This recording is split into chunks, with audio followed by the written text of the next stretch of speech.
Hello. Hello, and welcome to the 24-hour edition of Google Cloud Talks by DevRel. It is 10:01 here in beautiful Paris. I hope you're all doing well. My name is Alexei, and I will be one of your co-hosts on this European portion of this 24-hour extravaganza. And no, go ahead, Alexei. I was going to introduce my co-host, Lee. Yeah. Okay, and I am Lee Boonstra, and I live in Amsterdam, and I will be hosting together with Alexei today, and you'll see me mostly in the second part of this blog. Now, we have a lot of great content from all our great speakers coming from you from all over the world, and if you want to see the full agenda, then you can have a look at the screen right now. So bit.ly.gct24hr. So that's the Google Cloud Talks 24-hour short link to get everything you need. So let's see, should we start maybe with a poll survey? We will try to do some of these as we go through the day. And for that, we use Slido, so slido.com. So if you go there, you should find a poll survey, and in this case, let me myself go there. And by the way, the code as you get to Slido is K723, so hashtag K723, and you can start casting your vote. I will probably go there and cast my vote myself. So let's see, what do we have? Your favorite programming language. I am not telling you what I'm putting in, but I just did answer. So hopefully, okay. So I was probably the first one to answer. Yeah, that's great. Now, before we go continue with the program, I would like to introduce some of the rules of housekeeping. On social media, if you want to use Twitter or so, you can use the hashtag Google Cloud DevTalks. And most of our presentations are pre-recorded, except for the serverless workshop, which will be later today. We will have a live Q&A after every session. Either Alexei or me, we will attend the call, and then we will ask the questions that you can ask below the video. And if you have been missing any earlier sessions, that's not a big deal. You can go back to this website and watch the earlier websites, or go to Google/Cloud Talks. And the last point that I would like to mention is that Next is coming up. It starts on July the 14th, and we will have 9 weeks of technical cloud content. You can find that on the Cloud Next website. I am particularly excited for this 9-week period of Cloud Next. This will be very exciting. Every week there will be content indeed by different topics, but there will be technical content every week. You may also want to try closed captions for the YouTube link here if you'd like to see those in English. Reminder, but Lee said that already, Google Cloud DevTalks is the hashtag, so feel free to use that and tweet us. So if we look at the poll results here, we have, I think, a winner. But things can change, and we might come back to this poll or to another one. And as we all know, languages are great, but we should probably learn a new one every year. So I try to do that, at least do a bit more than the Hello Worlds. So with that, let me introduce our first speaker. First speaker is Pradeep Badani. And Pradeep is a GDE, a Google Developer Expert, as well as an IT consultant, and a Google Cloud Authorized Trainer. So for him, automation is the name of the game, and whether it's data platforms or any kind of infrastructure. And today, Pradeep will talk about Terraform and how to use it to follow infrastructure as code, or IAC principles, with Google Cloud. So let's roll the presentation. Everyone. Today I'll be presenting a talk on infrastructure automation with Terraform. Welcome you all. A quick about me. I'm an IT consultant with over 8 years of experience in big data, cloud, and DevOps. During my professional career, I've used many open source projects and love to contribute back. For my community contribution, I have been recognized as Google Developers Expert in Cloud by Google and HashiCorp Ambassador by HashiCorp. I write about cloud technologies on my blog, pbhadani.com. Today's agenda, we will go through the infrastructure automation and its features. Then we will see how we can leverage Terraform to achieve Google Cloud infrastructure automation. So what is infrastructure automation? Infrastructure automation is a way to build and manage infrastructure objects using scripts or code with no human or minimal intervention. Some of the benefits are faster delivery. Teams can deliver updates or new features at a faster speed. Improve reliability, meaning consistent output through automation. With the automation, we remove a lot of manual steps and error, hence it lowers the cost. And also it enables teams within the organization to communicate in a better way and do efficient releases. Some of the tools falls in this domain are like Terraform, Chef, Puppet, or Salt, or maybe Google Cloud, Google Deployment Manager, and so on. Now let's see what is infrastructure as a code. It is an approach to manage systems, networks, or any other infrastructure objects through source code, similar to how we write and manage applications using Python or Java. Some of the features are it's consistent, we get a repeatable infrastructure, we can manage change easily, and again, it enables collaboration within the team. Terraform is a very popular tool in the infrastructure as a code space. So what is Terraform? Terraform is an open source project from HashiCorp. It allows us to build, manage, and version our infrastructure in an easy way. Terraform release cycle is frequent, so I encourage to visit terraform.io for the latest documentation. Terraform uses its own configuration language called HCL, HashiCorp Configuration Language. It was designed to allow users to describe infrastructure concisely.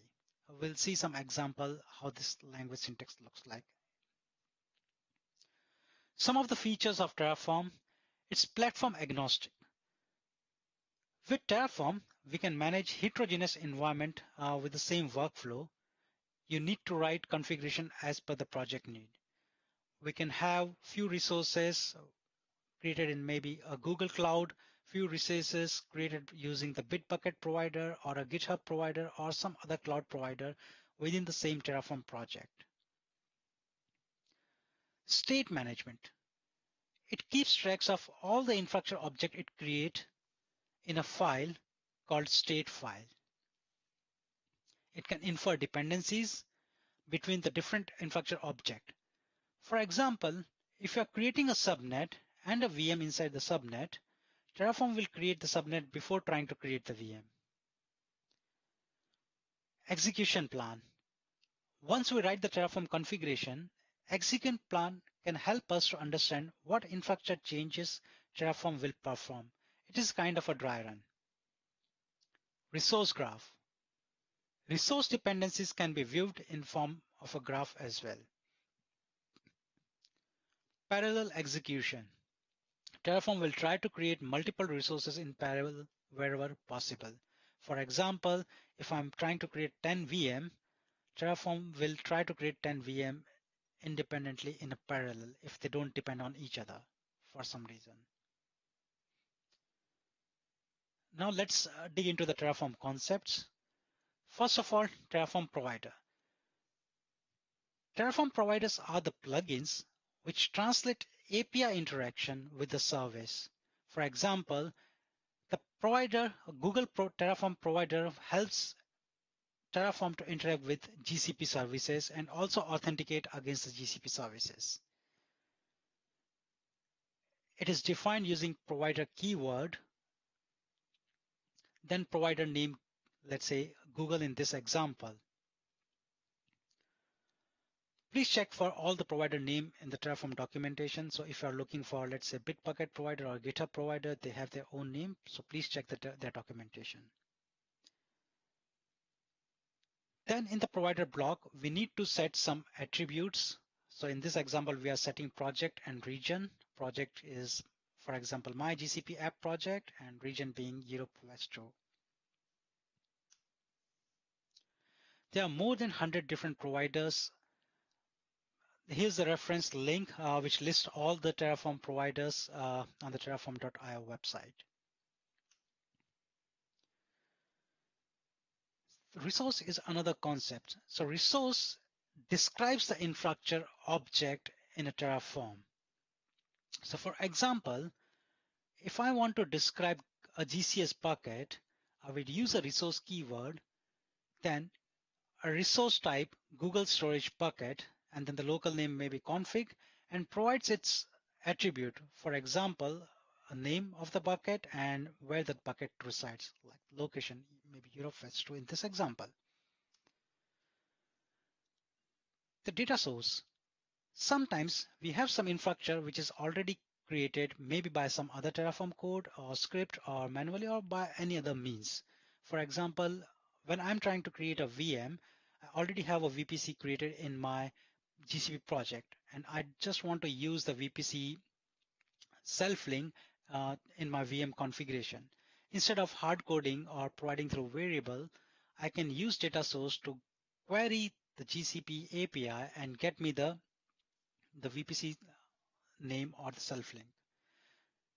Or in this example, I want to use a latest Ubuntu image which resides, which is provided by Google in a project GCE UEFI images. So I just want to use the latest release. So I just use the Google Cloud Compute image data source and provides its attribute or argument values, and I can query the latest Debian image. State file. State file, as I mentioned earlier, it stores information about your infrastructure which is created by the Terraform code. There are two types of state: local, which stores the state file on your local workstation from where you are running the Terraform, maybe your laptop or any VM in the cloud.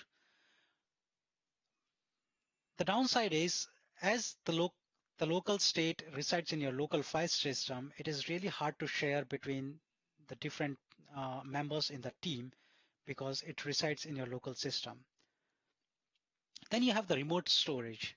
So remote state file is stored on remote storage. It could be GCS, S3, console, or a different remote backends supported by the Terraform. When we opt for this option, the remote state is stored remotely, so it allows us to collaborate better within the team.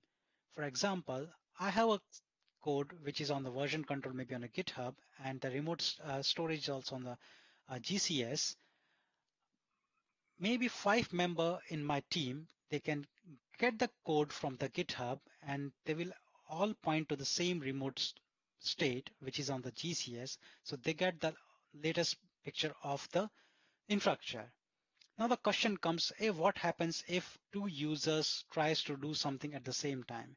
So generally remote backend supports locking. So if someone has already acquired a lock, the other person will get an error that, or a message that the lock has been acquired, and you need to wait for that. Also, sensitive information could be exposed as a plain text in the state files. So it's better to use remote storage. Let's say putting a state file in the GCS and maybe encrypt the GCS bucket and put the proper IAM policy so that only intended person can see or read the content. So it's more secure than the local state file. Now let's see the life cycle of the Terraform, how the Terraform works with the code and how we create the infrastructure. So first step is we write the code, or we describe the infrastructure in a language HCL. So these are the syntax of HCL, where in this example, I am first describing, okay, I want to use a Google provider. My project name is workshop demo. My region is Europe West 2. Then I want to create a Google storage bucket. So I'm defining a resource, Google storage bucket, providing its name and location. Once I write this code, or maybe like initial code, I don't have to write the whole Terraform code at the very first start. I can incrementally write my code. So let's say I have this code which creates one storage bucket. Later on, I can add, maybe create a VM or something. We'll see in the demo. Once you have this code, within the same work directory, we'll run Terraform init, which will initializes the backend. In this case, I'm using local backend, so it just says initializing the backend. If you're using remote backend, it will say initializing remote backend. And it downloads the provider and plugin required by the code. So in this case, I'm only using Google provider, so it downloads the Google provider. And I did not mention any version constraint, so it's trying to install or download the latest version of Google Terraform provider. After successful init, we run Terraform plan, which shows us an execution plan. So in this case, it shows I want to create one Google storage bucket. Its location is Europe West 1. The name is appconfig 342.342.1. Storage class is standard, and so on. And at the bottom, it says as summary, 1 to add, 0 to change, and 0 to destroy. Because once you have a lot of resources being created by the Terraform, this summary also helps, like how many changes are going to happen, or how much addition or destroy going to happen. After having a thorough look on the plan, and when we are happy, then we'll initiate a command Terraform apply, which will then start interacting with the Google APIs and start creating the resources. So it will say it's creating, and at the end it will say apply complete and how many resources are added or changed or destroy and so on. Let's say we finish with the project. We no longer need this environment or the resources. Hello, everyone. My name is Services kind of application.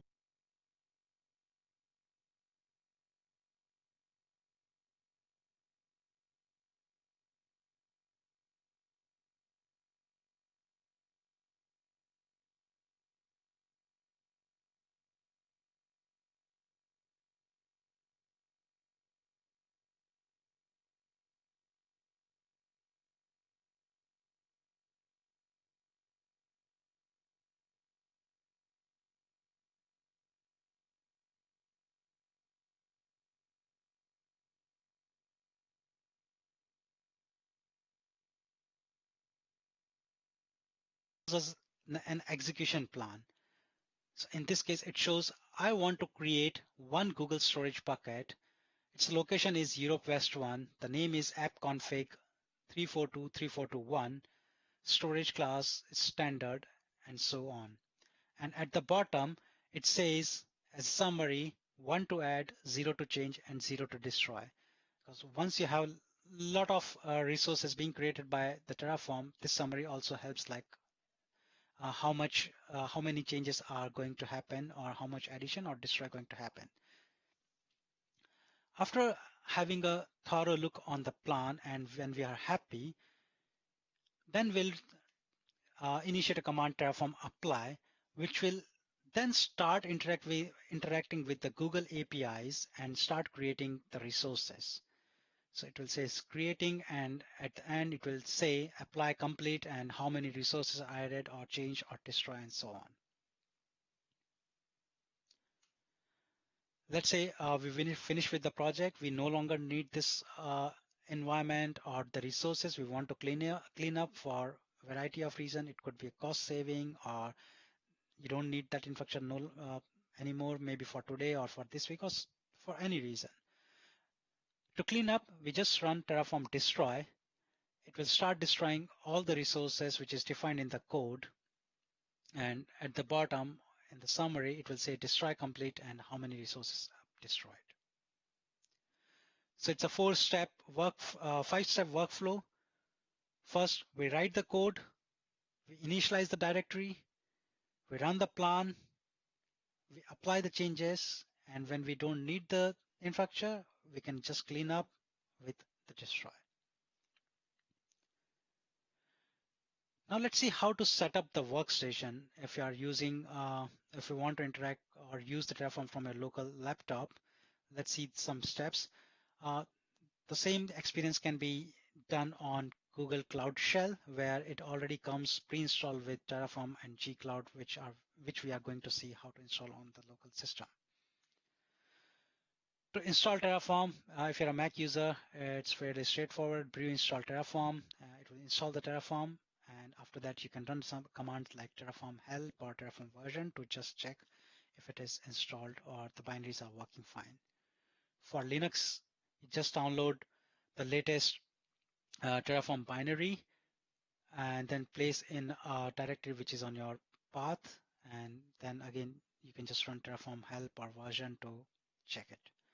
At the time of writing, 12.26 was the latest version, but please check terraform.io for the latest version.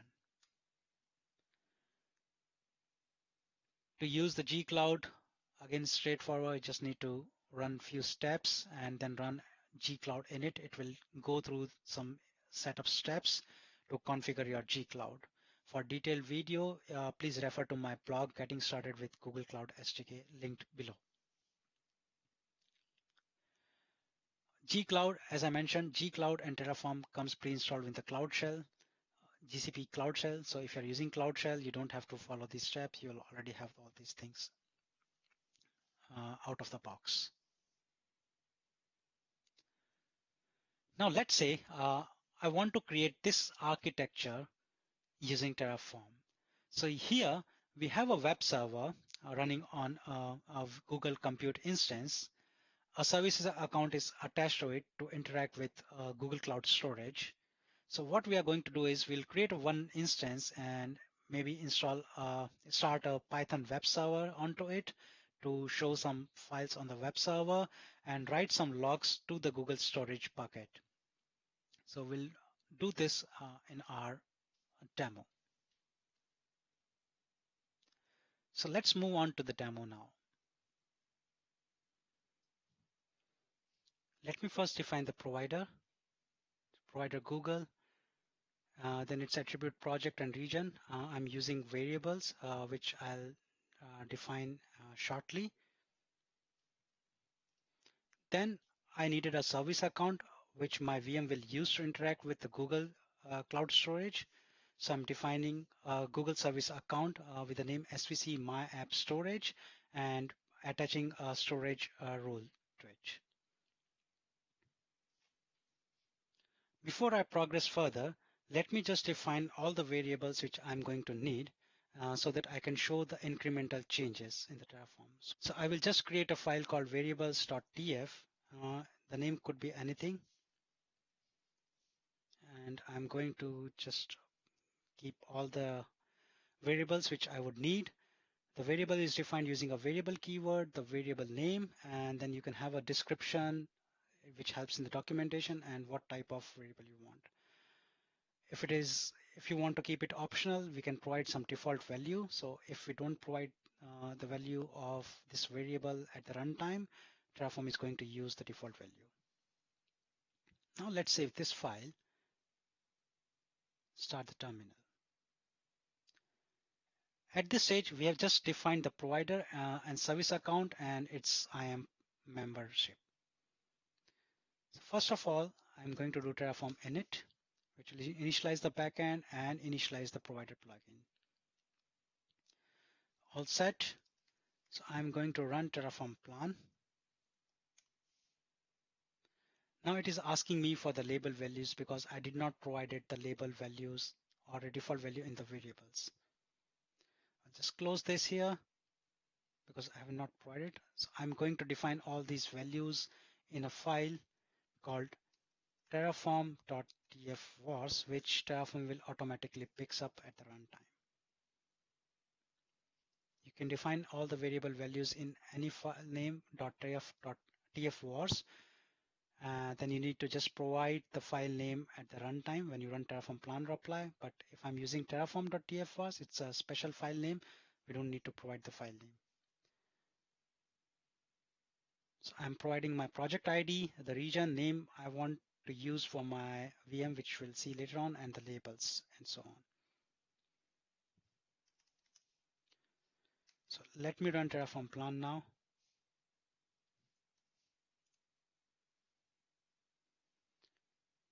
So now it shows it is going to create Google Project IAM member and a service account. So in summary, 2 resources to add, 0 to change and 0 to destroy. Now let's move further. And I'm going to create a GCS bucket. And if I run Terraform plan, it will show 3 to add. I'm not going to run Terraform plan after each of them. I'll run at the end. I wanted to use a Debian image, so I'm using data source to get it. And finally, I'm going to create a VM instance where using Google Cloud Compute instance, the name, machine type are coming from the variables, putting a HTTP server tag so that port 80 is accessible. The image is coming from the data source, and then the startup script which start the Python 3 server and copy some logs to the bucket which we create above.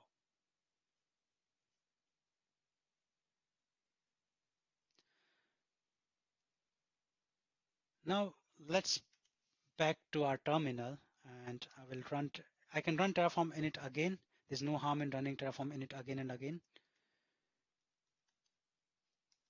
And Terraform plan. So now sorry, I didn't save the file, so I didn't pick the changes. So let me run it again, Terraform plan.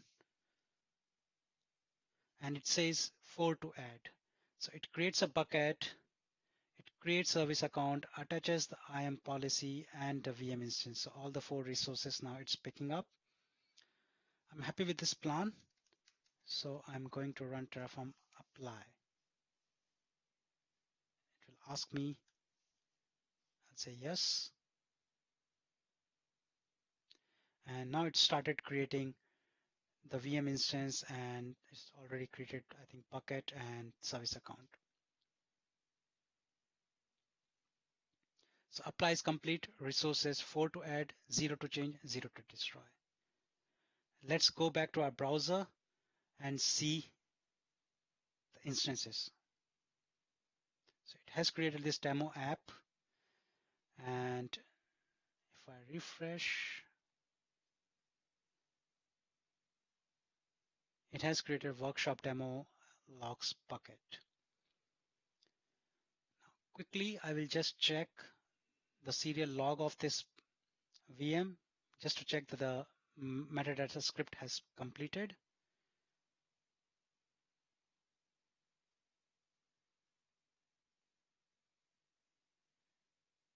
Looks like, so what quick check would be, I'll just open this port 80. Okay, I can see the directory listing for word log, which means the startup script has completed. And if I go into the logs bucket, I can see the syslog as well now.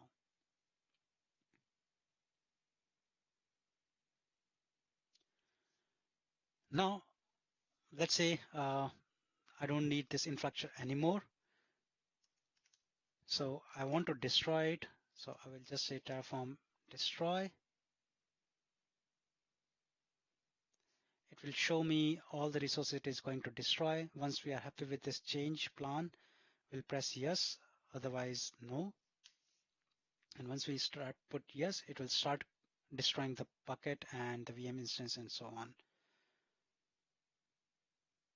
Time depends on the interaction with the Google API.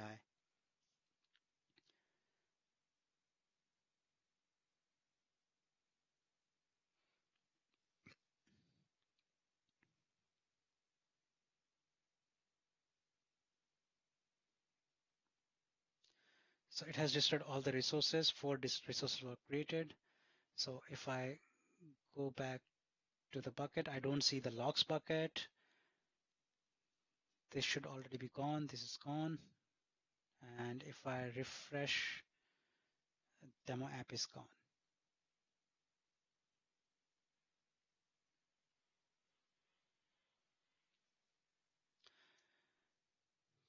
Thank you all for watching this presentation. I hope this helps you to give a feel how infrastructure automation helps us to build, manage infrastructure in a efficient way through the code, and it enables the possibility to collaborate within the team in a better way. Now it's a question time. Please feel free to ask the question now, or if you have any question later on, you can reach me on different channels or LinkedIn, Twitter, or GitHub.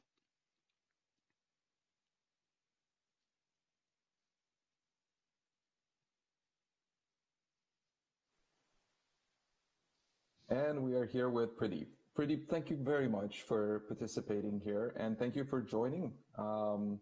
I did want to ask you a few questions after this presentation. The first one is, so which Terraform state would you believe is preferred, like local or remote, and can you argue which one and why that is? Sure. Thanks, Alexis, for having me here. So yeah, I'll answer this to this question. So there are two types of state file which Terraform provides. So when someone starts new with Terraform, it's probably a good choice to start with a local state file because it stores in your local system. You don't have to interact with another systems and all. But as and when you start building like more complex system, or you start engaging with your team to work in collaborative way, then it makes sense to use the remote storage, remote backends for the Terraform. Okay. So another question, which is maybe broader. So Terraform seems to be picking up a lot of steam. It is very widely used, and is very much comparable to other tools such as Ansible or Chef that have been around for longer. So can you maybe contrast and compare these and explain why Terraform is so popular nowadays? Yeah, sure. So Ansible and Chef, they were built on the idea of configuration management. So those tools are really good at configuring the softwares or systems when the infrastructure is already there. But Terraform takes a different approach. It more focuses on building the infrastructure or cloud services. So they are like kind of they have some overlapping use cases, but Terraform is much more powerful when it comes to building infrastructure on the cloud, and then it can be used in conjunction with Ansible or Chef to provision any software or configure any software on those infrastructure. For example, if I have to build a Apache Spark cluster or Apache Hadoop cluster, I can maybe bring a VMs using Terraform, so disk and all those stuff, and then can use Ansible to configure all those softwares onto those VMs. So would you say that it is also the point of those infrastructure as cloud and as code tools is to make sure you you have something that is quite portable. So maybe can you comment on how portable something you do with Terraform actually is? I mean, there are providers for different cloud providers, and you've talked about Google Cloud. Can you go tell us, how portable that investment in Terraform actually is? Yeah, that's a really good point from the Terraform perspective, and contrast to using any cloud-specific provisional tools. With the Terraform, you'll probably get acquainted with a language called HCL, HashiCorp language, and then there are different providers which you can interact in the same language, and probably you can also create some infrastructure, for example, outside Google Cloud as well. For example, I have an infrastructure where I want to create some resources on GCP, but also wants to create some repository on GitHub or Bitbucket or any other cloud providers. Then I can use Terraform to do all those stuff from one same Terraform code base. But if I go with some cloud-based cloud providers deployment tools, then you can do stuff within one boundary. So it's really portable in that sense, and also like you can have a Terraform running on different platforms, like you can run from your Linux, your Mac, or Windows system. Yeah, absolutely. So maybe that is a good segue into the next question we've just received, which is, thanks, Pradeep. Nice overview. What do you see as the main advantages of using Deployment Manager on GCP for infrastructure as code rather than Terraform, or vice versa? Can you maybe compare this to Deployment Manager, which for those people who have not heard of it is kind of the native way of doing IAC, or the Google Cloud specific way, I should say, of doing infrastructure as code? Yeah, sure. I believe Terraform is much more flexible. The one main point from the Terraform is like its state file, where it stores all the information of the resources it has created so that it can manage throughout its life cycle. And it's flexible in a way, like I mentioned, using data sources. So you can query some resources on the runtime to get the latest value or something. Whereas in the deployment manager, you have to write in like YAML files. Those, like, one thing is like few people doesn't prefer to write YAML files first of all, and also like you have to write the code, some code in maybe Python or something like that. So I feel Terraform is much more flexible, and also another point is like if I want to create anything which is outside GCP, Terraform can just help me out of the box. And if I using deployment manager, then I am confined with the GCP boundary. Yep, yep. Hence the conversation about how portable all of this was. Yeah. There's another live question which I find interesting here, which is what kind of CI/CD or continuous integration, continuous deployment solution could you manage in your Terraform workflow? So with the Terraform, if I'm working with open source Terraform version, you can have like a Jenkins to be as a CI/CD as a regular. Like you build your Terraform code, you maybe put in your Artifactory and then run it on the Jenkins. Like maybe automatic plan, and then someone manually approving the plan, because it deals with the infrastructure. It doesn't make sense to directly apply, because it might just destroy some stuff which you don't want or something like that. Other way is Terraform Cloud. So HashiCorp is coming with some like product called Terraform Cloud. So it's there are some free version, but there is also enterprise version which gives these kind of benefits as well. Perfect. Let's see. Looking at the list of questions here. How can you manage the infrastructure that was created manually, and can you put this like under the control of Terraform, or how do you reconcile the two worlds of the things you've created manually by hand and the Terraform world? Is there a way to do that? Yes, there is a way to do that, but ideally, when a team adopts infrastructure as a code principle, ideally all the infrastructure should be built through the code. There should not be any you should avoid to build manual stuff, but there are scenarios where you have to do like a manual build or something like that. Terraform has a special command called Terraform import, which will let you import the existing resources in a state file, and after that you can manage that resource through Terraform. You have to write the code which mimics what you have created manually, and then you can manage through Terraform. Excellent. Kind of a similar question.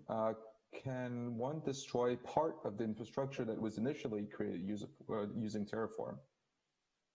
Yes, that's possible. There are multiple ways. I'll just tell you probably two ways. One is if you remove the code from that part of the code from the code base. So in my example, let's say where I created a service account, if I just remove that code and run a Terraform plan, it will show that, okay, that code no longer exists. So the state has changed. The state wants to change from the current state to a state where the service account doesn't exist. So it will automatically delete that. Another way could be like there is something called target flag, by which we can target resources to modify or delete as per will. Excellent. Thank you. I think that is all the questions we had. So I would like to thank you very much for helping us with this event. I can kick off the EMEA portion of it. Thanks, Alexis. Thank you. And I think we will be back in just a few minutes to kick off the next session. And that will be Mete that will talk about his migration experience towards the cloud.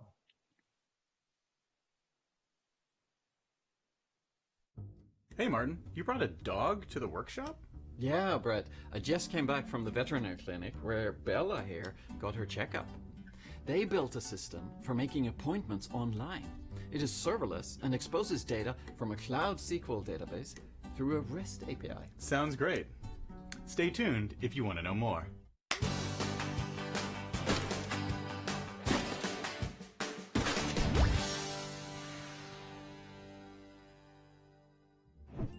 Pet Theory is a chain of veterinary clinics. They want to enable their clients to make appointments from the company's mobile and web apps. If you're using Firestore or Firebase real-time database, client apps can access the database directly without any server-side code. But Pet Theory stores appointments in a Cloud SQL database, so they chose to build a REST API in front of it. A REST API provides a developer-friendly way for web and mobile apps to read and write records to a database over HTTP. The team designs their REST API by defining one HTTP call for each operation needed. The mobile and web apps should be able to get the details of an existing appointment, find all appointments for a particular user, create a new appointment, and delete an existing appointment. The team does not want to deal with server maintenance and scaling, so they go serverless by picking Google Cloud Run. They know JavaScript, so they decide to implement their REST API in Node.js. Thanks to Cloud Run, they could have picked any language that there's a Docker container for. At the top of their code, they create and initialize an Express app. Here is the happy path code for reading an existing appointment. Notice the use of the await operator to call their synchronous function getAppointment without having to deal with callbacks. If you follow the link in the description, you will find the complete code that includes error handling. The function getAppointment accesses the database, which is an asynchronous operation. By translating from callbacks, which are used by the MySQL library, to promises, it enables the calling code to use the await operator. The getAppointment function gets a database connection by calling getDBPool. If that function has executed recently, that pool may be cached in a global variable. Yeah, global variables are usually bad, but in this case, they really help with performance. The getDBPool function needs the database user, password, name, and connection details. It reads these values from environment variables. When the team deploys their REST API to Cloud Run, they set these environment variables. Their values depend on whether the environment is development, test, or production. That way, the code can run without modification in all those environments. Hey Brett, I didn't see any access restrictions. Can any user access any appointment? Yes, right now the API is open, but users should only be able to access their own appointments. We will talk about how to lock that down in a future episode. Looking forward to that. To see how to connect a REST API with a Google Sheet using Cloud Run, see our other video. Hey Britt, did you see where my dog went?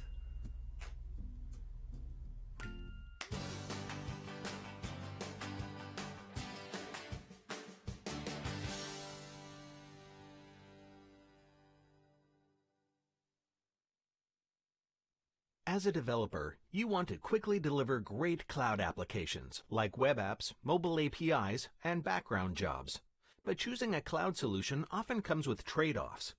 On the one hand, you can choose to manage your servers, but this can mean provisioning and configuring them yourself, plus worrying about scaling as traffic patterns change. And you might run the risk of over-provisioning resources and paying for more than what you need. You have to make that choice and could enjoy the best of both worlds. Introducing Cloud Run, bringing serverless agility to your containerized apps. You can use Cloud Run to deploy any stateless HTTP container, incoming traffic, and even scales down to 0. And you pay only for the resources that your app uses, billed down to the nearest 100th millisecond. And because Cloud Run is built with Knative, you can use it with your own Kubernetes engine cluster too. With Cloud Run on GKE, you can build and deploy apps to your own Kubernetes cluster with the same easy experience and benefits. So the next time you want to build a great app quickly, check out Cloud Run. Get started today.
And welcome back to the 24-hour edition of Google Cloud Talks by DevRel. Just a quick reminder, our hashtag is Google Cloud Dev Talks, hashtag Google Cloud Dev Talks. Our next speaker is Mete Atamel. Mete is a developer advocate at Google and a longtime Java and C# developer. He's originally from the island of Cyprus and currently lives in London. Today, Mete will walk us through his migration story and how he took gradual steps towards moving his application to the cloud and incrementally leveraging the power of cloud services and eventually landing in a so-called cloud-native architecture. So let's roll the video. Hello, everyone. My name is Mete Atamel. I am a developer advocate at Google based in London. And today I want to tell you about an app modernization story. So what is this app? Back in early 2016, a friend of mine and we wanted to build a news aggregator app. In this app, we would go and fetch news articles from various news sources, and we would display them in a mobile app in a clean timeline. My friend worked on the mobile front end, which was written in Ionic framework, while I worked on the back end. In this presentation, I want to tell you about the story of the backend over the years. Now, the backend was written in ASP.NET 4.6. It was a Windows app, and it was deployed on an IIS host. There were three main services: Reader to fetch the feeds from various sources, Transformer to transform them into a common format that we defined, and Web API to serve it to mobile frontend. We wrote the app over a couple of weekends, and it worked. And it was very easy to understand and deploy because everything was bundled together, and it was quite inexpensive to deploy to the IIS host. At the same time, the app had issues right from the beginning. First of all, there was too much coupling between services. Reader, Transformer, and the Web API, they were all bundled together.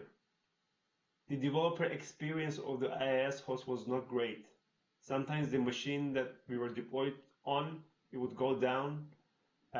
If we had to look at the logs of our application, we had to FTP into the machine and download them. Also, we didn't have any kind of redundancy, any kind of resilience, or any kind of persistence. So if there was any issues with any of the services, sometimes our app would go down. but this was a good start for the prototype, and we let it run for like a year or so. Now in 2017, after a year, we started looking into a better place for our application. That's when we started researching into Google Cloud. In Google Cloud, there's Compute Engine. It's basically a VM, a Linux or Windows-based VM that you can get and deploy anything you want. So we took our application and we deployed to a Windows server on Compute Engine. Once we deployed our application and configured it the way we liked, we created what's called an instance template out of it. And once we have the instance template, from there we created an instance group. Instance group is a load balanced set of virtual machines. With this setup, it was very easy to move our application because we didn't have to change any of our code. We just had to deploy it to Windows Server on Compute Engine. We got redundancy with instance groups, and we got load balancing with Cloud Load Balancer in front of instance groups. We also got the possibility of auto-scaling. In instance groups, you can actually specify metrics, and you can use those metrics to auto-scale if you wanted to. And the developer experience on Google Cloud was way better. We got integrated logging with Stackdriver. We get VM snapshots for backup and recovery. You could easily RDP into the machines. It was just a much better experience. At the same time, things were getting more expensive. Instead of running on a single machine shared by other applications, we were running on dedicated 2 virtual machines, and we were also using load balancing. It wasn't that much in terms of cost, but it was more than the IaaS host.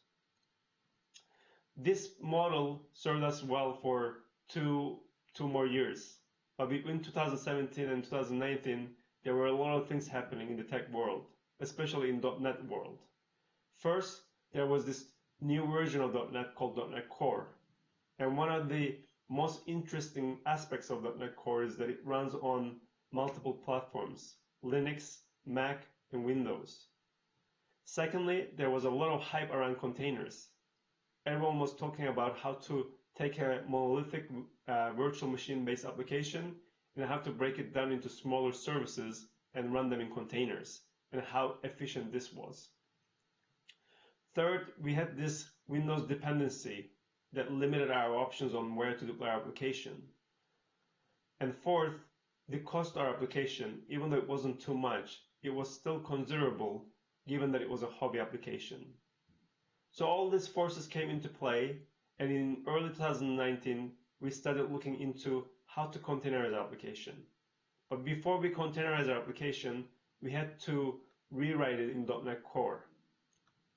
We chose ASP.NET Core 2.2 to do the rewrite. That was the latest version at the time. And initially, we thought that this would take a couple of weeks because we didn't know what .NET Core provided, and we didn't know how easy or hard that would be to transform our application from .NET. But surprisingly, this was pretty straightforward, and it only took us 1 weekend. All the libraries that we needed in .NET Core, they were already there, and the main components of our application could remain the same between .NET and .NET Core. Now, once we did the rewrite, we freed ourselves from Windows, so we could start containerizing application. We containerized using Docker, and that was pretty straightforward as well, because there's all these base images that you can rely on to base your application on. And then once we had our application containerized, then we had multiple options on Google Cloud on where we can run the container. At the time, the choice was Google Kubernetes Engine or App Engine. Google Kubernetes Engine is a great platform to run more complicated, multiple services kind of applications.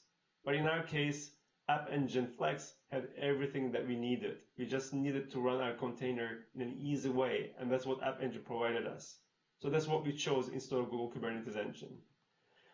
So with this setup, our Windows licensing fees were out, so we were already running quite a bit cheaper on Linux. We got hassle-free auto-scaling with App Engine. In App Engine, you just get auto-scaling for free, and you don't have to do anything special with your application. And we got nice features of App Engine, such as revision management and traffic splitting out of the box. But at the same time, we were still running on virtual machines. App Engine Flex does a great job of hiding the fact that you're running on VMs, but at the end of the day, that's where you're running, and then you have to pay for those VMs. This means that even though our application wasn't used a lot during the evenings, we were still paying those VMs as if everyone was using it. We also had issues with slow deployments of App Engine Flex. Sometimes it would take minutes to deploy our application. It wasn't a big issue, but it was something that slowed us down during development. Then in mid-2016, about 6 months into our containerization, something new came along called Cloud Run. And the whole premise of Cloud Run was to bring serverless to containers. This was very exciting for us because our application was already containerized, but we also wanted to get the benefits of serverless with fully managed services and with things like managed security, full auto-scaling, and serverless billing. Cloud Run promised all these features, but for containers. So this was something very interesting for us to explore. So and also the other benefits of Cloud Run is that it was very good for public endpoints, and it was also very good for internal endpoints that do some kind of internal job. Our application needed both because we had a public web API, and also it had some services that were internal. So it seemed like a good fit for Cloud Run. And the best thing of Cloud Run is its billing type. In Cloud Run, even though your container might be running for a while, you only pay for the requests. So you only pay for the time people actually use your application. This potentially could save us a lot of money because our application was mainly used during the day and not many people used it at night. So we could scale down to 0 at night and save quite a bit of money. So in mid-2019, we upgraded our application to the latest version of ASP.NET Core at the time, 3.0, and then we deployed to Cloud Run. This was a single gcloud command to run, to deploy to Cloud Run. It was very easy, and that's the beauty of containers. Once you containerize your application, deploying it to multiple platforms becomes much easier. And with this, we got serverless billing. We didn't have to pay for VMs at all times anymore. Instead, we only paid for when people actually use our application. And this made a huge difference for our billing. Secondly, the developer experience of Cloud Run was even better. The deployments were fast. You could deploy your application within seconds. And then we had features like integrated logging, revision management, traffic management, and all the other good features of Cloud Run that made managing our application much easier. But at the same time, we were still running a single monolithic application, and then we had those monolith issues. So these monolith issues, they were first of all scaling. We could only scale our application all at once. We couldn't scale individual services, and this was a problem for us because most of the time we didn't have to scale our reader or transformer. We only had to scale the web frontend with the number of users, but we couldn't do that. We had to scale everything together. Secondly, cold starts started becoming an issue. So when our application scaled down to 0 at night, it was great because we were saving money. But at the same time, when the first user came along, we had to wake up our container. We had to go and fetch the RSS feeds because we didn't have any kind of storage. Then we had to transform them, and then we had to serve it to the user. This made the first user wait for a while, and we didn't like that. Thirdly, all our state was in memory still. We needed to have some kind of state so that when the container came up, it could rely on the state that's been saved from before. And lastly, there was no way to update individual services. Most of the time, we didn't really need to update the reader, or we didn't have to update the web API. But we had to update the transformer quite a bit because all these RSS feeds, they change quite a lot. So we had to update our rules. But there was no way to update individual services, and it was much riskier to update the whole application when we had to change a small part of our application.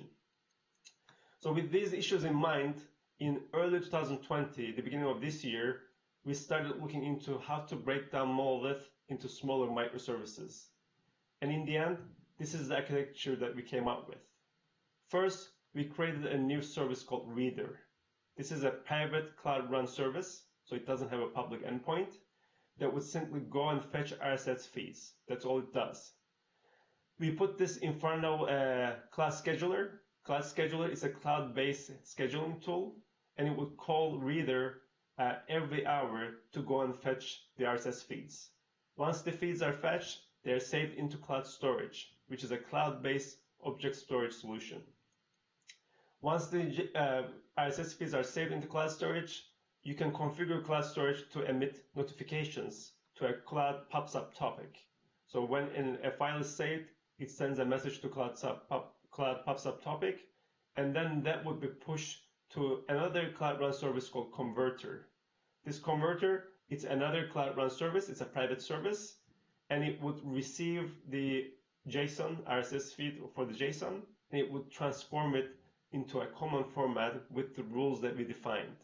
Once the transformation is done, it would save into Cloud Firestore, which is a managed NoSQL database. It's perfect for JSON-like data, and it's also fully managed, meaning we don't have to maintain anything ourselves. And then the third service that we had was the web front end. This was a public cloud run service with a public endpoint. And then the mobile front end will call the web cloud run service, and then the web cloud run service would go and fetch the latest data from Cloud Firestore. As you can see, we broke down a single monolithic application into 3 different services. Some of them are private, some of them are public. They are totally independent from each other. So the Reader, all it cares is the RSS feeds and where to save them. The Converter, all it cares is the storage events that it gets from cloud storage and where to save the transformed RSS feeds, in this case Cloud Firestore. And the web front end, all it cares is the data, the latest data in Cloud Firestore. Since they're totally independent, they can be scaled independently. So usually we scale the web cloud run if we have more users, but we don't really need to scale the Reader or the Converter because we don't need to do anything faster. And also, each service can be independently updated. For example, the Reader doesn't really change because we don't have to change the way we read. The web front end is very stable because it just looks at the Cloud Firestore, and the web API itself is quite stable. But the Converter, it needs to change quite a bit because these RSS feeds, they change a lot, and we need to change the rules on how we transform them. In this model, we can easily update Converter without having to touch all these other services. So all the issues that we talked about before, in terms of the monolith issues, we could handle it in this setup. All right, so the lessons that we learned in this transformation journey. First of all, transformation, it doesn't have to be all or nothing. It's a journey. In our case, it happened over the years. And it's a step-by-step process where you go from one architecture to another architecture to get to the point where it's the optimal architecture. In our case, we were running as a single monolith on a Windows server, and going from there to a totally independent microservices, event-driven kind of architecture on Cloud Run, it wasn't possible because the technology wasn't there. And then doing that switch in a big way, it's also quite hard. But doing it in a step-by-step way, it enabled us to actually make that journey. So just keep that in mind, the transformation, it doesn't have to be all or nothing. Secondly, as you do your journey, you're going to have non-optimal solutions along the way. For example, in our case, when you look at it, App Engine Flex was non-optimal.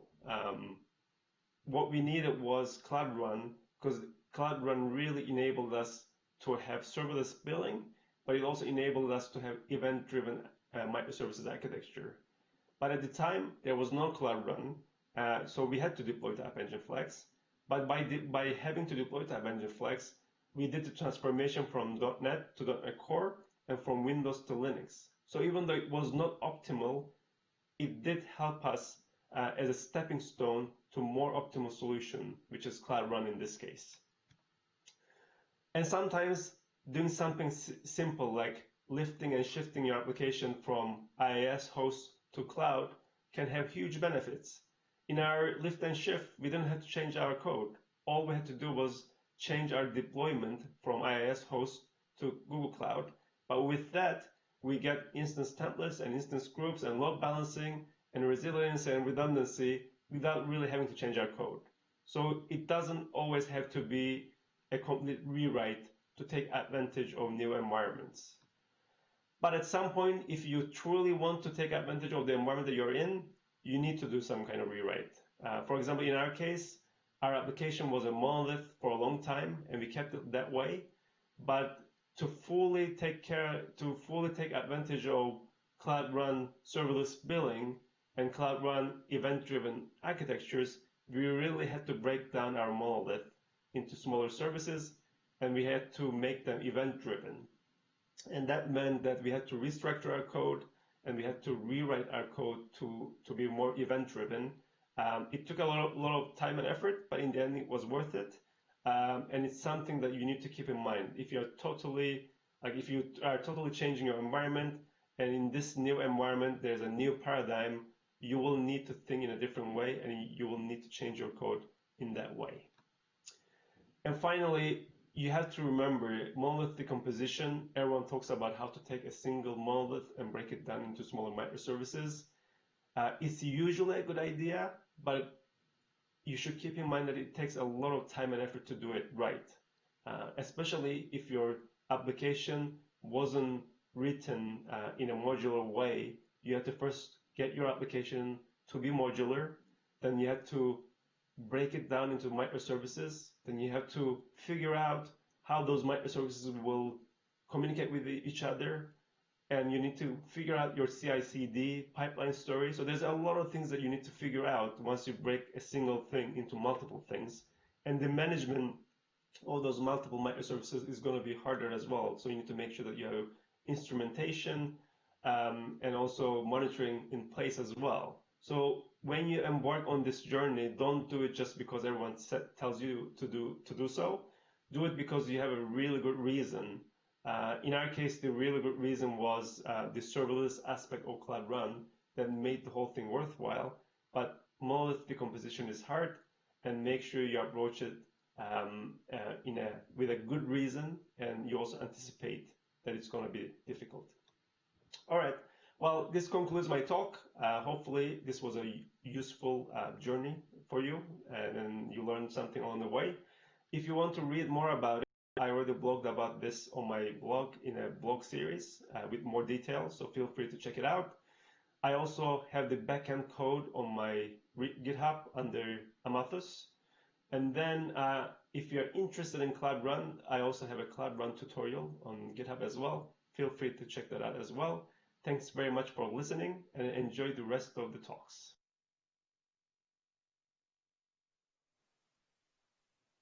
And we're now joined by Mete live. Hello, Mete. Good morning to you. Hello. Hi from London. Hello, hello. Thank you, first of all, for presenting this to us. This was quite interesting. A lot of people are asking themselves the question about, moving to the cloud and what should be the good stepping stone. So there's one interesting approach and experience that you've shared with us here. Let's go into a few questions. The first one I have for you is, this obviously relates to your experience in your application, which was built using ASP.NET. How much of that whole experience would still hold true if applied to other languages and maybe other frameworks? Yeah, so I guess it depends on what part of the journey you're talking about. So initially, this app was ASP.NET on Windows. So back then, you had to be on Windows. So you had to run on Windows. And then we went through the phases and we containerized it. And as soon as you containerize it, you not only broke your dependency to Windows, but you also break your dependency on C# and .NET because it's just a container. So you can write your container in any language, and then from then on, deploying to App Engine Flex, deploying to Cloud Run, it can literally be any language. I mean, I continued with C# and .NET because that's what I'm comfortable with. But the beauty of containers is that once you break it down into multiple services, each of these services, they could be in their own language, and each team can work on their favorite languages, and we don't have to argue about like which language should be used. Just use what you like as long as you give me a container. Of course. So, so that is where the artifact that you ship is a container, which is this amazing way of supporting just about anything you'd like to put in that container. If you'd rather ship code as source as the artifact, I understand that there's news around support for .NET C# in Cloud Functions. Can you confirm that and tell us what that really is?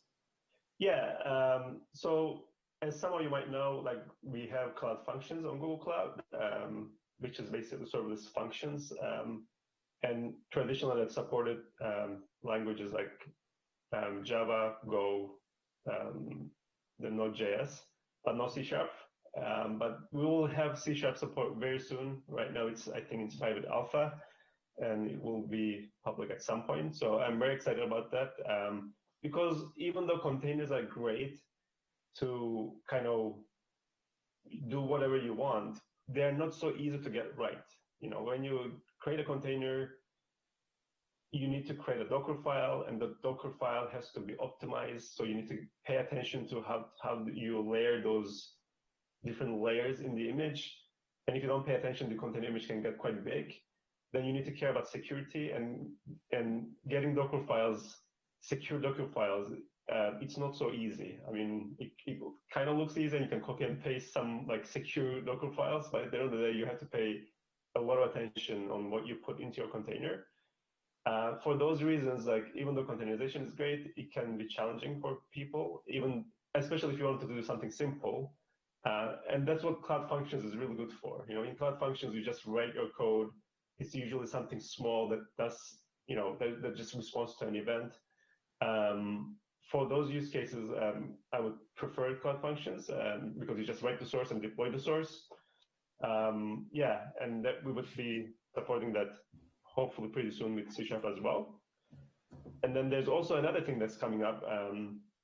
We have this new framework called Functions Framework, which is basically a framework to write functions locally and test them locally, and also deploy them to Cloud Functions and Cloud Run. So it gives you this like nice little framework to write things in, and then with that, if you stick with this framework, then you can easily deploy to like multiple places, like either run it locally, Cloud Functions or Cloud Run.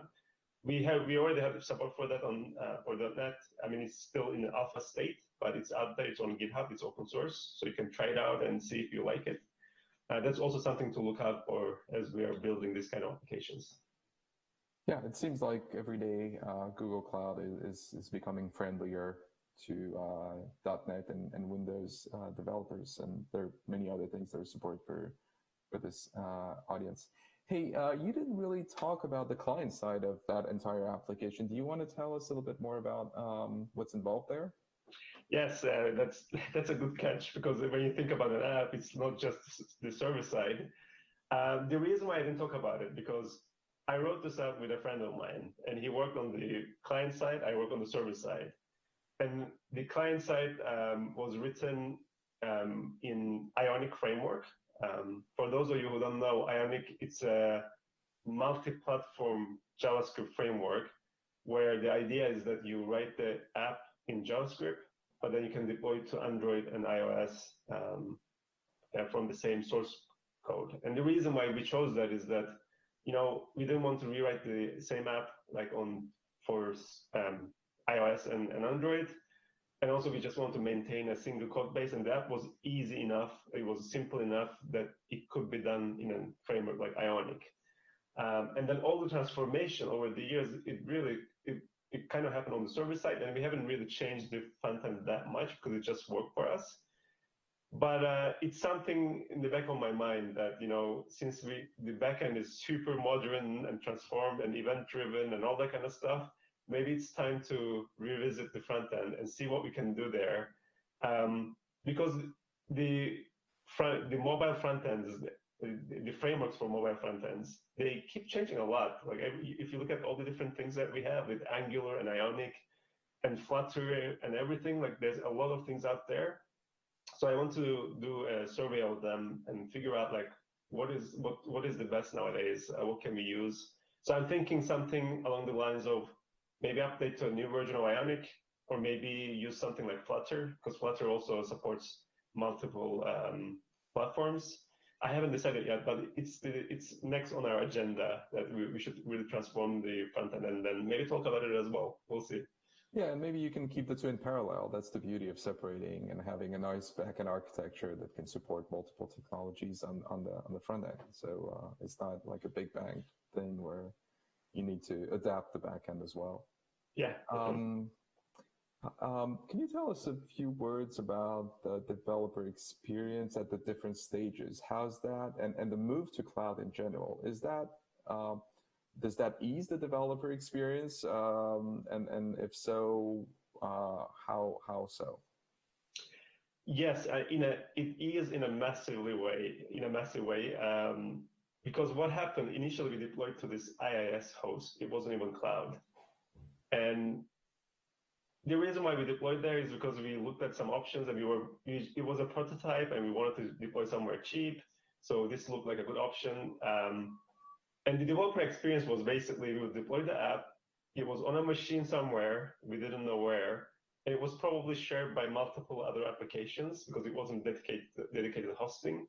And sometimes the app would go down, like the whole machine would go down actually. And then our app would go down and we didn't know like why it happened. We didn't have any logs to check. So it would just happen that way. There were no guarantees on like on the machine running at all times.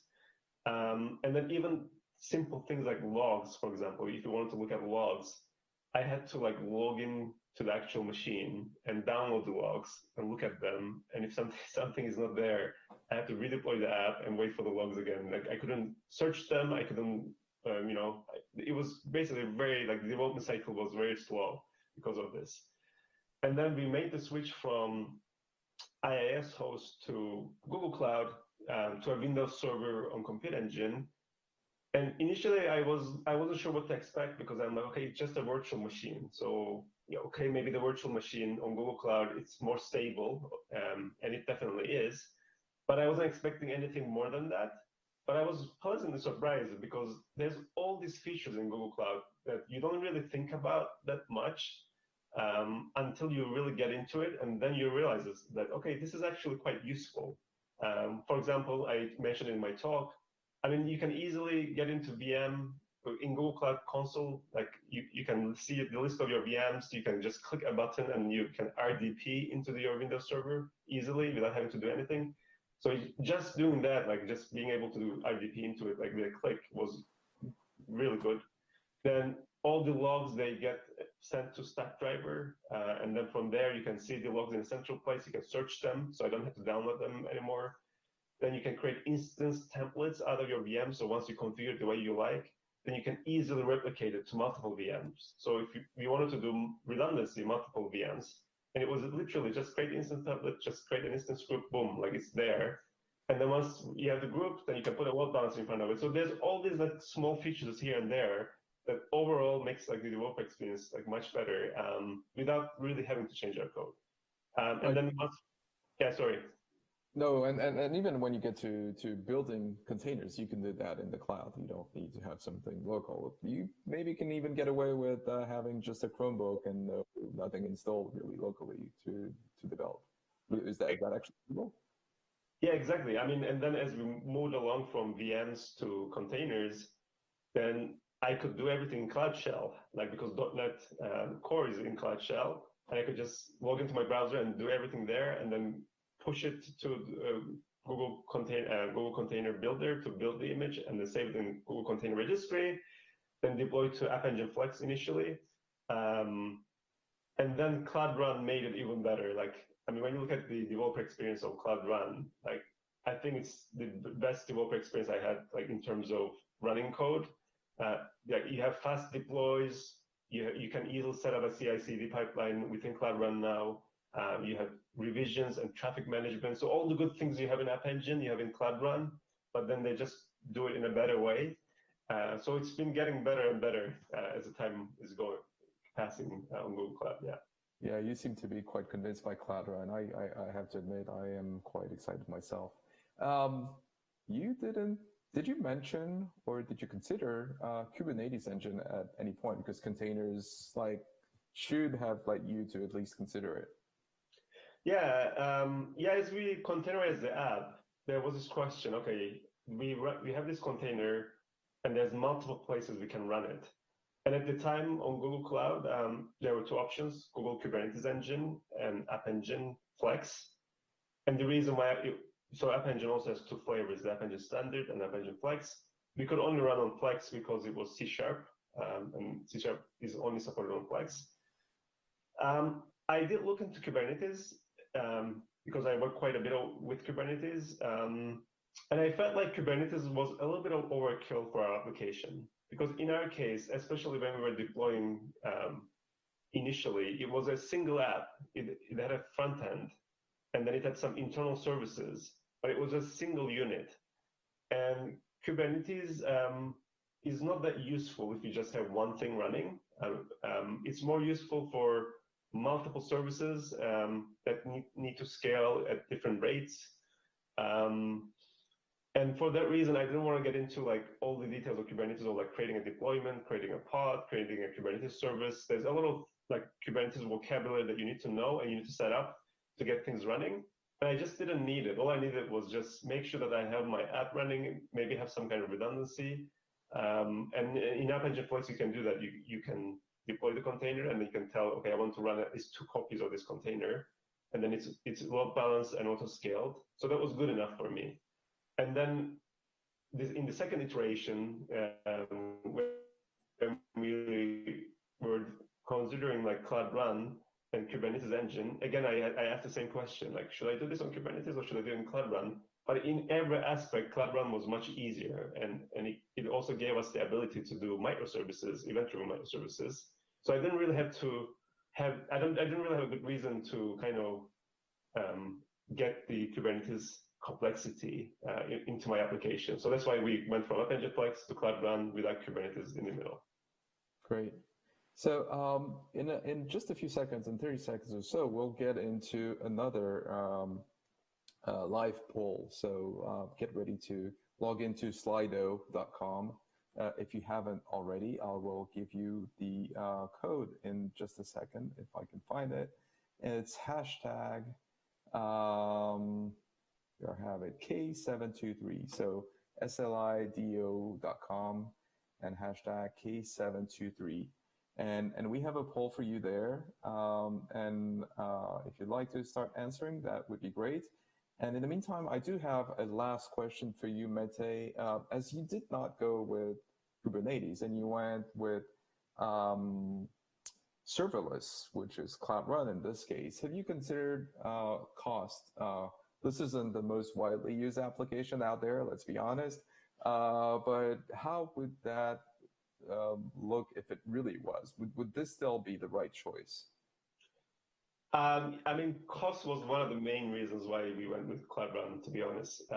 Because with App Engine Flex, we were still running on virtual machines and on 2 virtual machines for redundancy, which meant that we had to keep them running like virtual machines, no matter what. If no one is using the app, we are still running the app, and we are paying per second of the virtual machine. It wasn't expensive, but it was still something for a hobby kind of app. But then once we switched to Cloud Run, it basically became free because in Cloud Run, you first of all scale down to 0, but no one uses it, and you only pay for the duration of the request. And then secondly, our application, like most applications, it's used during the day because people like to read news during the day, but then at night, not many people use it. So it's very cyclic, and Cloud Run is perfect for that because when no one is using it, it scales down to 0. We don't pay anything, and there's a free tier of Cloud Run, and there's a free tier of Google Cloud. So with all the free goodness that we get from Google Cloud, the app is basically free to run. Yeah, 3 is good. It's good, yeah. Perfect. Mete, thank you very much for spending all this time with us. We will now go back to the poll and look at the results. I haven't voted myself. I probably should have, but let's see who got there and what the results are. Actually, let me vote. There. So so the question was, what is your preferred way of learning new technologies? And we have so far a tie, it looks like, with online documentation and sample code. That is the reference material, and we are working hard to improve that always. Videos are interestingly a good high up there answer.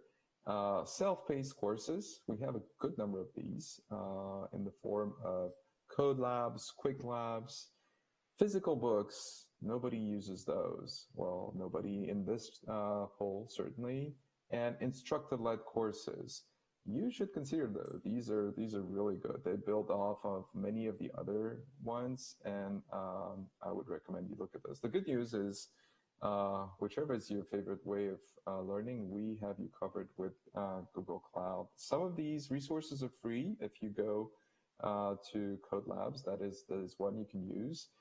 Some of them are very nice in the way they gamify the whole experience, and that would be Quick Labs. And of course, we have partnerships with a number of partners when it comes to delivering self-paced courses, not just labs. We do put out a lot of videos on the official Google Cloud YouTube channel. And as I said, online documentation is something we have a good number of people working on, and we're trying to improve those every single day. So with that, I think it is now time for a break. Thank you very much so far for attending. I'm very excited about what's still coming next.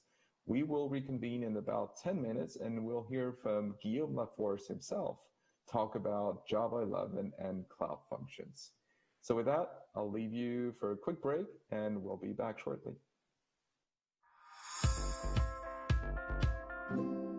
Getting started with Google Cloud Platform. Cloud SQL. Cloud SQL is a fully managed database service that makes it easy to set up, maintain, manage, and administer your relational database in the cloud. Cloud SQL offers high performance, scalability, and convenience, providing a database infrastructure for applications running anywhere. To get started with Cloud SQL, first go to the Cloud SQL Instances page in the Google Cloud Platform console and select your project. Next, click Create Instance. Click MySQL and choose Second Generation. Enter My Instance for the instance ID and a password for the root user. You can use default values for the other fields and click Create. You'll return to the instances list. Your new instance is grayed out while it initializes and starts up. We can now connect to your instance using the MySQL client in the Cloud Shell. In the Google Cloud Platform console, click the Cloud Shell icon in the upper right corner. At the Cloud Shell prompt, connect to your Cloud SQL instance and enter your root password. You should now see the MySQL prompt. Now that we're connected, we can perform operations on the database. Create a SQL database on your Cloud SQL instance by typing Create Database Guestbook. Insert sample data into the Guestbook database, and retrieve the data by selecting Select Star from Entries. Congratulations! You've successfully created a Cloud SQL instance.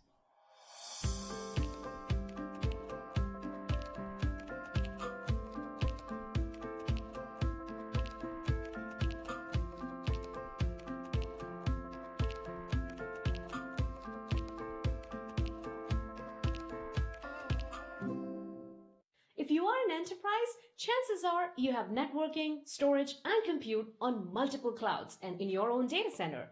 How can you consistently secure and operate existing apps, develop and deploy the new apps across those disparate locations? How can you get centralized visibility and management of those resources? Well, that is why Anthos exists.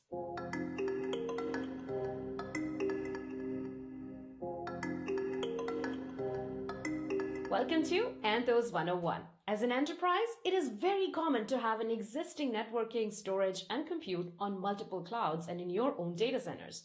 On each of these platforms, you need to manage infrastructure. Let's say you use containers on the clouds and develop apps using services on Google Cloud and AWS. Regardless of platform, you will need policy enforcement across your IT footprint. To manage these across platforms, you need monitoring and logging systems, and you need to integrate that data into meaningful categories like business data, operational data, and alerts. Digging further, you might use operational data and alerts to inform optimizations, automations, and to set policies or SLOs. You might use business data to do all those things and to deploy third-party apps. Then, to actually enact the changes you decided on, you need to act on different specific parts of the system. That means digging into each tool for policy enforcement, securing services, orchestrating containers, and managing infrastructure management. Oh, and don't forget, all of this work is in addition to what it takes to develop and deploy your own apps. Now consider repeating this set of tasks and data across a hybrid and multi-cloud landscape. It becomes very, very complex very quickly. Your platform admins, SREs, DevOps who are responsible for security and efficiency have manual cluster-by-cluster management, data collection, and information synthesis. With this complexity, it's hard to stay current, to understand business implications, and to ensure compliance, not to mention the difficulty onboarding a new hire. Anthos helps solve these challenges. With Anthos, you get a consistent way to manage with similar infrastructure management, container management, service management, and policy enforcement across your platform. As a result, you gain observability across your platforms in one single place, including business information, alerts, and operational information. With this information, you might decide to optimize, automate, and set policies or SLOs, or might rely on our machine learning models to make automated suggestions. You take those recommendations or make your own decisions and apply them to different management layers. Simple, right? Not quite. You may have different regions that need different policies and also have different development, staging, or production environments that need different permissions. Some parts of your work may need more security. That's where environs come in. Environs are the way to create logical sets of underlying Kubernetes clusters, regardless of which platform these clusters live on. By considering, grouping, and managing sets of clusters as logical environs, you can think about and work with your applications at the right level of detail for what you need to do, be it business insights over the entire system, setting for a dev environment, or troubleshooting data for the specific cluster. Using environs, each part of the functional stack can take declarative direction about configuration, compliance, and more. Anthos provides platform administrators a single place to monitor and manage their landscape, including policy control and marketplace access. This reduces person hours in management, enforcement, discovery, and communication. Anthos also provides them an out-of-the-box structured view of their entire system, including services, clusters, and more, simplifying their view and management so they can improve security, use resources more efficiently, and demonstrate measurable success. Anthos is also a platform to modernize application development. Why? Because it uses environs to enforce policies and processes and abstracts away the cluster and container management from the application teams. Anthos allows you to easily abstract away infrastructure from application teams by making it easy for them to incorporate a wide variety of CI/CD solutions on top of environs, allowing you to view and manage your applications at the right level of detail. Here are the key components of Anthos delivering the capabilities we discussed. Anthos simplifies and provides a consistent view across your company's landscape so you can improve security, use resources more efficiently, innovate faster, and demonstrate measurable success. Now that's a pretty high-level overview of Anthos. In the next video, we will show you how to get started with Anthos on Google Cloud. Until then, like, subscribe, and follow the links below to learn more about Anthos.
And welcome back to 24 hours of Google Cloud Talks by DevRel. Just a quick reminder, the hashtag for this event is Google Cloud Dev Talks. Next up is Guillaume Laforge. Guillaume is a developer advocate with Google Cloud, and today he will talk to us about Java 11 in Google Cloud Functions. Let's roll the video. Hello everyone, and welcome to this session about the Google Cloud Functions Java 11 runtime, a new runtime for the Cloud Functions environment. I'm Guillaume Laforge. I'm a developer advocate for Google Cloud. I'm focusing on the serverless technologies, particularly the serverless compute solutions, App Engine, Cloud Run, Cloud Functions. And I'm also a Java champion, and I'm the co-founder of the Apache Groovy programming language project. So I'm very keen to have Java as a new language runtime for Cloud Functions. If you think about serverless, there are two ways to think about it. There's an operational perspective and a programming models perspective. From the operational standpoint, what's interesting with serverless solution is that there's no infrastructure to manage. So you don't have to provision servers, clusters, etc. And the underlying platform is also secured by the Google Cloud infrastructure team. So all the security is managed for you. You don't have to worry about this. Well, at least, of course, from the functions you're going to implement, you have to think about security, but underneath, you don't need to apply patches for your Linux operating system or things like that. You don't have to take care of that. A very important aspect of the operational model, that's the pay only for usage. So you pay proportionally to the number and the duration of the calls that your functions are going to get. From the so there's no upfront costs. From a programming model perspective, you tend to write more service-based functions, code that is tailored for a particular purpose. So you kind of avoid writing a big monolith like on other compute solutions. So you can focus on small services. It's usually event-driven because you react to incoming events. So maybe it's an HTTP call, but it can also be any event coming from your cloud. So for example, it could be a new file on cloud storage and you want to be notified, a new message on PubSub, or a new document or an updated document in Cloud Firestore. You're going to get an event triggering your function. Also, it's open in the sense that all the Cloud Functions runtime are now based on this approach, this concept of functions frameworks. So each function runtime has its own function framework, which has a common contract across the various functions frameworks. And what's interesting is that it's some open source projects that you can use, for example, to run your functions locally on your machine, which is interesting because you have a great developer experience without having to deploy all the time your code. And also it means that this way of invoking functions is also available elsewhere because you can run that anywhere. You can run the functions framework. But we'll come back to that later on when we have a look at the developer experience. On Google Cloud Platform, there are three compute solutions for serverless. So you have functions with small function-sized bits of code. There's the oldest one of the three, that's Google App Engine, where you deploy apps. There's Cloud Run. Here you have to containerize your Java application. So you can put anything that can run in a container, including Java workload. And for Cloud Run, it's also HTTP driven, like App Engine, request, response kind of payloads. In the Cloud Functions runtimes, we had so far Node.js, we had Python, and we also had Go. And we're very happy to introduce Java 11 as the new runtime of the family. Before diving deeper, let's have a quick look at the Google Cloud Console UI to see what it looks like when you deploy Java functions from the Cloud Console. So here I have my Cloud Console on my project, and I'm going to click on the little hamburger button, and there's the Cloud Functions area here. I'm going to click on that, and as you can see, I've already deployed a few functions, but the first time you're going to come to the Cloud Functions page, it's going to actually enable the Cloud Functions API. And if I want to create a quick function here, this is going to be my first function. Let's call it first function. And yeah, let's make it an HTTP invoked function. I'm going to allow an authenticated invocation so that anybody can call this function from the web. I'm going to use, notice the Java 11 beta label here. There's a first example here. So since we're using Java 11, we can actually use the new var keyword if we want, right? So let's do this. Hello functions world. Okay. And I'm going to deploy that. So as you can see, it's currently deploying. I've already deployed a few functions, some HTTP functions or background functions. So you can click there, so you see it's still deploying. I deployed by default in US Central, but it's available in most of the regions. There's a timeout of 60 seconds, the default service account being used. And there are all the things that you can set up, things like VPC connector, or define some environment variables that you need in your function. So this is the general tab where you can see some statistics about your function. Here you can see the trigger, what is going to trigger your function. So in my case, it's an HTTP function, so we're going to call an HTTP URL. And what's nice as well is that this URL is given for you. You don't have to manage any certificate or anything of that kind. So you see the convention, the URL naming convention. There's the region, the name of my project, cloudfunctions.net, and the name I gave to my first function. Also, here you can see again the sources that we deployed, the POM file, the Java file. Permissions here, you can see that the permission is for all users because I want this function to be accessible by everybody. And there's also a testing section. So if you want to test the HTTP function, you can just click the test this function here button. Okay, let's call it. And it's going to say, okay, hello functions world. But I can also use this trigger URL. If I click on it, it's going to open a new window. And okay, hello functions world, my little function worked great. So as I said, there are two types of functions. HTTP functions that can be invoked by calling some HTTP URL. The URL is given by the platform. It can be invoked with different HTTP methods, so whether it's get, post, put, delete, and options, all these are supported.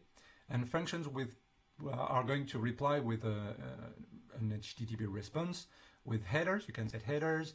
You can define the status code if the function was successful or not. You can provide a body payload. The other type of functions, that's background functions. So background functions react to more, let's say, asynchronous events. So for example, any event from your cloud infrastructure, so a new message on a subtopic, a new file updated or pushed on cloud storage in a bucket can be notified, or a new document in Firestore, or a document that's been updated in a path in your documents, or also audit logs.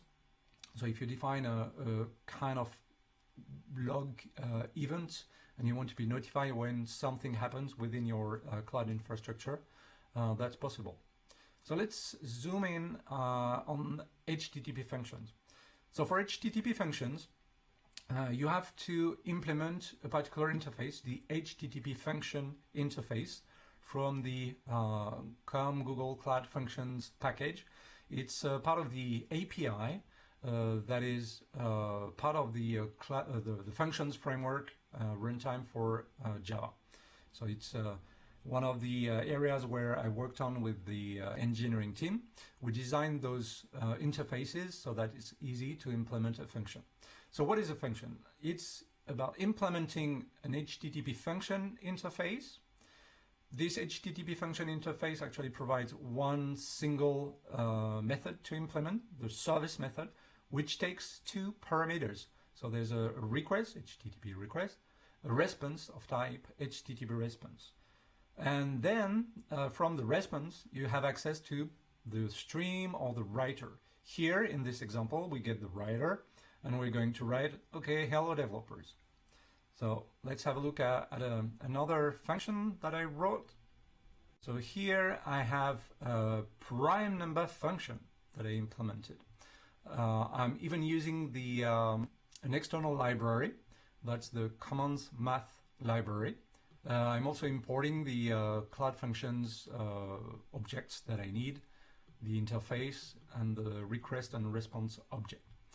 As you can see, so that's the same service signature method that we mentioned, but I also set a status code to say that my function was successful. I can set the content type because here I'm going to reply with just text plain, no HTML, no JSON, etc. I get the writer, and I'm also going to get a query parameter because I can pass query parameters to my functions. This is returning an optional for a string, and I'm checking that there's actually a parameter available.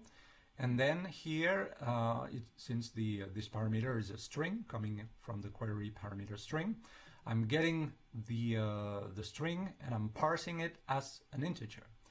And then I'm going to write to the output whether this number is a prime number or not using the Commons Math library. If there's a formatting problem, it's going to throw an exception, so I'm going to reply, okay, please provide a valid number. And if no number was present, I'm going to say, okay, please provide a valid number. So I've already deployed this function. I'm going to use the terminal here. So as you can see, that's the deployment that I made earlier. So let's go back to my function. So my prime number function, that's the one, this one, hello Java, should have called it hello prime numbers or something like this. I have a trigger, that's the URL. I can click on that URL and it's going to say, so please provide a number. Oh yeah, I didn't provide a number. So let's add a number equals something. 1, 2, 3, 4. Is it a prime? No, that's false. So let's put a real prime. Let's say 17. And 17, is it a prime number? Of course it's a prime number. What about if I put some random number? Yeah, no, it's not a valid number. All right. Next, background functions. There are actually two flavors of background functions, depending on independently of whether you are using any kind of event. There are background functions and raw background functions, the two interfaces that you can implement.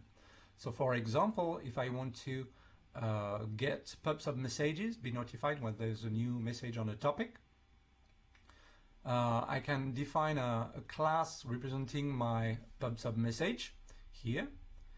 And it's got some data, some attributes, a message ID, the published time, etc. And I can, I have some generic here, which says, okay, I want this background function to receive pub/sub messages.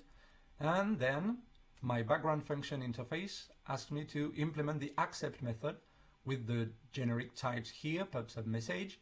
And there's a context. The context can contain information about the event ID and things like that. So that's what I'm actually going to do here. I'm going to print the message ID here. What's interesting is that although the events are JSON payloads, we're using automatically the JSON library to do the marshalling and marshalling. So it's going to take the JSON payload and marshal it into this pub/sub message object. But if you don't want to use JSON for unmarshalling, you can also use raw background function. So this one, this interface is not generified. There's no generics involved. And instead, you get a string instead of getting an object. And this string, you've got the JSON string. So it's up to you to inspect that JSON string, to parse this JSON string and do something about it. And again, still the context with some metadata about the event. Let's have another look at background functions. Here, that's the one that I did, similar to the PubSub one, except it's a cloud storage event. For example, I want to be notified when a new file arrives on a PubSub, on a cloud storage bucket. On the other hand, I could have used a raw background function. The raw background function accepts the JSON payload directly and is not doing any marshalling and marshalling. So it's up to you to do the parsing. What's interesting with this approach is that potentially you can say, okay, I don't know exactly what my event payload looks like, so I can go with the raw background function and then perhaps do the JSON approach if you prefer. I deployed my new picture function. So this one is using cloud storage. As you can see, it says, okay, it's an event type, a trigger type of cloud storage, and it's when something is uploaded to my bucket. When something is created, a new file is created. You can also say, okay, I want to retry on failure if something failed. So I deployed this. I have my bucket here, and I'm going to upload a file. So let's say, okay, this picture, I'm going to upload this. And since in the code we wrote some log statements, we can go to stack driver logging. Okay, let's have a look. And new function, so I can select, I want to see just the logs for this particular function. And as you can see, so the function started and everything, and there's this log message at the bottom, which gives the name of the file that I received as an event. Because if you remember in the sources, I can go back here, and in the sources, I was just printing system out println file event dot name. So that's what I was doing. All right, I'm printing the file name event. And also notice that I was only interested in the bucket name and name of the files, so I don't need to put all the fields in the event object that is automatically unmarshaled. So we mentioned how to write those functions, but let's also talk about how you're actually building those functions, how you're deploying those functions. So there are two ways to build functions. So either you use the source build solution, which is currently relying on Maven. So if you want to build a function that is defined by a pom.xml project file, and then the usual Maven conventions, your sources in src, main Java, etc.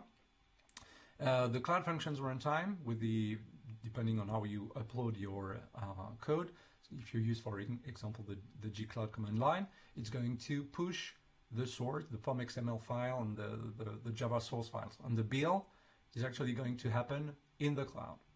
The other approach is to pre-build locally on your machine by packaging a jar archive.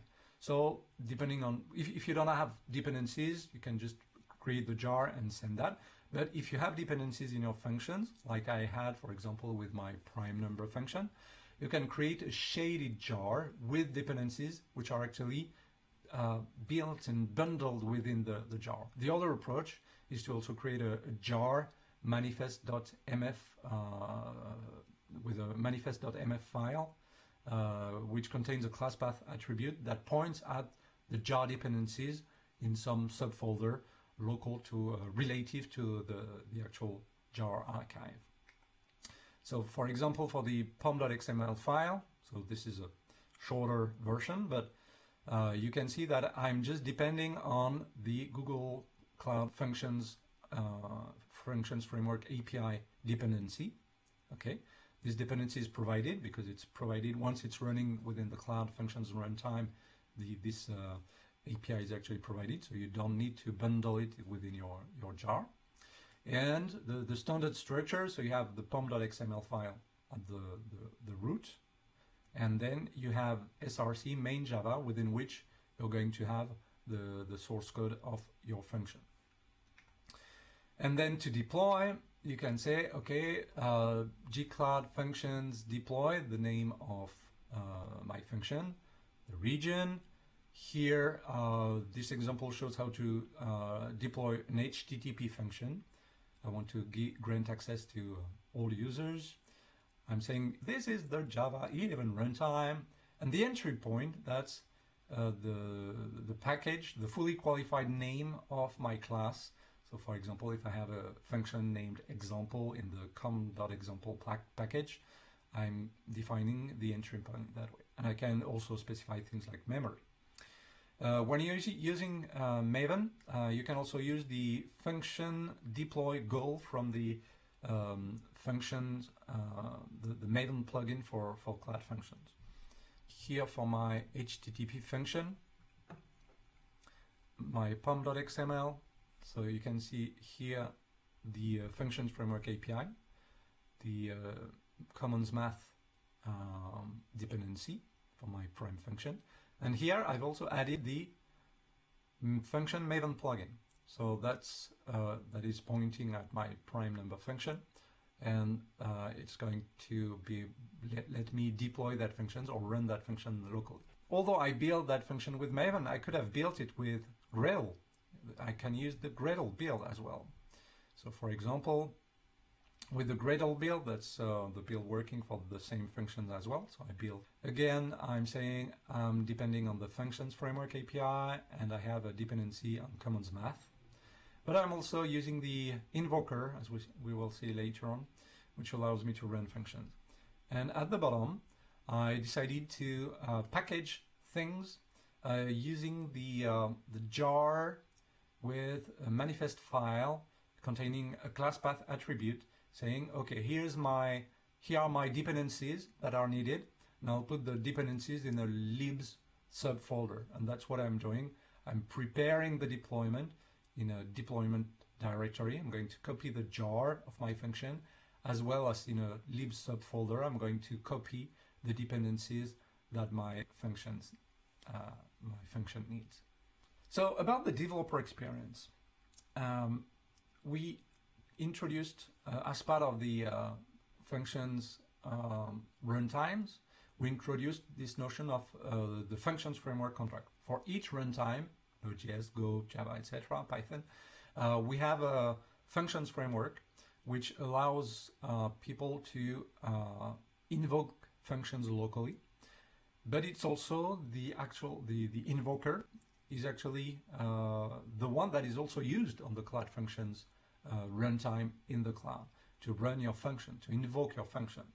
So that means we use the same thing locally on our machines for the developer experience, as well as once it's deployed on the cloud. But it means as well that it can also be deployed elsewhere. It's a jar file, the invoker. So anywhere you can run that jar file, anywhere you have a JVM using Java 11, JDK 11, you can run your functions. So you could also run your function on premises or even within another cloud provider. The Cloud Functions framework is actually an open source project which is available on GitHub. So it provides the Functions Framework API, the invoker, as well as the Maven function plugin. If you want to run your functions locally, as I hinted when I showed my pom.xml file, I can use the function Maven plugin and declare that in my pom.xml. And then I can just run mven function run. I added the Maven function plugin here, and I'm going to show you the terminal. So here I'm going to run my function locally using function run, and then okay, I have a URL on localhost 8080, so I'm going to do just that, curl localhost. Oh, please provide a number, of course, number ABC. Oh no, it's not a valid number, so let's say a valid number 1 2 3 4. Is it prime? No. Let's do 17. 17 is prime. All right. So I can run my functions locally, which is super useful for the developer experience because you don't have to deploy your function all the time to see anything that would have changed. All right. I'm adding a new task in my Gradle build called run function, and it's going to use the function invoker using the functions invoker configuration that I defined above here. This is the coordinates where I can find the invoker, and then I can define a target. So if I want, see if I have several functions in my project, I can choose the one I want to use and deploy and run locally. I can define a different port number, and I can override the class path if I want to add other library. So let's have a look. Gradle run function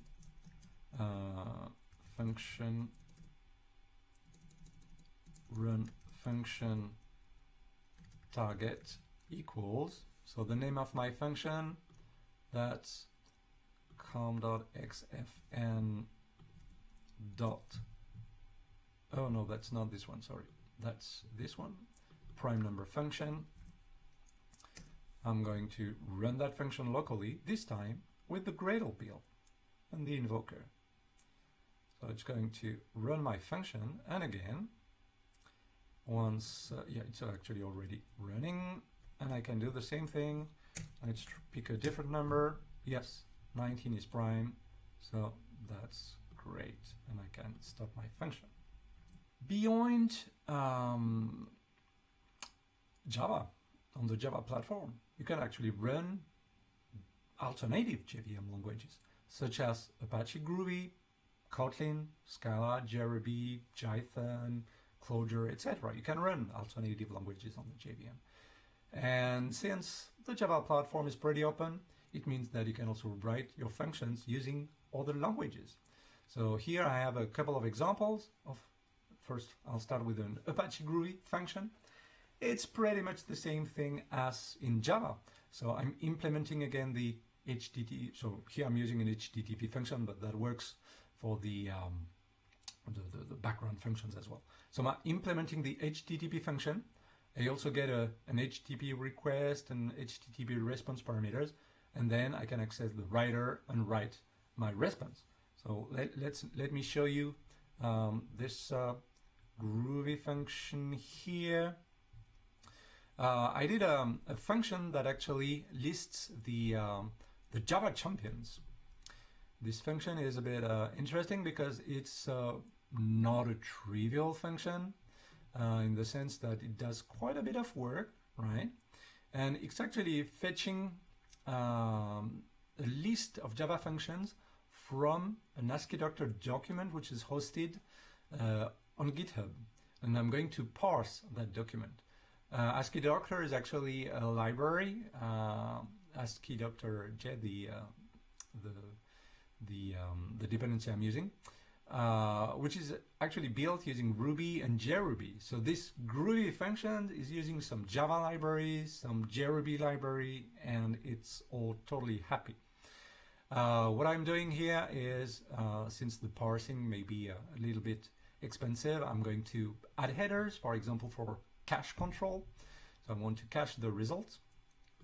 I can specify the content type. Here I'm going to return some JSON payload, and I also have different paths. The request path, for example, I want to sort the Java function, the Java champions by year or by country, and then here that's where I'm fetching the list of champions. and here some boilerplate code to parse through the document, the ASCII doctor document. So this is the Java functions. There's a trigger, and I'm going to show you again the source code that is here. What's interesting is that because I want to compile Groovy code within my Maven build, I actually use the gmaven plus plugin, which is a plugin for Maven that compiles Groovy source code. So that's what I'm doing here. And I'm still using the function Maven plugin to run my Java champion function. And below as well, I'm also depending on the Groovy library for the Groovy language. I have the functions framework API. I'm using the ASCII Doctor J library for parsing ASCII Doctor document, and I'm using JSON to create the JSON payload in the output. Okay, so my function is here.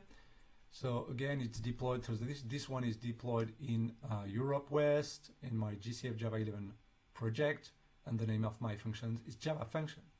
So this is cool. I can see the name of some of the champions. I can do by year to know, okay, in 2005 we have Dion Almer, etc. Or I can do also by country. Okay, so for example, I can search for France, and am I in the list? Yeah. Woohoo! No, yes, I'm here. I became a Java champion in 2017. So as you can see, this is written in Groovy. So you can see that, for example, by looking at things like the def keyword, things like the range, documents, etc. This was an Apache Groovy function, but you can also write Kotlin functions. This is very similar to the Groovy function. Beyond alternative languages, we also have third-party frameworks. So for example, you can create functions with Spring and Spring Cloud. You can also create functions with the Micronaut framework. If you write a Spring function, you use the Spring Cloud conventions. So a Spring Cloud function is actually a bean that returns a Java function. So it's not a Google Cloud function, it's really the Java function interface. It takes a string, returns a string, and as you can see, it's returning a lambda expression, a Java 11, Java 8 lambda expression, because we're using the arrow here, and it's going to be wrapped in a way as a function here. I'm going to show you also a Micronaut function. A Micronaut function, what's interesting is that whether you use Spring or Micronaut as well, is that you're using the programming model offered by your favorite framework. So you're not seeing here the functions framework API. Here it's really just a Micronaut controller. The controller, okay, is named, is going to reply on the hello subpath. And here, for example, I can say hello name because there's a query path containing hello / my first name, for example, and you get that as a parameter of this method for the HTTP GET call. So let me show you an example with Micronaut. So here I have a Micronaut controller, an even simpler one that just replies with a text plain message and just says example response. And it's built with Gradle. So there's a bunch of dependencies here, and you can also see that it's using the invoker to run your function locally. So here I deployed my Micronaut function earlier, but I can do Gradle run function, and it's going to launch Gradle and the functions invoker to run my function. Okay, so it started, and I can do curl I'm going to do a curl. Let's go to this one. So it's not prime number this time. It's HTTP. I can just do this. Okay, 80 port 8080. Okay, need to go to the hello controller. Okay, example response. But I also deployed that function in the cloud. So let's have a look at my Micronaut function. It's here. I can also trigger it. You can also do background functions. I'm doing an HTTP functions here. As you can see, because the trigger type, it's an HTTP function. And I also have the URL, but you can, of course, use background functions using any kind of event. So here, again, I need to go to the hello controller, and it's going to print, okay, example response. So it's up to you whether you want to use Spring Cloud, Micronaut, etc. What's nice is that the Micronaut and Spring teams worked on integrations for Cloud Functions, meaning that you can use the usual programming model, the developer experience of those frameworks to deploy functions using those frameworks on Google Cloud Functions, whether locally on some other kind of server or cloud provider, or on the Cloud Functions environment. So it increases the portability aspect, because it's not just using the functions framework directly, but you can use a Micronaut controller that you've already deployed and deploy that. And what's nice as well is that I forgot to mention, here if you go to micronaut.io/launch, you can create a Micronaut project saying, okay, you want to use Micronaut 2.0, I want to use Java, Kotlin, or Groovy, use Gradle or Maven for the build, and you can add Google Cloud Function. You can add the Cloud Trace support, but I'm going to add this Google Cloud Function module, and then I can even preview what's going to be created. So here I created a demo project using an HTTP function, and I have a Gradle build that's doing the same thing with the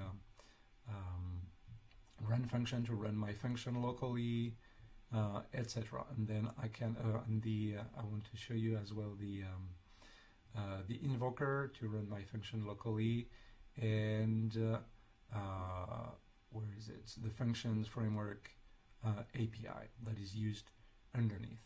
So I can just click the generate project button, and I have a Micronaut based function project ready to be deployed. All right, so that's about it. I introduced you to the new Java 11 runtime for Google Cloud Functions. You can create two types of functions, HTTP functions or background functions, to react to HTTP method calls or to some events coming from the cloud, new messages on PubSub, etc. Functions are portable actually thanks to the functions framework. So there's no lock-in. You can take the functions framework open source project and libraries and use that elsewhere, wherever you want, or within the Cloud Functions environment. You can also use alternative JVM languages, so it's not just Java, the language, but it's also Groovy, Kotlin, etc. And there's integration already with some popular frameworks like Spring, with Spring Cloud Project, or the Micronaut project, which both integrate with the functions framework. So that's about it. Thanks a lot for your attention. And I'm really looking forward to seeing what you're going to build next, thanks to Cloud Functions. Thanks for your attention. Well, hello, Guillaume. Thanks for joining. We do have one question to follow up with your presentation, which was very thorough. Thank you very much for that. The question is as follows. It is from Sebastian, and it says, hello, Guillaume. Java reputation is still to use huge memory to start slowly. I know many changes have been made, but what can you say about that comparing to other languages as Python or Go for specifically Cloud Function, which was the topic here, as it may have impact on pricing on one side and cold start on the other? Thanks. Yeah, so that's actually a pretty good question. So first of all, I didn't make a proper benchmark comparing the various runtimes. Second point, let's remember that it's currently in beta, so we continue on improving this new runtime. So when it's live, it's going to be more interesting at that point to do proper comparisons between the different runtimes. But yeah, so Java might still be using a little bit more memory. That's possible. In terms of startup time, cold starts, etc. Also, if you want to ensure that your functions start quickly, be sure to avoid using huge, big functions with tons of dependencies. Try to favor frameworks. So if you use the functions framework directly, it's pretty light. It's really super light to run. Or if you use frameworks, I demonstrated the Micronaut framework. Lots of stuff is actually done ahead of time at compilation. So when it's running live on the Cloud Functions, it's actually super fast. It starts in a blink of an eye because there's no class path scanning going on, no component scanning, and all those things through reflection, etc.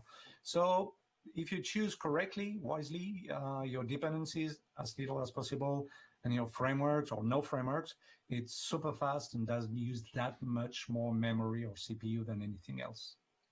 Okay, great. Well, thank you, Guillaume. Unfortunately, that's all the time we have for it, but you are back soon with Mete. Yes, to take us through a live workshop that will touch on many different things, serverless Cloud Functions, but also App Engine as well as Cloud Run. So we'll see you in a bit. See you later. Thank you, Guillaume. Our next speaker is Laura Murillo Velarde. Laura is a GDE as well as a tech lead at CTAG and a Google Cloud certified architect. Today, Laura will talk about the system that she has helped create at her company to process and analyze more than 7 terabytes of data generated by events from one application. The solution includes using GKE, Kubernetes engine that is, as well as cloud storage, Dataproc, Cloud Dataproc, and BigQuery. Let's roll the video. Hello everyone, I'm Laura Murillo, and I work as a tech lead at CTAG, a startup based in Madrid, and I'm also a Google Developer Expert for Google Cloud. At CTAG, we work to build the best tool to integrate contextually relevant ads into images and videos, and I want to share with you today one of the problems that we needed to solve. We will see the process that we followed to find a solution that allowed us to generate and to process several terabytes of information daily. So let me first introduce the problem that we had. One of the tools that we needed, it is called SSP, a supply side platform. This tool receives a request every time we have the possibility to display an ad to a user. Its function is to perform several processes, including sending requests to several third parties connected with us to try to get the best ad to return to the user. The problem with this tool was that it was a black box for the product team. They needed to make decisions, to tune it, or they also had to check if we needed to change something in the connection with a third party, or if any of the connections was not working as expected. And to do that, they needed data. They needed a lot of data. So we decided that to fix that lack of data that they had, we could send events with the information needed. With those events, we could expose things like how many requests we were receiving, or how many requests we were sending to every third party, if they were answering with an ad or not. If they were taking too long to answer, you have to think that we need to provide an answer in milliseconds, or the user will be gone by the time we display the ad. The idea was to process those events to generate aggregated reports for the product team. They could analyze and make decisions based on that data. But we also wanted to have some detailed information that could help us to debug issues with any of the integrations. We wanted to be able to, for example, know the exact request that we were sending to any third party, or the response that we were receiving, or the ads that they were sending. So we decided to split everything into kind of events. The reporting events with a smaller size, where we control the properties that we add, and those are events that we want to process and analyze automatically.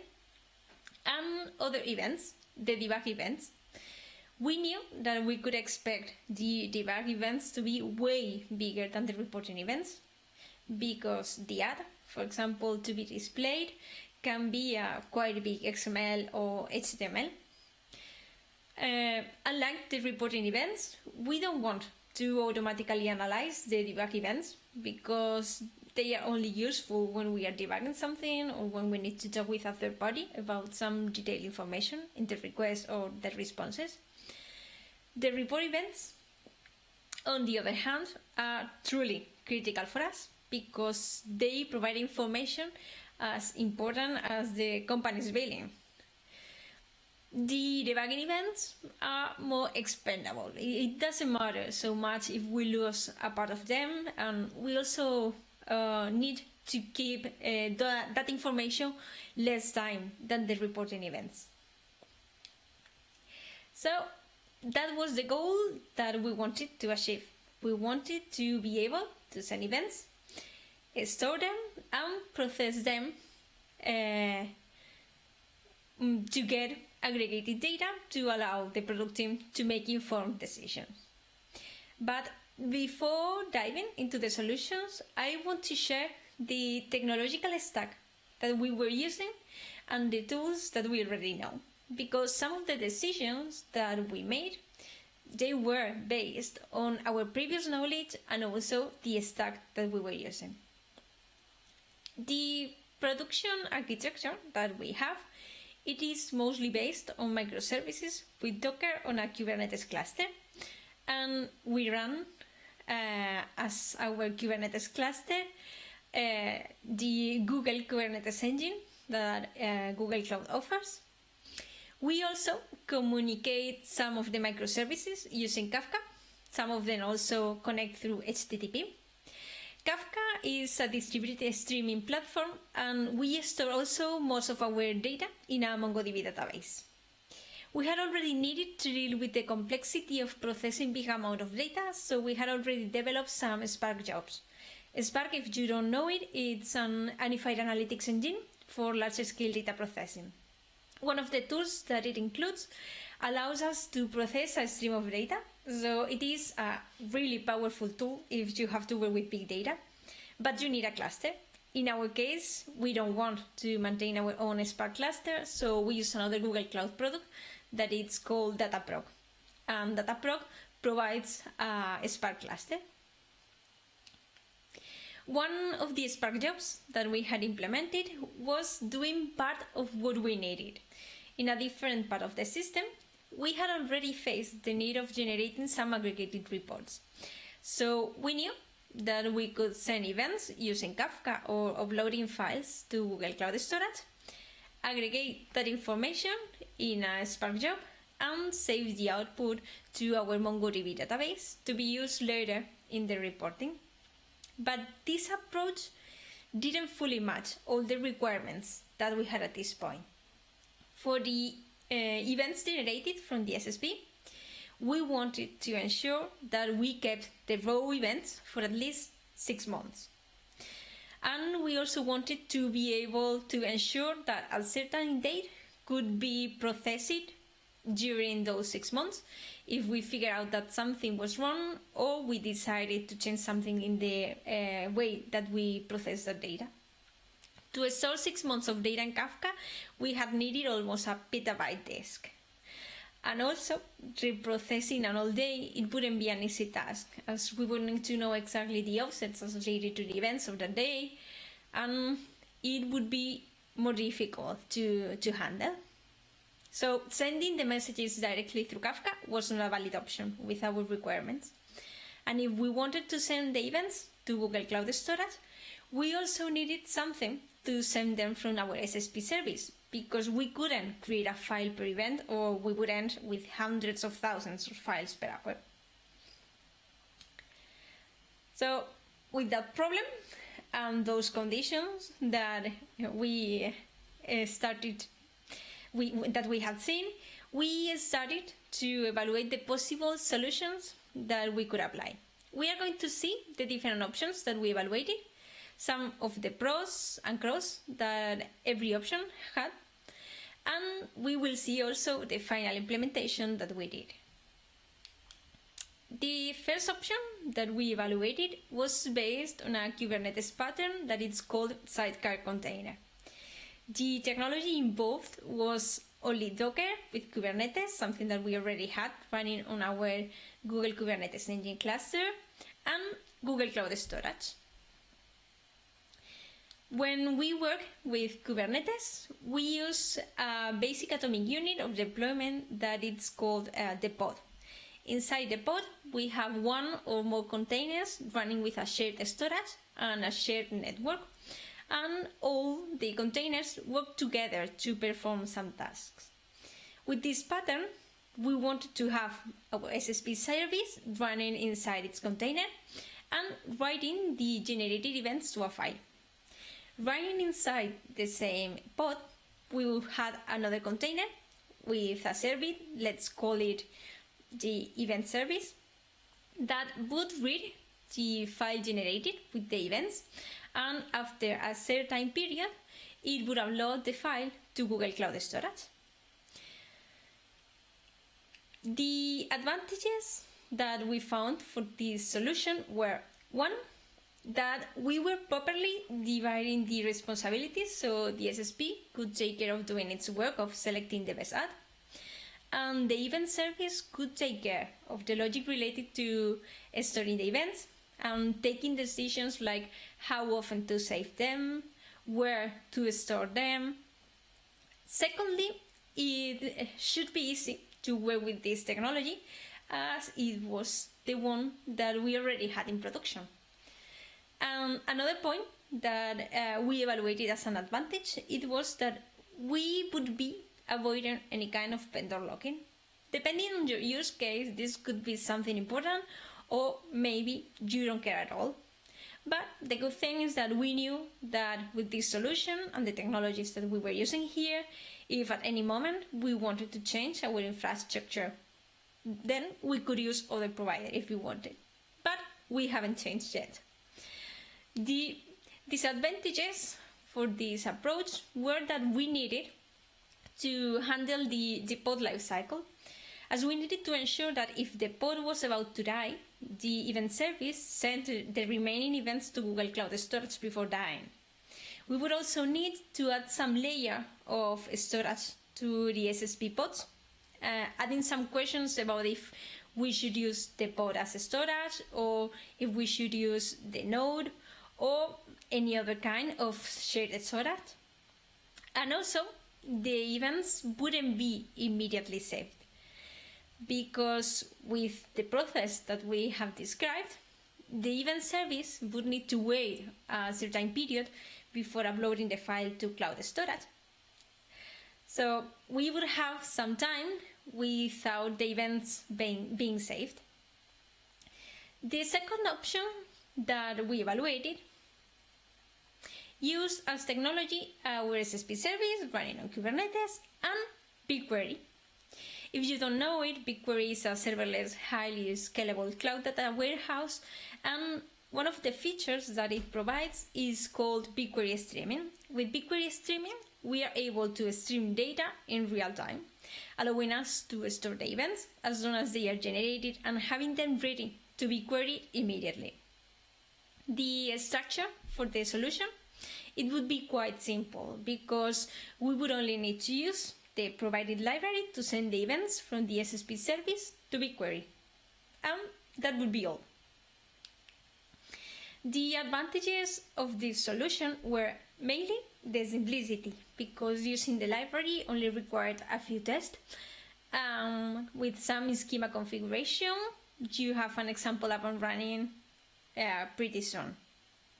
Also, having the events immediately stored and ready to be queried was a big advantage for us, because we don't need to worry so much if the pod of the SSP is restarted or whatever happens to it. And as it was a service provided by Google, we didn't have to think about the maintenance. The main disadvantage that we found for this solution was that it could become a bit more difficult to calculate the cost expectation. With BigQuery streaming, you pay based on the amount of data that you send through the streaming inserts. You also pay for the storage that you use, and you pay for the amount of information that you process when you run a query. At this point, we didn't really know how many events we were going to send and how much that could affect the cost. And the other thing that we were concerned about was if we would have some kind of connection problem when we launch hundreds of events. If we had connection issues, then we had to start to think about some kind of retry system, or we would be losing events. That's something that we didn't want at all for the reporting events. The third option that we evaluated was based on the reporting solution that I introduced at the beginning. We were already working with a big data processing tool, so even if we didn't want to directly connect the SSP to it, we could use at least that learning to create another solution. The different pieces involved in this solution would be our service running on Kubernetes, a queue system with Kafka, a Spark job running on Dataproc, and finally Google Cloud Storage. The process would be as follows.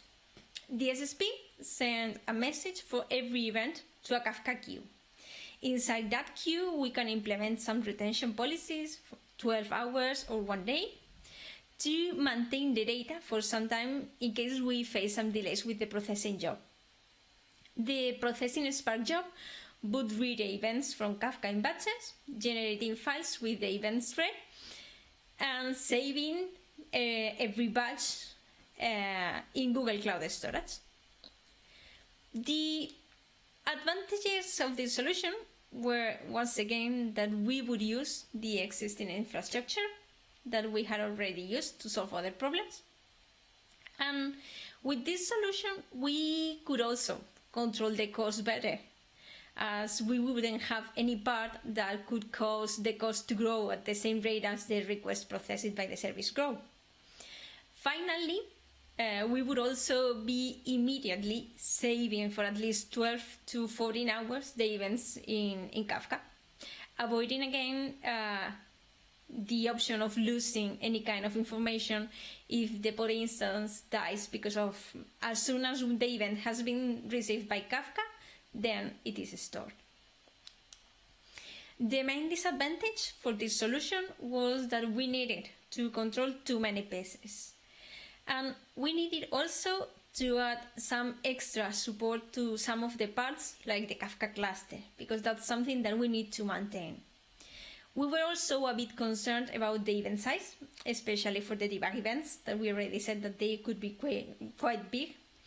And how could that affect Kafka performance, because large messages can decrease throughput and impact the operations.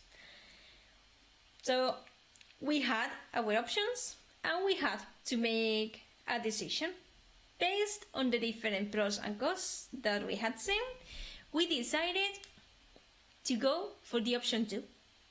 And we started working with BigQuery streaming. Why?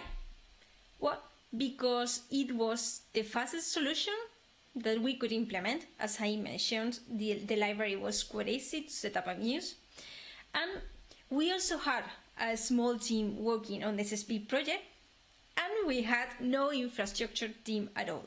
So for us, being able to delegate to Google and rely on a big company to take care of the scalability and maintenance of this tool was a big and fast win. The complete process that we defined consisted of the SSP service, using the Node client library to send the events to BigQuery. Every hour, we created a Spark job that would read the events generated during a certain hour and would process them to generate the reports for the product team and store them in our MongoDB database ready to be used. And we could think that this was all. We had managed to provide a solution for the problem that we had, and we were happy with the tools that we were using.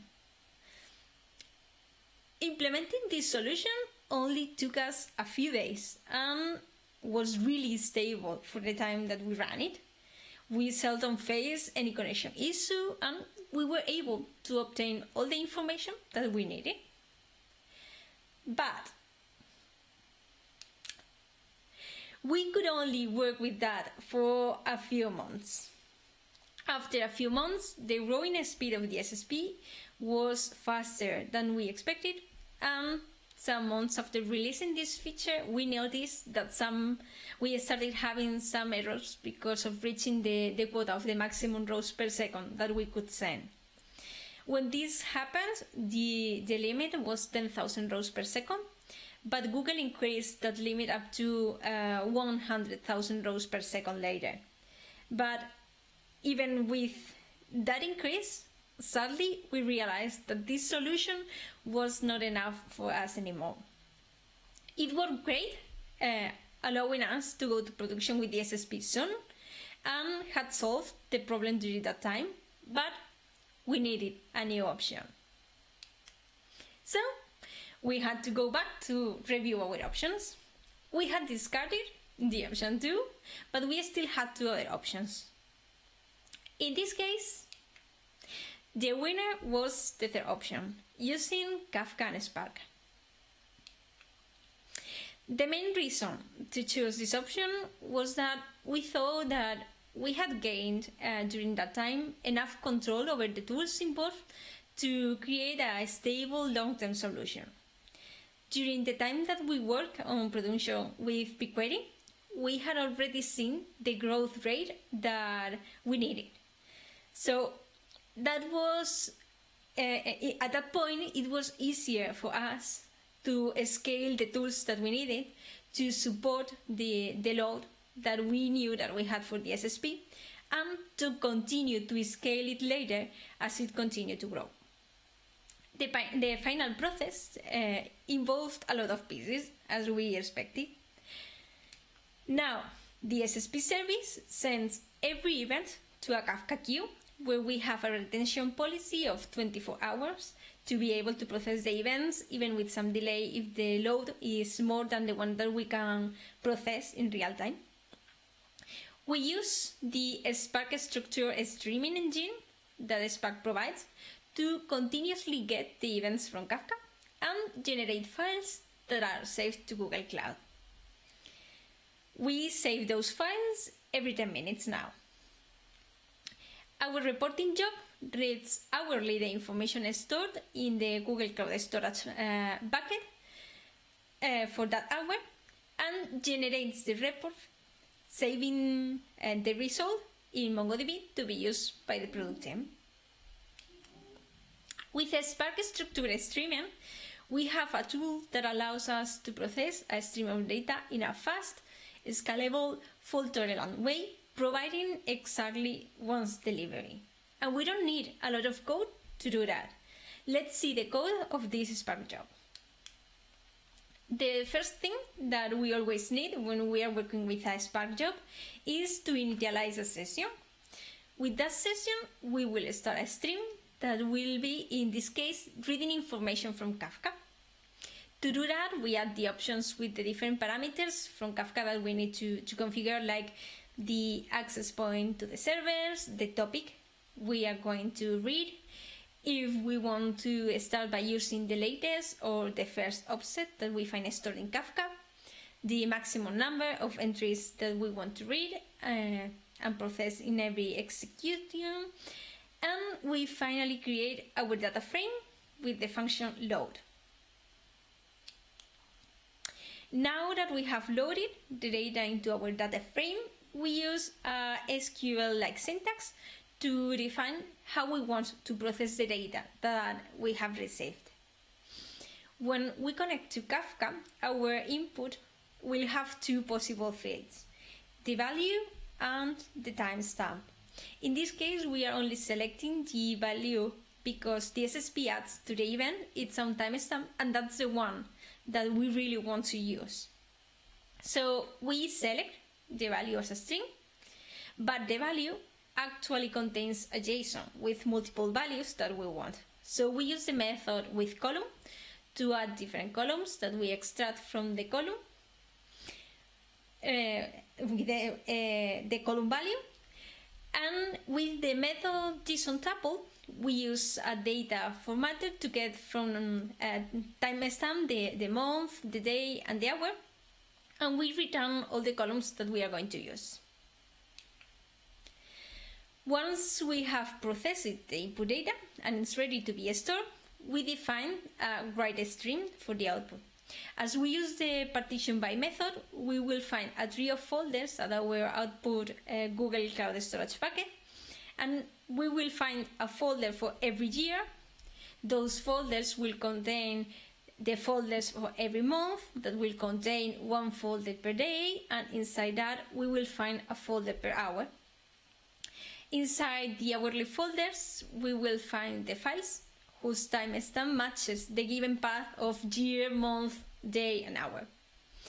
We are using Parquet format, a columnar storage format that provides us a good compression rate for our data. When we work with files as output, the output mode has to be always append, and we have to set the path where we want to store our files, in this case our Google Cloud Storage bucket path.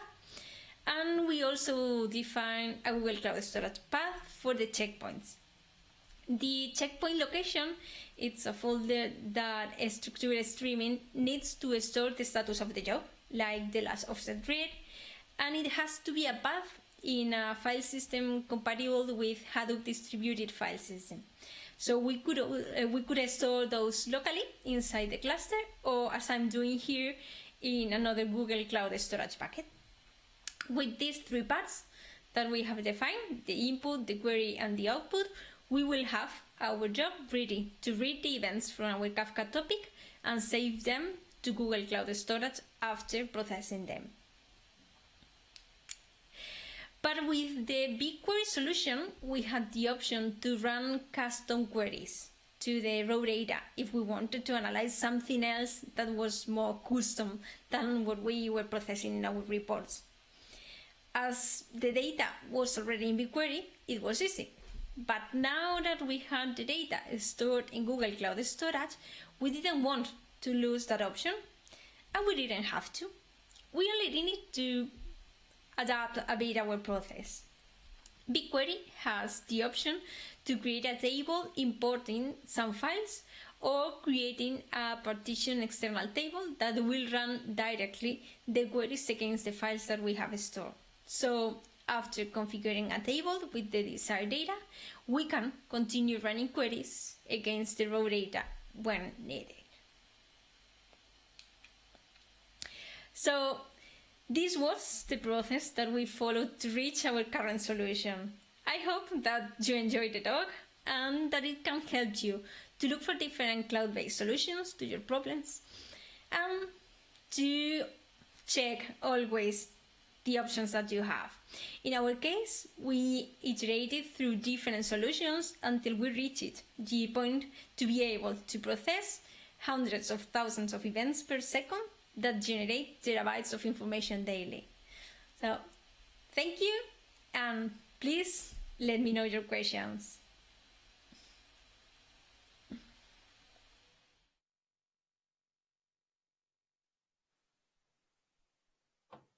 Welcome, Laura.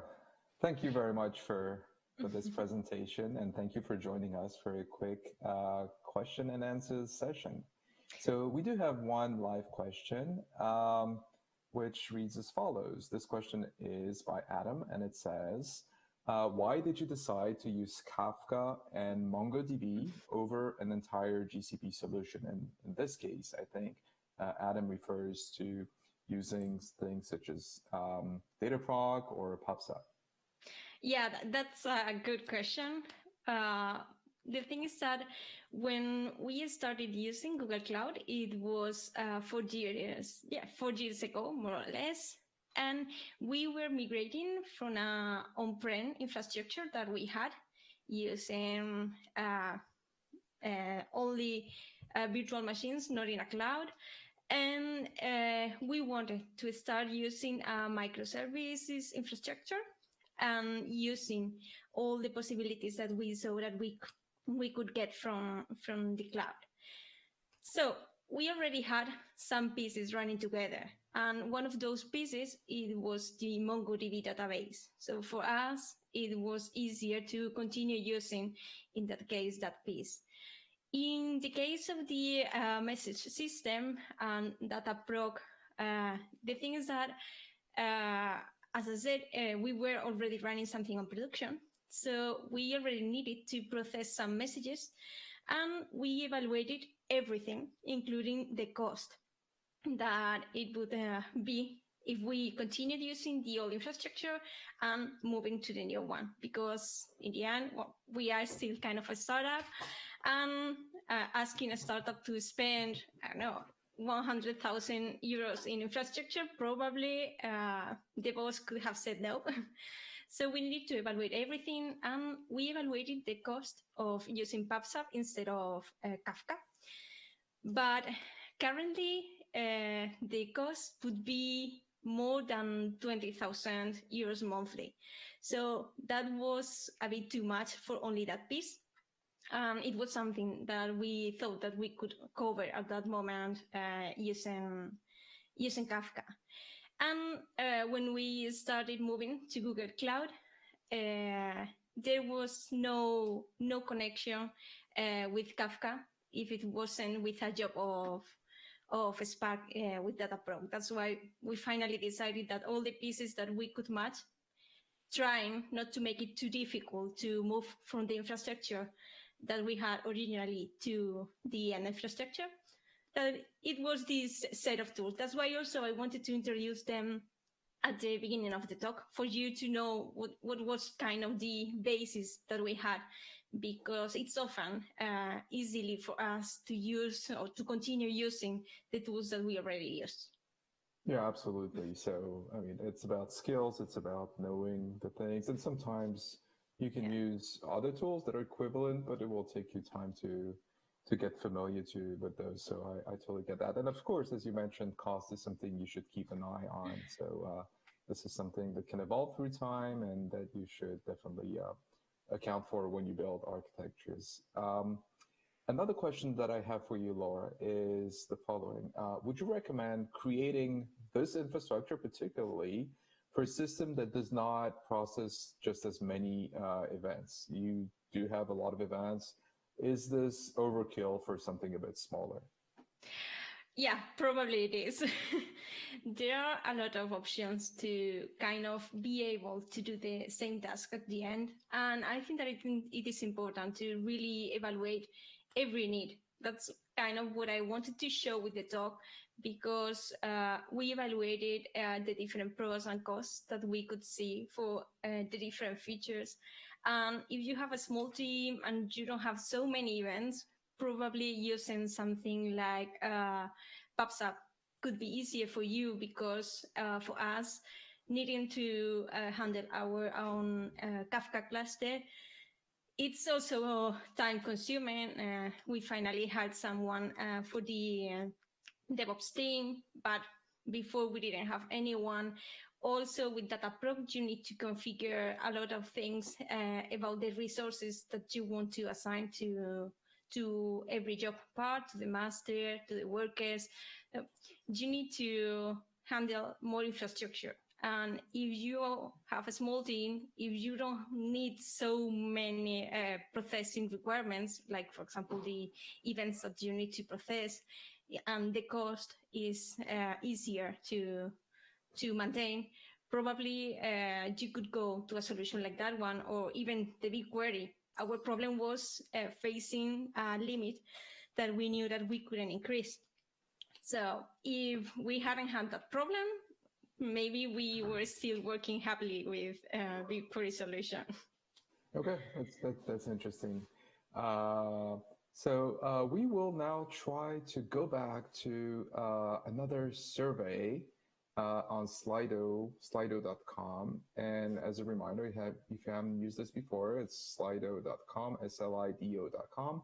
And the event code is K723. And we have a question for you there. So let me myself go there. And the question reads as follows. Have you contributed code to open source? And I will answer that I have, but probably not as much as I would like to. So there. And let's see the live results as they come in.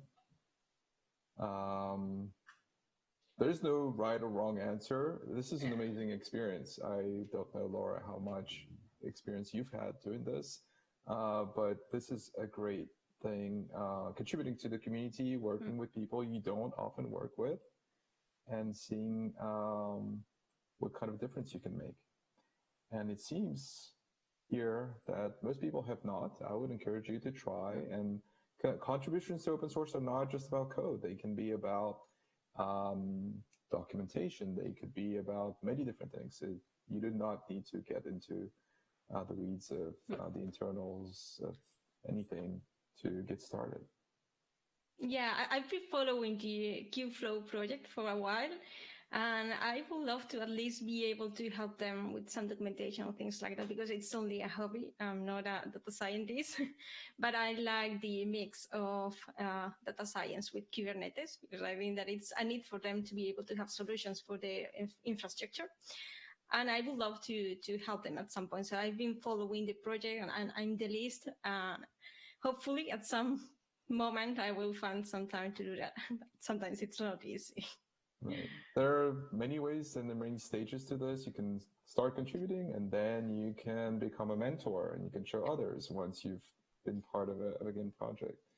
And you can, of course, contribute things that are your own little project and get feedback or contributions to enhance your own work. That is also great.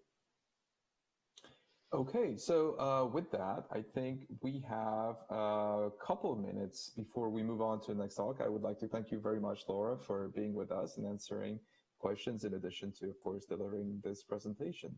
Thank you. Thank you very much, and we will be back in a couple of minutes for the next talk.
and welcome back to the 24-hour edition of Google Cloud Talks by DevRel.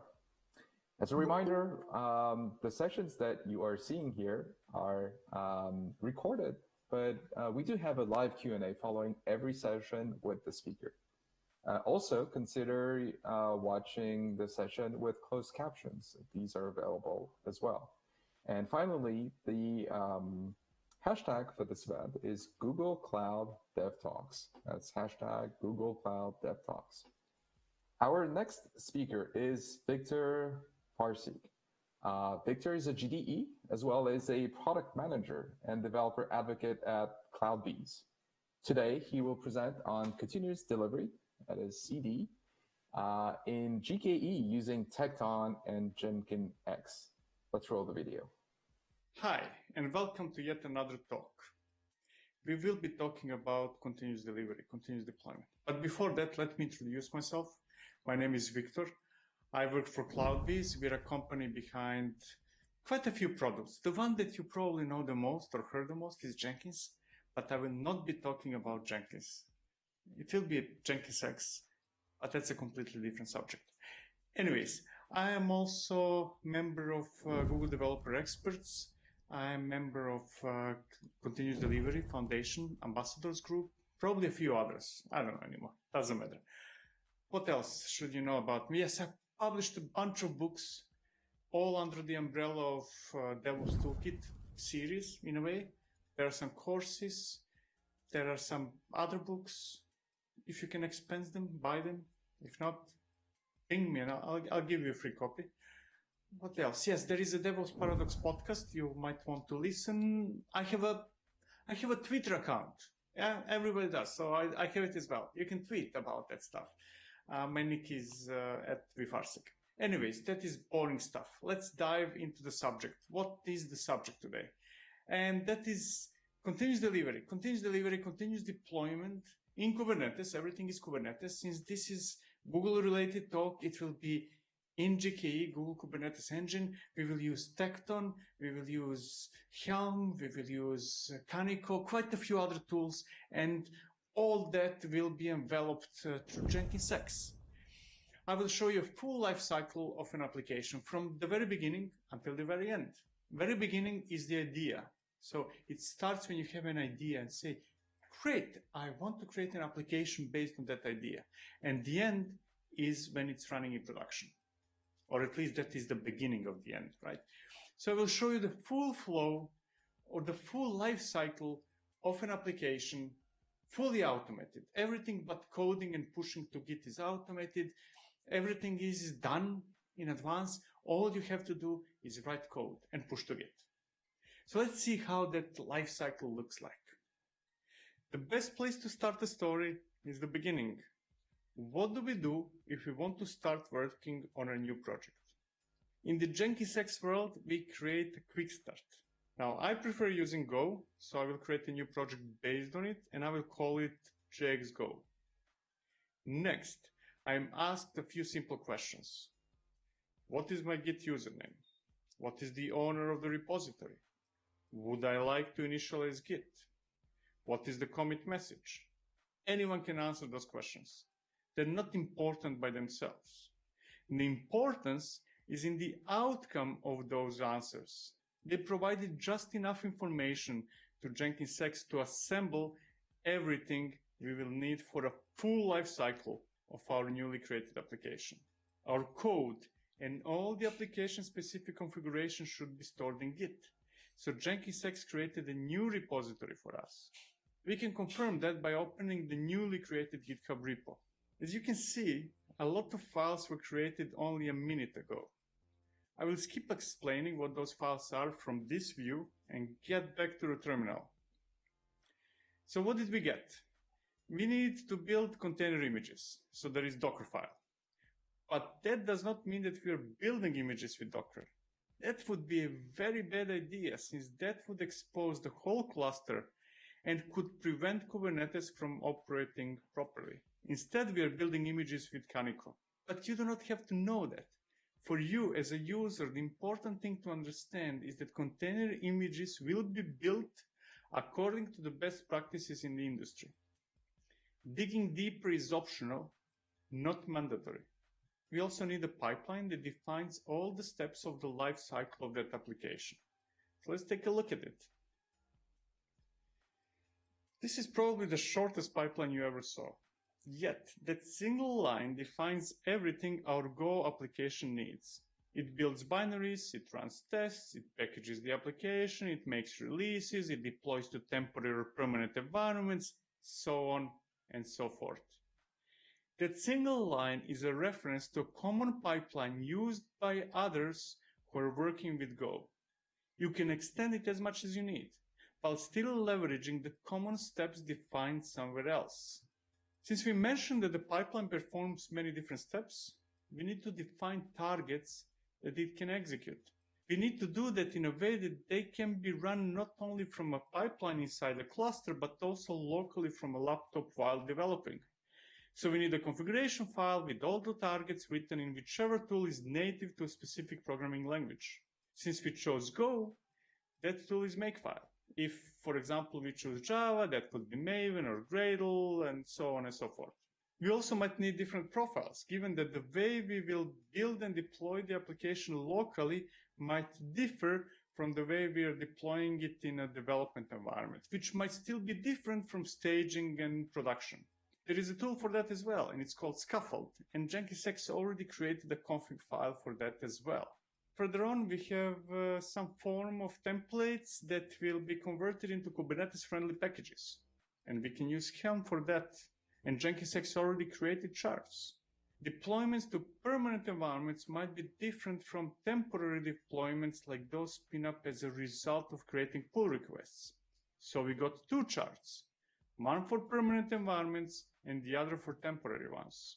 What matters is that none of those tools are proprietary or created by JenkinsX community. The only exception is the pipeline. Everything else is a collection of best-of-breed tools that serve a single process focused towards GitOps. We can call it codification of good practices. And I'm saying that simply because I dislike the phrase best practice, which is misleading. And nevertheless, those practices can and will change over time. As they change, JenkinsX will be changing as well. And you can rest assured that your project is following them, unless you opt out. Now, since I mentioned GitOps at least once, you might expect me to define it, but I will not do that. I will assume that you already know what it is. I will just say that it is a process that assumes that Git is the only source of truth, and that any change of the actual state of the cluster needs to be preceded by a change of the desired state in a Git repository. Your job is to make changes to the code and push them to Git. And it is the job of the machines to converge the actual into the desired state. Everything is code. Code is stored in Git. You push code and you let machines do the rest. You get traceability of everything you do, and at the same time you're free from wasting your time on repetitive tasks. The key ingredient in all that are Git webhooks. Git needs to notify the cluster that you changed something in one of the repositories. So JenkinsX created that as well. Everything we need for any of the steps in the life cycle of our newly created application is there, waiting for us to start development. Now, the real question is how much time it would take you to do all that. How much time you would need to figure out which tool to use to build container images. How about the tools for building, testing, deploying, and so on and so forth? There are thousands to choose from, and the first one you stumble upon, or the one you're already used to, might not be a good choice. Maybe it was before, but it might not be today. Once you figure out all the tools you need, you would still need to learn their syntaxes, write a bunch of configuration files and code, and do a few other random things. That can take anything from days to years. And once you're done with all that, you will still need to create a service that everyone can consume, unless you expect everyone else in your company to go through the selection process and potentially steep learning curve. In my case, it took a couple of years to get to this spot, together with the combined effort of a huge community. And now that is available to everyone. All you have to do is execute Jake's create quick start and wait for a few seconds. That's it. You can benefit almost instantly from years of effort of a large community aimed towards defining the process that works and picking the right tools to support it. But there is more to it than creating a bunch of files that define how a myriad of tools should behave. Let's take a look at what's running inside a cluster. We can see that some pods are being created, some are running, while others, those that are not in use anymore, are completed. I will not go into details of all those. Think of it as magic for now. What matters is that one of them contains JX Go in the name. That's the pod that is running the pipeline of our newly created application. When we created the files and pushed them to Git, it notified the cluster, which in turn started running a pipeline that is building, testing, releasing, deploying, and performing all other needed tasks. Right now, we can see the activities of the pipeline and watch its progress. Similarly, if something goes wrong, we can observe the logs and get more insight into what's going on. What matters, what really matters, is that we only said that we would like to work on a new project. Everything else, so far, is being done by machines in the background. We can get more insight into which pipelines we already have in the cluster by retrieving them all. We can see that there are 4 pipelines. There is one for each environment: development, production, staging. We'll take a closer look at those later. For now, I will just say that we are following GitOps principles, and that means that any change to any of the environments starts with a change in Git, which in turn sends a webhook that triggers one of those pipelines. Their primary goal is to converge the actual into the desired state defined in dedicated Git repositories. The 4th pipeline is handling the application itself. It was auto-generated when we created the new project. What matters is that there is a Git repository associated with each of the pipelines, no matter whether they're specific to an application, an environment, or anything else. Now, speaking of environments, we can retrieve them as well. Currently, there are 3 environments matching those we saw in the pipelines. The interesting part is that the promote column of the staging environment is set to auto. That means that applications are promoted to staging every time we push a change to the master branch of any of the applications. On the other hand, the production environment is set to manual. Nothing will be promoted there automatically. Instead, we need to make a choice when a release of an application is ready for production. As you can probably guess, any aspect of an environment can be changed. They can have more of them. They can all be automated, or they can all be manual. There can be anything in between. Now, I already stated that applications are promoted to staging automatically, and that we already have some code in the master branch of the repository of the newly created application. That means that by now, the first release of the application should be running in staging. Let's confirm that. And we can see that there is only one application in staging, and that it is running the release 001. Moreover, the system auto-generated the address of the application unique to staging. We'll get back to that as later. For now, let's check what's in the releases of that repo. Even the release process is now automated without me lifting a finger. Every time we push a change to the master branch, release notes are assembled and stored in Git. Right now, there is not much info, but that's mostly because I did not yet write any significant commit messages. Now let's get back to the application in the staging environment and copy the URL. I will store it in an environment variable since I'm too old to remember it. And now comes the moment of truth. Is our application truly deployed and accessible? Let's send a request and check it out. We got the response. The application is up and running. And I still didn't do anything beyond expressing the desire to start working on a new project. Now, for most people, all that does not matter. What is important is for everyone to be productive, and the best way to accomplish that is by letting everyone write code and use the tools everyone is familiar with. The only tool that we all probably agree is the common denominator is Git. So all I want everyone to do is write code and push changes to Git. Everything else should be transparent and running in the background. Let's see whether we can walk through a full development lifecycle, accomplish all the goals, and not introduce any new user-facing tool. It's only about writing code and interacting with Git. Let's see whether we can do everything without disrupting anyone in any formal way. I will simulate development of a new feature all the way until it is running in production. So what do we do first? I will start by creating a new branch.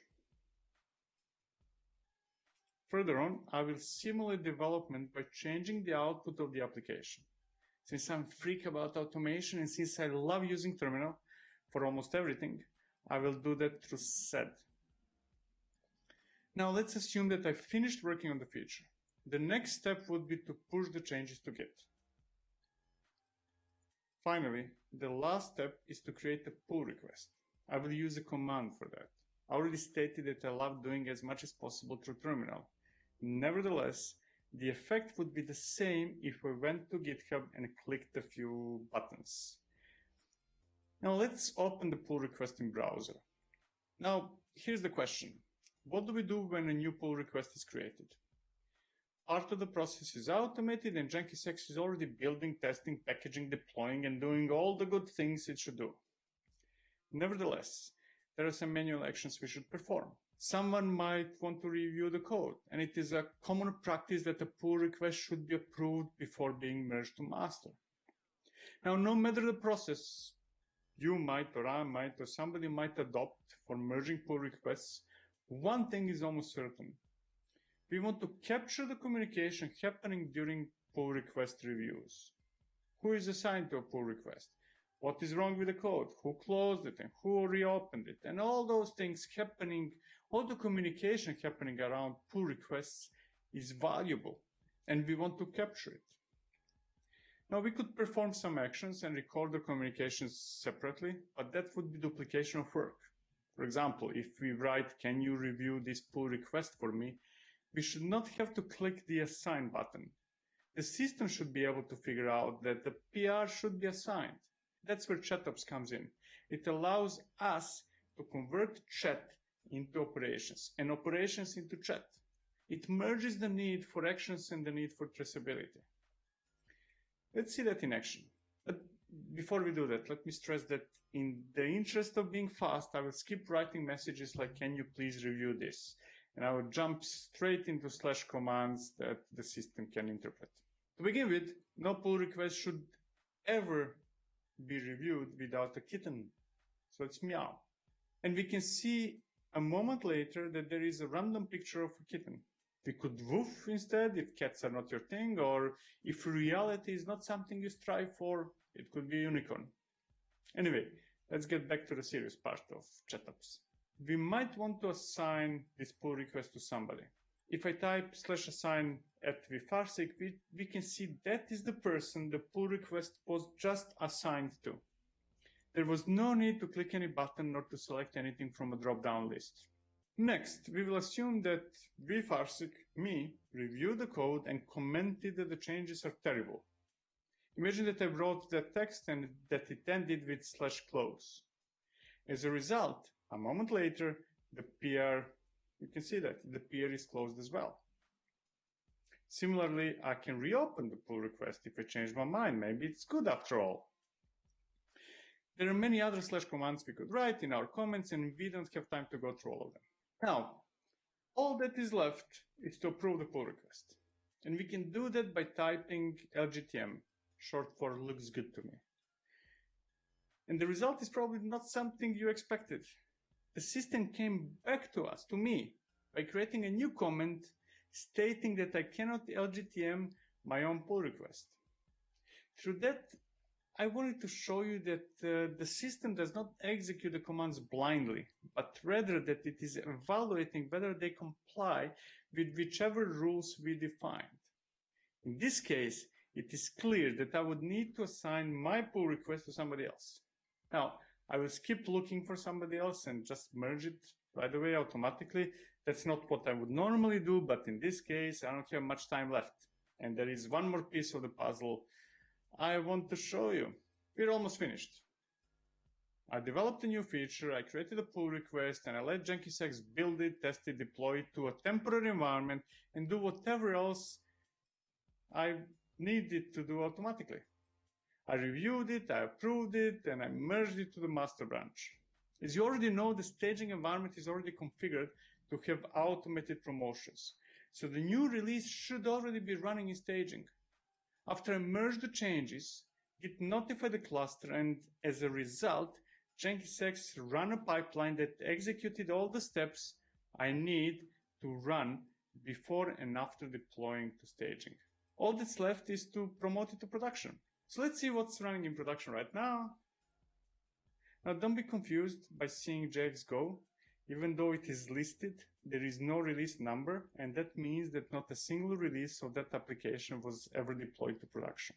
For us to promote the release of an application, we need to know the version that we want to promote. Assuming that we want to move forward the one currently running in staging, we can get the required info from there. And we can see that release 02 of JX Go is currently running in the staging environment. Let me promote that one to production by executing JX promote. Now, you might be expecting that the command I just executed would deploy that release to production, but that is not what it is doing. Instead, it created a pull request with the changes to the repository that holds the desired state of the production environment. Then, right now actually, it is waiting until that pull request is processed by monitoring the pipeline run initiated by the creation of that pull request. While that is doing, let's open the pull request and see what is inside. And we can see that two files were changed, and most of the differences are related to reformatting the information in those files. You can ignore formatting differences. They're not important. What matters is that the pull request added JX Go release 02 to the list of the dependencies. Once the pipeline is successful, once the pipeline of the pull request was successfully executed, the process merged that pull request. And that spring up yet another pipeline, which will converge the actual into the desired state of the production environment. Since we added a specific release of JX Go to the list of dependencies, it will soon be running in production. So let me output again the list of the applications running in production. And we can see that JX Go, that none of the releases of JX Go are running there. That probably means that the pipeline did not yet finish executing. So I will wait for a few moments. I'm waiting, and I'm waiting, and then I'm still waiting. Let's try again. And this time we can see that JX Go is running in production. To be on a safe side, I will copy the auto-generated address of the application and send a request. And not only that I receive the output, but judging by the message, I can confirm that it comes from the release 02. Hooray! Now think about all that. Imagine that JenkinsX does not exist. How would you design the whole system in a way that not a single new user-facing tool is introduced? How would you help developers to continue doing what they do best, to write code, and to use the tools they know, like Git, while still providing all the automated processes they need? How long would it take for you to pick all the right tools, to create all the definitions, and to write a pipeline that ties all that together into a single GitOps process? If the answer is more time than I would like to spend, then JenkinsX might be a good platform to try out. Now, there is much more to JenkinsX than what I just presented. Nevertheless, even this small demonstration hopefully shows the power and the simplicity that it combines. Thank you for watching. I hope that this was useful. If it was, I encourage you to try out JenkinsX yourself. You will find the information you need in the official documentation, which is jenkins-x.io, or you can get my book, which goes into more detail than the documentation and slightly different approach to explain stuff. Or you can go and get one of the other books I published or the courses. If you do that, I would appreciate it a lot, because that would provide support so that I can create more content like this. Finally, please remember to subscribe and press the bell icon to be notified when I create a new video and upload it to YouTube. Your support is important. Thank you very much. And so here we are with Victor. Welcome, Victor. Thank you. And nice to be here. Thank you for that presentation. We now have a few minutes to spend together, and I will have a few questions for you. The first one I have for you is that not everybody is running in the cloud today. Some people might be running parts of their workloads and build and deployments in or from the cloud. Maybe they're not there at all. How much of everything you've described actually is applicable to hybrid scenarios, and what are the advantages of maybe moving as much as possible to the cloud? So theoretically, it applies to all scenarios. And when I say all scenarios, if you're running Kubernetes, it shouldn't matter much whether that's on-prem, in cloud, what's or not, right? Now, that being said, the fact that everything can be done does not mean that everything is equally good, or that everything is equally easy to set up, and so on and so forth. So it's definitely much easier to set up this, in this case, JenkinsX, but in cloud. And I mean, that applies to almost any solution, to be honest, and equally to JenkinsX, right? So it's definitely easier to set it up on cloud, and you get those benefits that you might not easily get. I will not say not get, but not easily get when you're outside of the cloud, like, scaling your hardware, higher availability, running across multiple zones in a region, and so on and so forth. So it can be done, but if you can go to cloud, you will make your life much easier, I guess. Okay. So obviously you believe in the value of all this, in the value of continuous deployment in one place, but to start with, but also in the tools you've described. But how hard is it really to, in your experience, to convince maybe others in a tool, in a project, in a team to be on board and to all start using the same tools and these principles? I mean, there are many situations. Sometimes it's very easy, sometimes it's very hard. I would say that from my experience, the less experience somebody has, easier it is to convince that somebody, right? If you're stuck in a certain way of doing things for 20 years, then unlearning what you know tends to be the biggest obstacle, right? It's relatively easy to show the value of something, something that is cool, something that is new, right? That can be cloud, that could be virtual machines in the past, Kubernetes, and all those things. I think that's easy to demonstrate, but it's very easy when you start with all those questions. Yeah, but I've been running this networking for 20 years.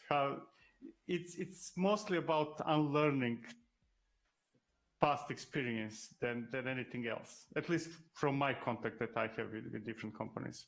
So would you have a suggestion, which would be to try to find those less experienced people in the team to then convince others? I mean, that's also not the right solution, to be honest. It's not about kicking out everybody experienced and then bringing in juniors for everything, right? But it's mostly about making a decision that, yes, we want to do this. And when I say, yes, we want to do this, it's not necessarily about JenkinsX. It is about diving really into Kubernetes ecosystem. That is probably the major obstacle. Do we really want to be in Kubernetes, and not just in labs, but with all its glory, right? Once that decision is made, then the rest is usually easier. It's about then, okay, so shall we build our images with Docker or with Canico, right? Those are already details. It's that big leap, I think, from something that you had before into something that is highly dynamic, very, very hard to control in a way, hard to grasp, because it's moving around, right? And another big obstacle, I believe, is the architecture of your applications, right? Sometimes it's very hard to say, okay, I have this mainframe thingy that I've been having for 30 years. Would they benefit from this? And those are the hard questions. But when we are talking about some either dedication that comes from CTO, usually saying, yes, we made the decision, we're going cloud native. Once you do that, then things tend to be relatively simpler. Okay. So I have to ask, and I've been around for a while. I think you know the question I'm about to get to. I've known Jenkins since before it was called Jenkins.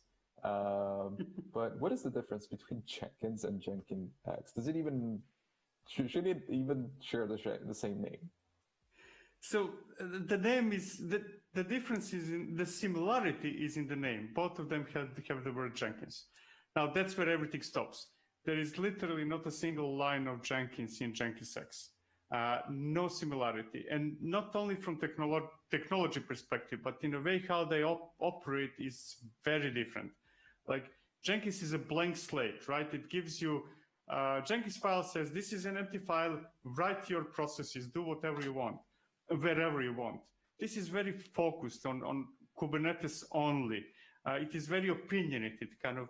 This is the way this is a good way to do stuff, and you kind of need to adapt to it instead of it will not adapt to you much, right? That's the job of Jenkins. Jenkins adapts to any situation you want. This is something completely different. It's maybe the easiest way to explain it would be that it is a codified version of good practices. I don't like the word best, right? So we are really trying to enforce certain practices rather than give you the tool that does anything you want. And that is very different from Jenkins. Outside of what I said before, that there is no Jenkins there. There was. For the first year, there was Jenkins in Jenkins X. And then for a year, it was deprecated. And since a couple of months ago, it's completely gone. Okay. I think that clarifies it for me. So I understand you do, when it comes to cloud providers, spend quite a bit of time with Google Cloud. But what does it take for a user? And when I say with Google Cloud, is developing with Google Cloud, and maybe even starting with Google Cloud. But from a user perspective, what does it take to get Jenkins X running on Google Cloud? So if you go through requirements that we need, it's a really huge list. We need a Kubernetes cluster that's easy, but then we need service accounts, we need storage, we need Vault for your secrets, and so on and so forth. So the list is relatively huge. And I think that such a big list simply represents a bit of a chaos that we are right now with the cloud native Kubernetes CNCF ecosystem, right? Now, to make that simple, let's say, we created a Terraform module. So basically, if you go now to Terraform catalog and you Google and you search for Jenkins X Google, you will find the module, and then it converts itself into maybe anything between 2 and 10 lines, depending on how much you want to tweak it. So we try to really make it simple by saying, okay, give us the essential information, like what is the size of the nodes you want, what is the region, what is your Google project, and from there on, it's Terraform apply, and off you go. And another thing important, I think, is that we tend to, since we cannot really do every feature from day one everywhere, so we usually kind of start with one provider and then expand further. And in our case, that's Google, simply because from our perspective, it makes when I say from our perspective, actually, what I want to say is from engineering perspective, it makes it easier for us to start there because it's closest really to Kubernetes without much frills, I guess. Great. Thank you. We have a question here from Hector. which says, Okay. Is there any difference setting up and using Jenkins X with any Git flavors, such as GitLab or cloud source repositories? Yes, so there are some, generally we're trying to make that all transparent, and it should work more or less the same no matter Git flavor. That's a recent development. Before we were relying on Prow, now we rely on something that we cooked ourselves called Lighthouse, and it should work the same with all Git providers. Now, that being said, we are not 100% there because some providers are giving us trouble. Like there are some really huge differences, for example, how they notify through webhooks when a pull request is, let's say, updated, right? So there are difficulties, but those difficulties are mostly in Jenkins engineering side, right? How do we make that transparent? But if you're not there 100%, then maybe let's say 95% there. And then from user perspective, you should not really notice much whether it's, I don't know, GitHub or GitLab or Bitbucket. It should be very transparent. Now, I must admit, we are not 100% there, but we're close, almost. So keep using it and report feedback and issues you have, I guess, is the message here. Oh, that's definitely. It's open source project, so don't complain to me, complain to issues in GitHub. Yeah, the nice thing about open source is that if there's an issue, you can fix it. Exactly. Excellent. Well, Victor, thank you very much for the time you spent with us. It is now time for us to take a break. I will pass this on to Lee, who is my co-host for this portion of the EMEA 24-hour extravaganza that we're running here with these edition of the Cloud Talks by DevRel. So with that, I will say goodbye and look forward to speaking with Lee in just a few minutes. Bye-bye. Thank you, guys.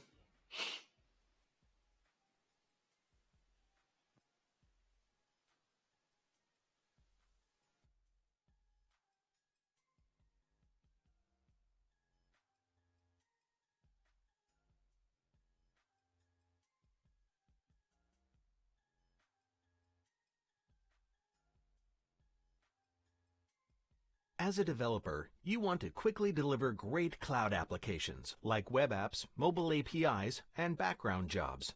But choosing a cloud solution often comes with trade-offs. On the one hand, you can choose to manage your servers, but this can mean provisioning and configuring them yourself, plus worrying about scaling as traffic patterns change. And you might run the risk of over-provisioning resources and paying for more than what you need. On the other hand, you can pick a traditional serverless solution, but this can limit the languages and libraries you can use, and may require code changes, and make it harder to move your application.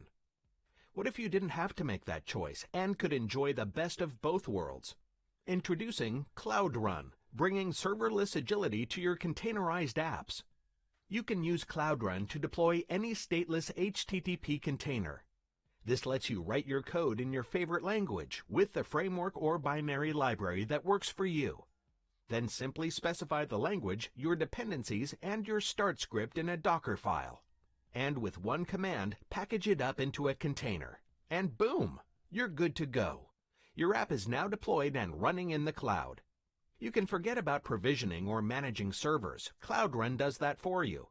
Cloud Run automatically and quickly scales up or down based on your incoming traffic, and even scales down to 0. And you pay only for the resources that your app uses, billed down to the nearest 100th millisecond. And because Cloud Run is built with Knative, you can use it with your own Kubernetes engine cluster too. With Cloud Run on GKE, you can build and deploy apps to your own Kubernetes cluster with the same easy experience and benefits. So the next time you want to build a great app quickly, check out Cloud Run. Get started today. The first step in deploying to Kubernetes is putting your app inside a container.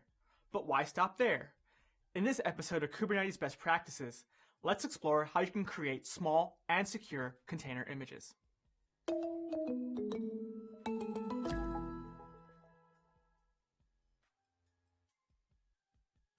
Thanks to Docker, creating container images has never been simpler.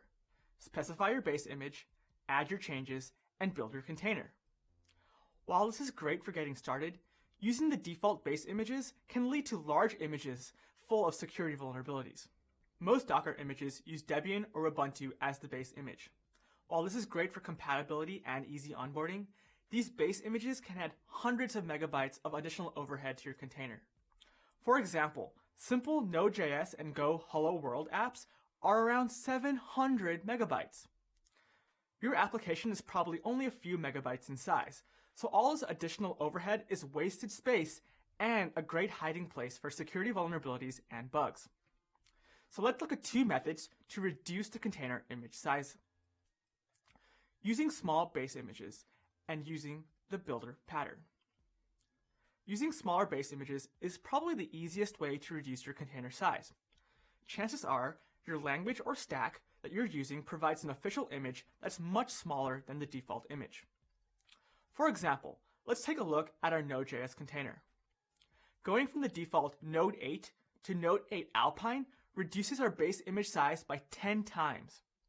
To move to a smaller base image, update your Docker file to start with the new base image. Now, unlike the old on-build image, you need to copy your code into the container and install any dependencies. In the new Docker file, the container starts with the Node Alpine image, creates a directory for the code, install dependencies with npm, and finally starts the Node.js server. With this update, the resulting container is almost 10 times smaller. If your programming language or stack doesn't have an option for a small base image, you can build your container using raw Alpine Linux as a starting point. This also gives you complete control over what goes inside your containers. Now, using a small base image is a great way to quickly build small containers, but you might be able to go even smaller using the builder pattern. With interpreted languages, the source code is sent to an interpreter and then is executed directly. But with a compiled language, the source code is turned into compiled code beforehand. Now, with compiled languages, the compilation step often requires tools that are not needed to actually run the code. So this means that you can remove these tools from the final container completely. To do this, you can use the builder pattern. The code is built in the first container, and then the compiled code is packaged in the final container without all the compilers and tools required to make the compiled code. So let's take a Go application through this process. First, let's move from the on-build image to Alpine Linux. In the new Docker file, the container starts with a Golang Alpine image. Then it creates a directory for the code, copies in the source code, builds the source, and then finally starts the app. This container is much smaller than the on-build container, but it still contains the compiler and other Go tools that we really don't need. Let's extract just the compiled program out and put it into its own container. So you might notice something strange about this Docker file. It has two from lines. The first section looks exactly the same as the previous Docker file, except that it uses the as keyword to give this step a name. In the next section, there's a new from line. This will start a fresh image, and instead of using Golang Alpine, we will use raw Alpine as the base image. Raw Alpine Linux doesn't have any SSL certificates installed, which will make most API calls over HTTPS fail. So let's install some root CA certificates. And now comes the interesting part. You can use the copy command to copy the compiled code from the first container into the second. This line will copy just that one file and not the rest of the Go tooling. This new multi-stage Docker file contains a container image that's just 12 megabytes. The original container image was 700 megabytes. That is quite a difference. Using small base images and the builder pattern are great ways to create much smaller containers without a lot of work. Now, depending on your application stack, there may be additional ways to reduce your container image size as well. But do small containers actually have a measurable advantage? Let's look at two areas where small containers shine: performance and security. For performance, let's look at how long it takes to build a container, push it to a registry, and then pull it down from the registry. For the initial build, you can see that the smaller container has a huge advantage over larger containers.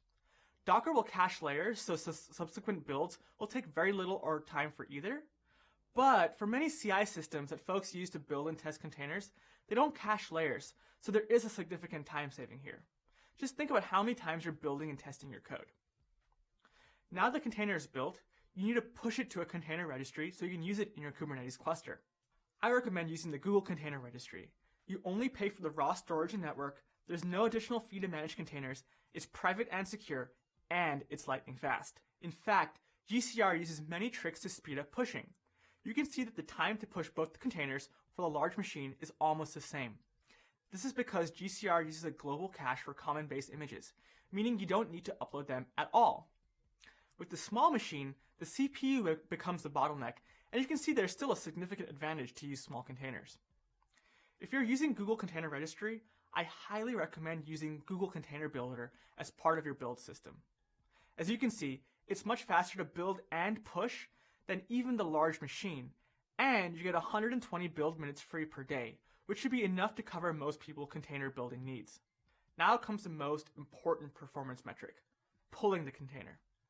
While you might not care about the time it takes to build and push the container, you should really care about the time it takes to pull the container. For example, let's say you have a 3-node cluster and one of the nodes crashes.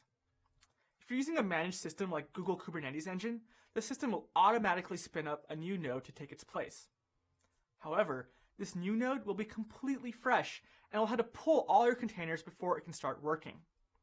If it takes too long to pull the containers, this is just time where your cluster isn't performing as well as it should.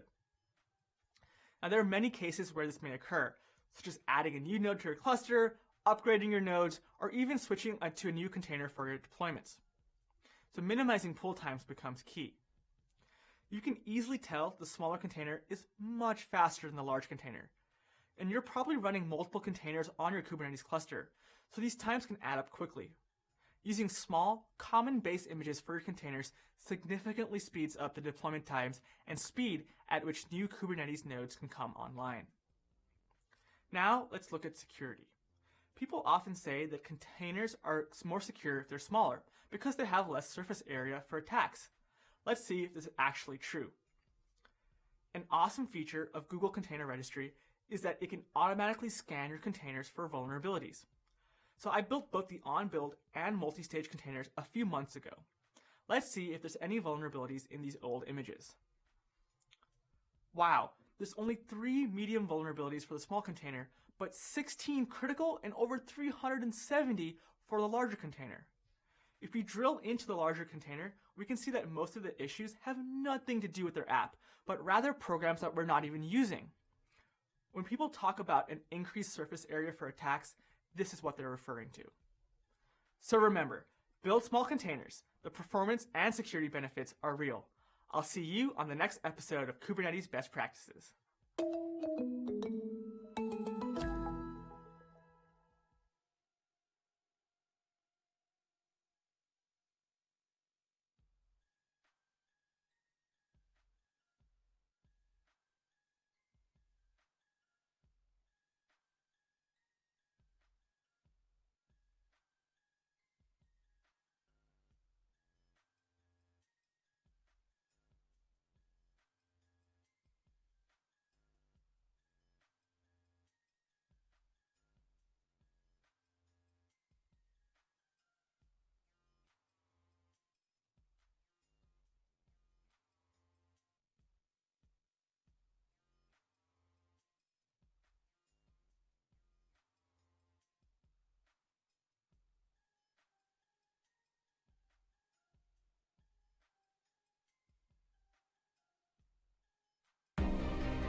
Hi, everyone. My name is Lee Boonstra. Welcome back. I'm a developer advocate for Google Cloud, and I am today live from my home office in Amsterdam, and I will host the second part of the EMEA edition of the Cloud Talks by DevRel extravaganza. And people that know me, they know I like to have it a bit more interactive. So I would like to immediately dive into a poll and see if we have some cool questions here. And the question is, what drives engineers crazy? That first option, non-stop changes of requirements in code. 2, long build times. 3, can't solve bugs for hours. Oh, that's a tricky one. I hate that one myself. Or 4, other people's code conventions. Which one shall we pick? The build times, that's pretty annoying. But yeah, not solving a bug for hours, that's also a pain. I'll vote for that one. Let's see what you guys are voting. The first one that comes in is probably mine. Oh, I see people are already pressing buttons. Yeah, other people code conventions. Yeah, naming conventions, or if you use like a dot comma at the end, the brackets, if else on the same line. Non-stop of change requirements or change of requirements. Yeah, that's a lot if you work in enterprises. Like when the requirements all the time keep changing and you keep writing new code. Yeah. Well, it's a bit even, but the non-stop change of requirements, that one is winning and keeps on winning more and more. Cool. All right. Now, before we continue with the talks, I would like to announce some rules of housekeeping. We are all on social media, all developer advocates. So if you want to tweet to us, please use the hashtag Google Cloud DevTalks. Now, and most of the presentations are pre-recorded, except for the serverless workshop, which will start this afternoon. I know you're all waiting for that. But we will come back after the sessions with a Q&A. And that means that I will join the session with the presenter. And then we can dive into some of the questions that you can ask. You can ask the questions below the video. So please, while the video is playing, start typing those questions and we can handle those. If you missed earlier sessions today, the sessions will be available. You can go to google.com/cloudtalks. Or this website, and then you can watch the previous sessions. And another reminder that Next is coming up soon on July the 14th, and it will be 9 weeks full of technical cloud content. You can find that on the Google Cloud Next website. All right. Now, we'll start soon with the next talk. Our next speaker, that will be Tahir Fayez. He is a developer advocate working from London. And today, Tahir will present his session, Data Science with Spark on Dataproc.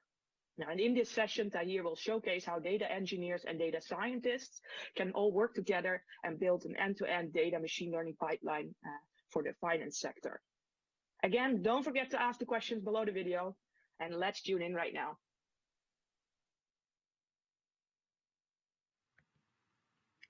Hi, my name is Tahir Fayez, and today we're going to explore how Google Cloud's Data Lake solution allows enterprises to securely ingest, store, process, and analyze any volume or type of data. For example, a financial services company might be getting an influx of loan applications. It's important to accelerate the time to process and approve the loans using machine learning in order to get money to the right companies and people faster. Let's walk through how a data engineer and data scientist can work together on this solution with a variety of open source components using Google Cloud Storage and Dataproc. Dataproc is a fully managed service allowing companies to run Apache Spark and Apache Hadoop clusters with 30 plus open source components in a simple, secure, and cost-efficient way.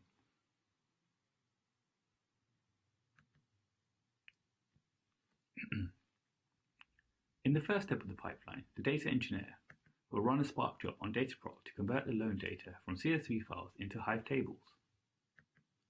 The metadata for the Hive tables will be saved in the Hive metastore service running on Dataproc. This allows for easy discovery and governance of your data. You can easily create a Hive metastore service on Dataproc using a Dataproc initialization action. This connects Dataproc to a Cloud SQL instance where the data is stored, and you can start using the Hive metastore service across clusters by sharing the same service endpoint. In the Spark job, it requires just a few additional lines of code to connect to the Hive metastore service and enable Hive support. To run the Spark job, we now support running Dataproc on Google Kubernetes Engine, which is now available in beta. This can reduce code dependencies, give you the flexibility of custom images, and allows you to better utilize your cloud and on-prem resources. It's simple to set up by just including one additional line of code when creating a Dataproc cluster, which connects Dataproc to an existing Google Kubernetes Engine cluster, instead of spinning up new VMs on Compute Engine. Your Spark jobs will now run in Kubernetes instead of Yarn. The data engineer can then run the Spark job on the GKE cluster to convert the CSV data to Hive tables, using the exact same Dataproc jobs APIs and gcloud commands. This makes converting your Spark on Yarn jobs into the Spark on Kubernetes jobs easy and seamless. Now let's go to the Google Cloud Console to see this in action. Let's go to the Google Cloud Console to see this in action. First, we will create a new GKE cluster.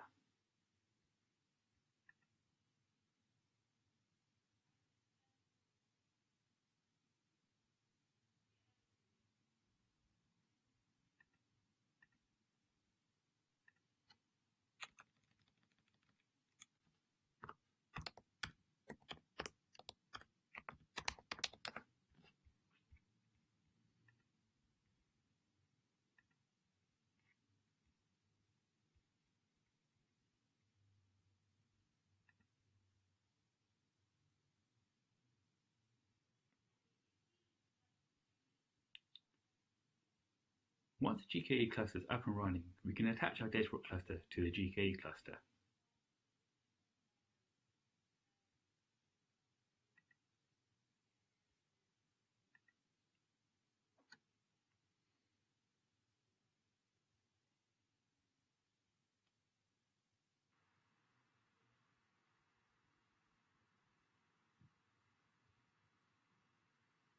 While this is running, we can take a look at another Dataproc and GKE cluster we already have running in Dataproc.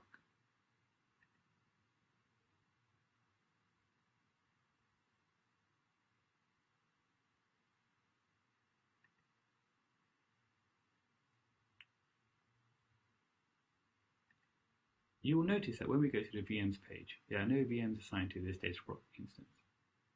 This is as expected, as we are going to use resources on our GKE cluster.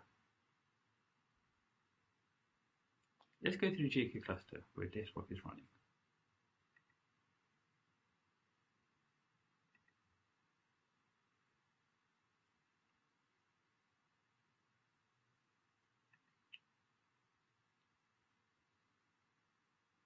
You can see all the details of the GKE cluster here. This GKE cluster can be used for other non-Spark workloads, giving you potential cost benefits. Let's go to the workloads page.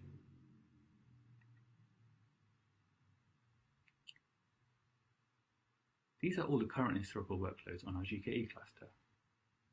We just need to filter by namespace.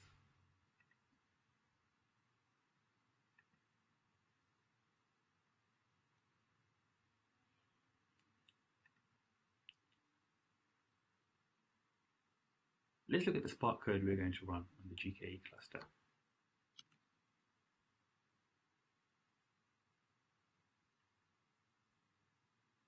You can see the code here to connect to the Hive metastore service.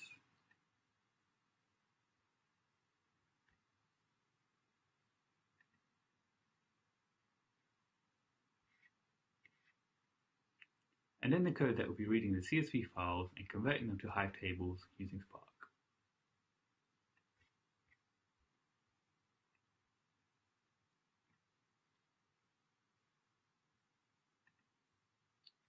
This is also where you can do any transformations of the data as part of your ETL pipeline.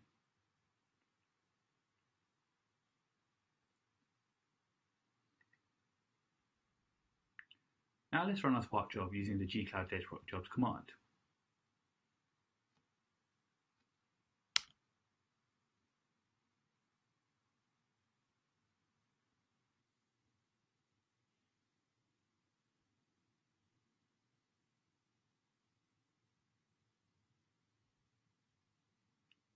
You can see the full output here of the job as it's running.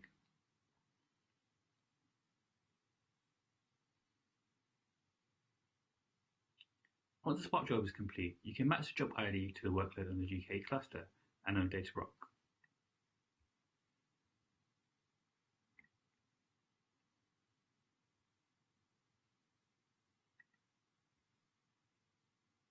Just refresh the page on the GKE cluster.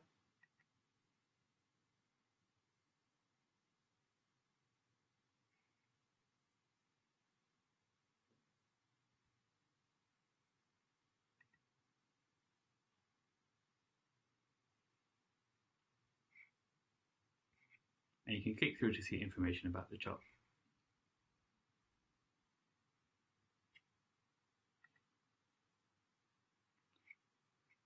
You can also click through to the Dataproc Spark operator.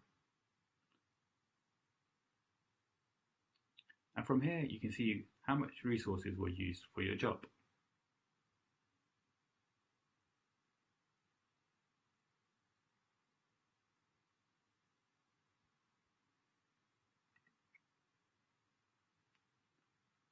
The first step of the pipeline built by the data engineer is now complete.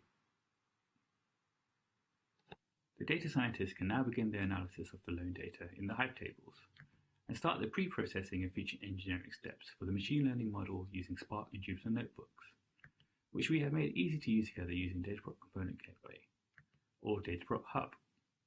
Dataproc Hub is a managed Jupyter Hub service which makes it easier for admins to manage Dataproc Notebook clusters by having more control on the types of clusters users can create. It also simplifies how users can create and access the Dataproc Notebook clusters. Data scientists can connect to the same Hive method service so they can easily discover what data is available to them. To train the machine learning model, the data scientist can use various machine learning libraries, including Rapids and XGBoost, which can be easily installed on the Dataproc cluster using Dataproc initialization actions. NVIDIA GPUs can also be added to the Dataproc cluster. Using GPUs instead of CPUs can improve training time by over 40x. The model can then be saved to Google Cloud Storage to be used for batch predictions. To create a Dataproc cluster with Jupyter Lab installed, all you need to do is include the Anaconda and Jupyter components and enable Component Gateway. You can then attach various types of GPUs to your cluster, along with the GPU driver, NVIDIA Rapid software, and XGBoost library, with a few additional lines of code. To create a Dataproc Hub cluster, first you need to create multiple YAML configurations files. These will define the types of clusters that can be spun up by users. Next, you need to create an environment variable file that will link to the multiple YAML configuration files and set other variables for the Dataproc Hub instance. This can then be uploaded to Google Cloud Storage, ready to be used when you create your Dataproc Hub instance. The XGBoost model is now ready to be put into production by the data engineer to do batch load approvals on new data landing in Hive tables. This can be orchestrated and scheduled using Dataproc workflows. It takes just a few simple steps to create and run a Dataproc workflow. First, you need to create a workflow template with a unique ID and a region where the workflow will be run. Next, set the configuration for the managed cluster. This determines the type of cluster that will be spun up every time the workflow is run. This is where you include any components and libraries that are needed for your jobs in your workflow. You can then add as many steps as needed to your workflow template. Each step will be an individual job, and you can set dependencies between each step. In our example, we'll be just adding one step to run batch predictions of new data landing in Hive tables. The Dataproc workflow is now ready to be used.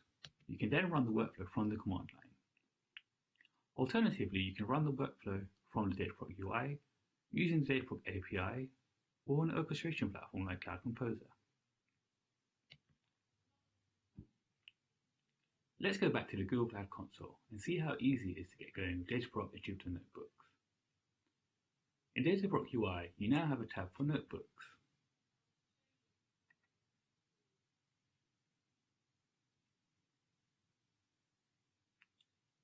You can click on New Instance to create a new Dataproc Hub instance.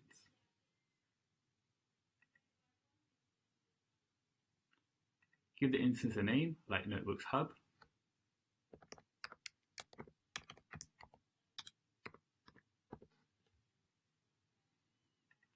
Then fill in all the parameters.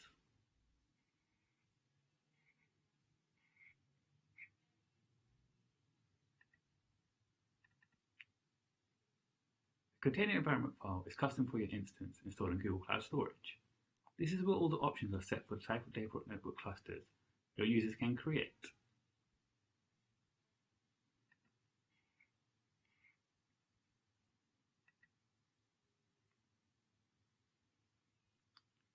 For this demo, we will go back to the Notebooks page and use the notebook cluster we already have running with GPUs attached. Click on the Open Jupyter Lab button.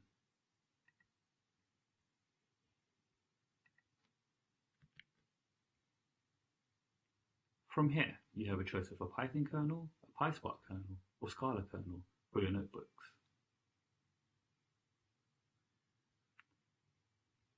On the left, you will see the notebooks we already have available.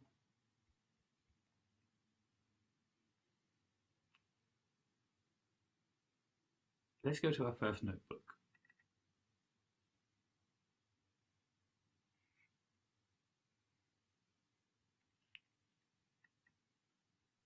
In this notebook, we will create our Spark session, and then we will connect to the same Hive message service as before.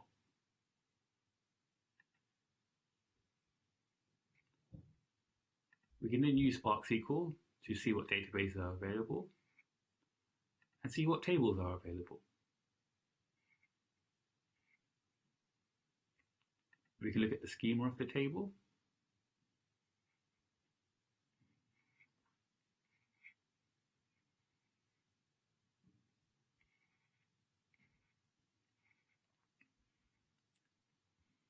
And then we can begin to analyze the data using Spark SQL.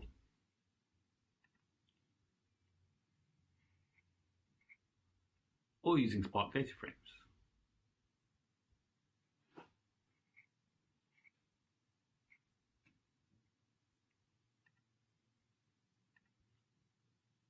To plot the data, we can easily convert the Spark data frame to a Pandas data frame with one line of code.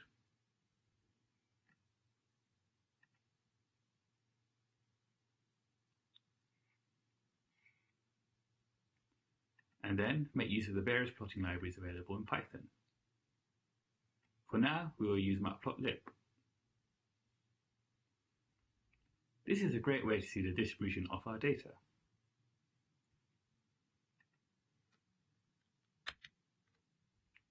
Now that we have a better understanding of the data, we can begin to train a machine learning model in our next notebook.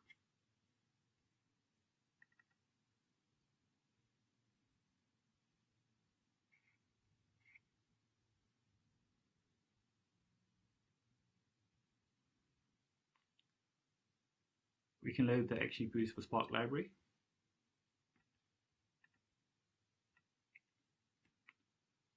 Then we can load the Spark ML library.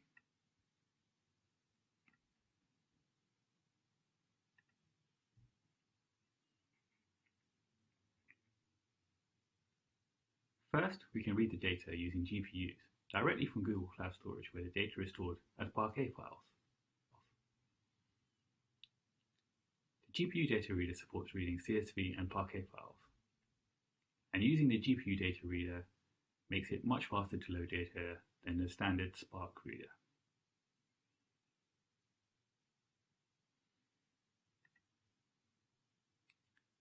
Next, we can train a classification model with XGBoost to predict loan approvals using a variety of parameters for our training.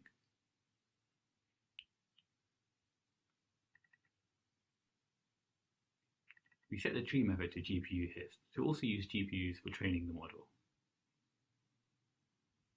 As mentioned before, this can improve training speed by up to 40x.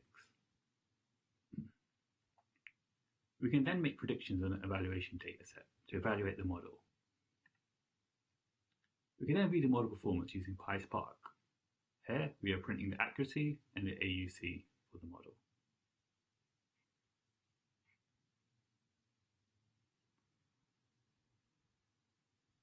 We can also use NumPy for more detailed stats.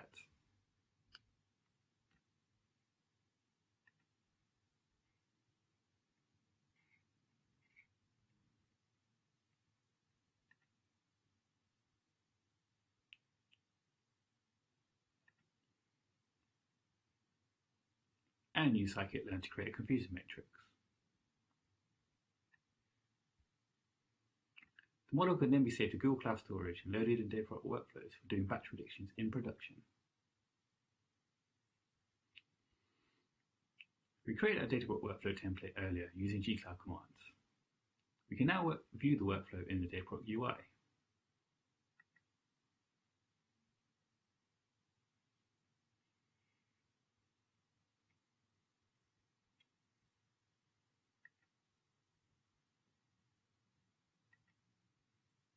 We can run the workflow from the command line.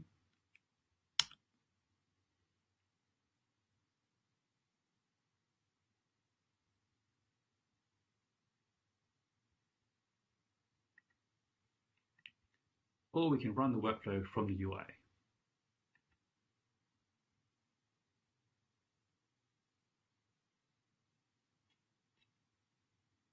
We can go to workflows and see the jobs running.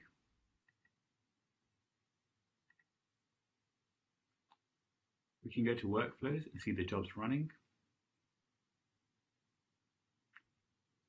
And here you can see if any jobs failed or succeeded. You can click through to a job and see the results of the individual steps.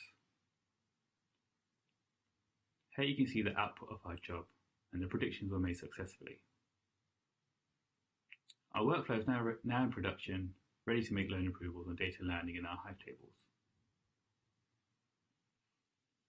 To wrap up, in this demo we showed how a financial service company can create a data pipeline, a machine learning model to accelerate loan approvals using Spark and Kubernetes instead of Spark on Yarn, Hive Metastore to store your Hive tables metadata, Databricks Hub and Jupyter Lab for notebooks, NVIDIA Rapids and XGBoost to create a machine learning model, GPUs to speed up reading data and training your model, and Databricks Workflows to put your loan approval prediction pipeline into production.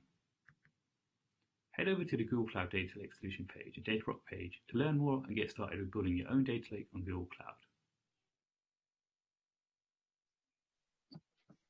Hi everyone, welcome back, and hi Tahir, thank you for your awesome presentation. So thank you, thanks for having me. Yes, we will have some time for questions, so I think we should start right away. The first question is, what's the overall cost of lift and shift of existing Spark jobs running on the Spark cluster to Spark on Kubernetes? And what he means is in time of effort of writing code. Okay, yeah. Yeah, no, it's a good question. So in terms of effort from moving from Yarn to Kubernetes, we normally take care of setting up the kind of Yarn cluster for you if you're using regular Databricks. We do exactly the same if you move that to Kubernetes. So to spin up a GKE cluster on Google Cloud is just as fast as spinning up a Databricks cluster. So in that sense, there will not be a lot of effort. In terms of the actual Spark code that you run, it depends on things like security, maybe where the data is stored, if you're using HDFS or if you're using Google Cloud Storage. Depending on that, you might need to make some changes, but the bulk of the Spark code should stay the same, so it shouldn't require a lot of changes.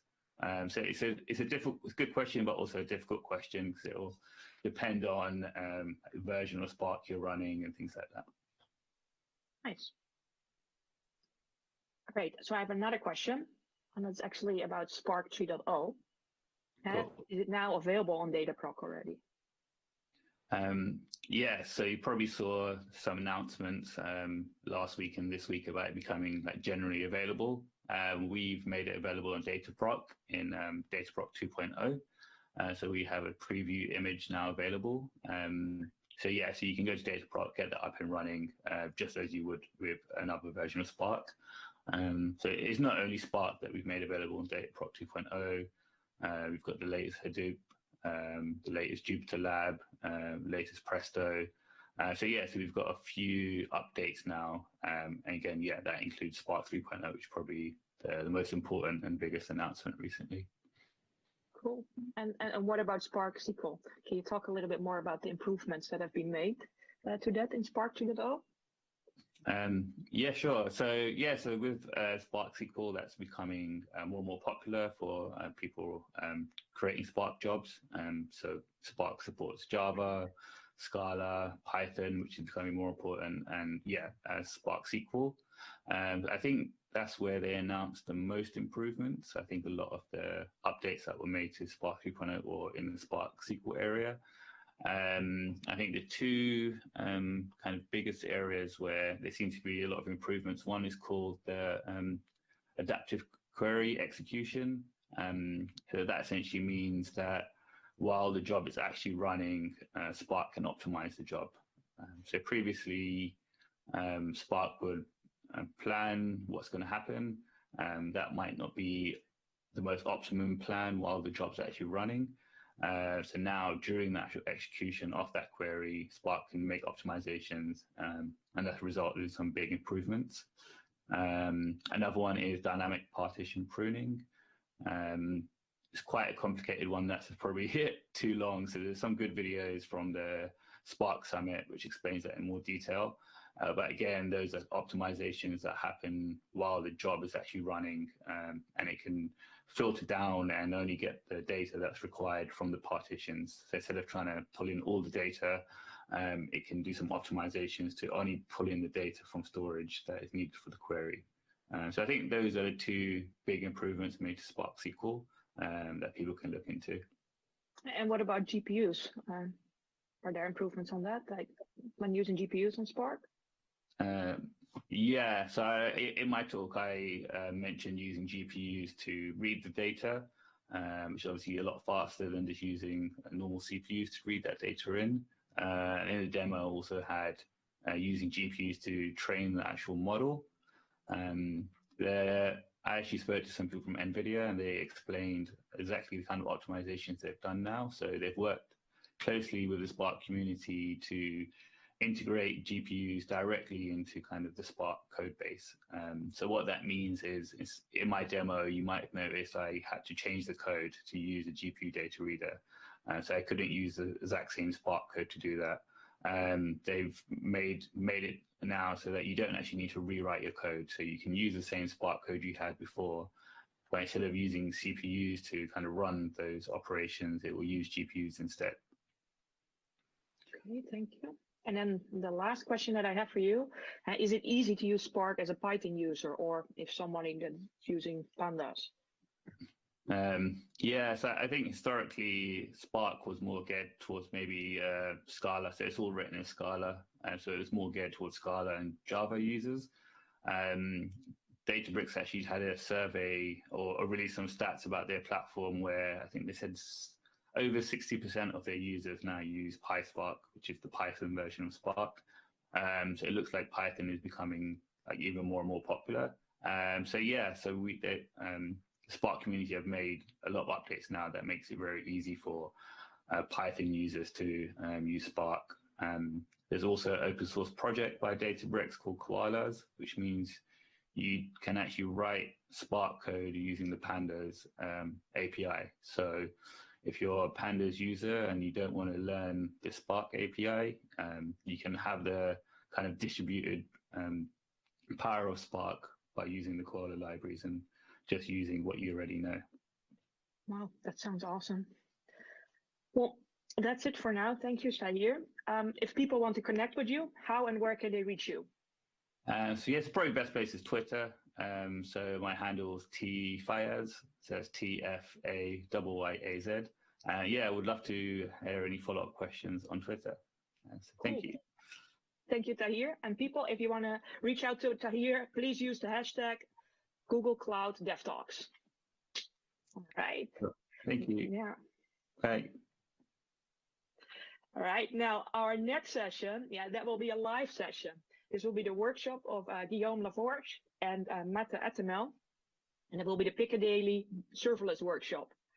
And in this workshop, you will discover the various serverless compute components offered by Google Cloud Platform. And then you can think of Google Cloud Functions, App Engine, and Cloud Run. And your application that will let users upload and analyze and share pictures. The data will be stored in cloud storage or Firestore. And along the way, we'll use also other additional services, such as machine learning APIs and much more. So that sounds very interesting. This will be a session that's double the size, so about 80 minutes. We will first start into a little video break, and then after that, Guillaume and Mette will take over. So.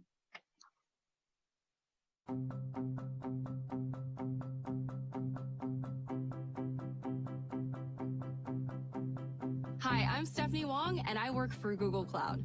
While I could talk all day about cloud security, physical security at a Google data center is still pretty new to me. So today I'm on a mission to learn all about it by taking an inside look at the systems in place that protect customer data at a typical Google data center. Let's go. Now, I've been told there are 6 layers of security here. Security layer 1 refers to the property boundaries, and that includes signage and fencing. But things really start to get interesting when it comes to layer 2, also known as the secure perimeter. And that includes the main entrance gate, which I am pulling up to right now. Hey, how's it going? Good morning.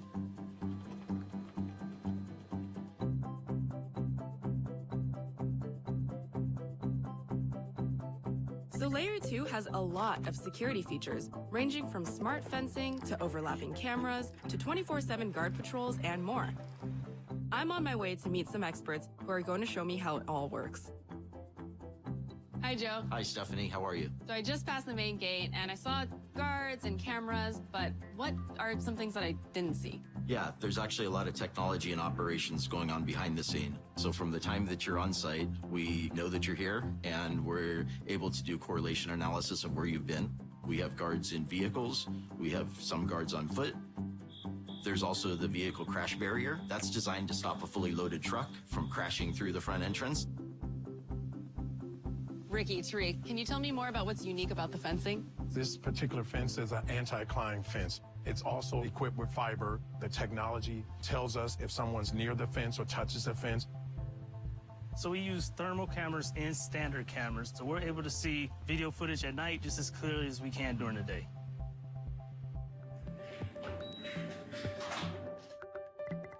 Welcome to Layer 3, Building Access.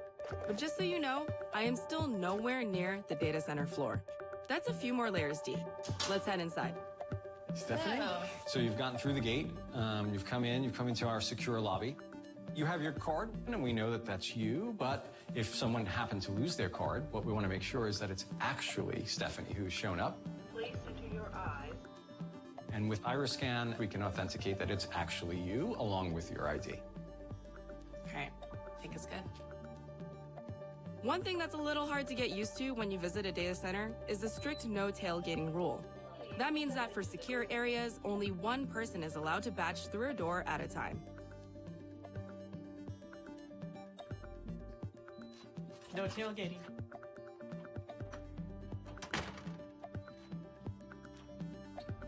Layer 4 includes the Security Operations Center, or SOC, a hive of activity that is monitoring the data center 24/7, 365 days a year. So it sounds like we've been keeping them very busy today. Yes, you have. So the doors, the cameras, the badge readers, the iris scan, everything is connected here. This is the brains of the security system. So if there's anything out of the ordinary happening, they have to be able to pick that up.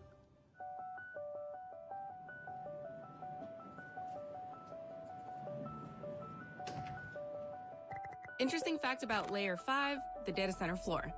Less than 1% of Googlers ever get to set foot in here. So right now, I'm feeling kind of special.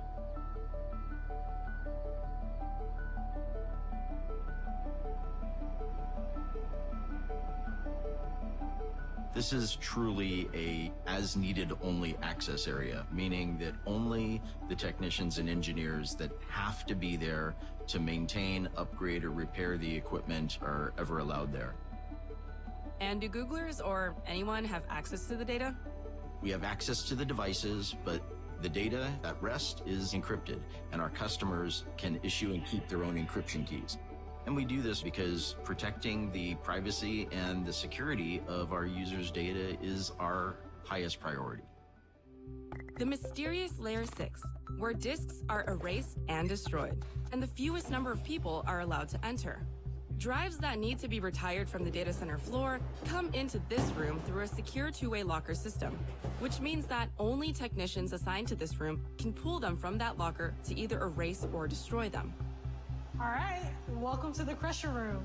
Wow. So at this point, we have scanned the hard drive and the software has told us that we need to destroy it. Can we see it in action? Back up. All right, I'll stay back here. That disk is definitely destroyed. Yes, it is. If you didn't think these 6 layers of security were enough, Google Cloud actually has 2 security testing programs in place. One hires companies to try to break into data center sites from the outside, and the other tasks Googlers with trying to break security protocols from the inside. And getting out of a data center is arguably even harder than getting in, as everybody has to go through full metal detection each time they leave the data center floor.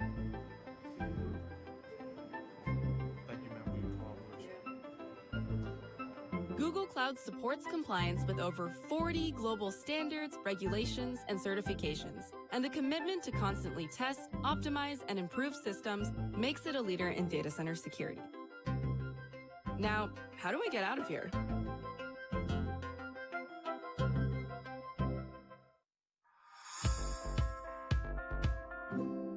Getting started with Google Cloud Platform. Cloud SQL. Cloud SQL is a fully managed database service that makes it easy to set up, maintain, manage, and administer your relational database in the cloud.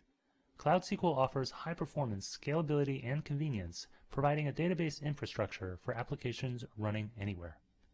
To get started with Cloud SQL, first go to the Cloud SQL Instances page in the Google Cloud Platform console and select your project. Next, click Create Instance. Click MySQL and choose Second Generation. Enter my instance for the instance ID and a password for the root user. You can use default values for the other fields and click Create. You're returned to the instances list. Your new instance is grayed out while it initializes and starts up. We can now connect to your instance using the MySQL client in the Cloud Shell. In the Google Cloud Platform console, click the Cloud Shell icon in the upper right corner. At the Cloud Shell prompt, connect to your Cloud SQL instance and enter your root password. You should now see the MySQL prompt. Now that we're connected, we can perform operations on the database. Create a SQL database on your Cloud SQL instance by typing Create Database Guestbook. Insert sample data into the Guestbook database, and retrieve the data by selecting Select Star from Entries. Congratulations! You've successfully created a Cloud SQL instance.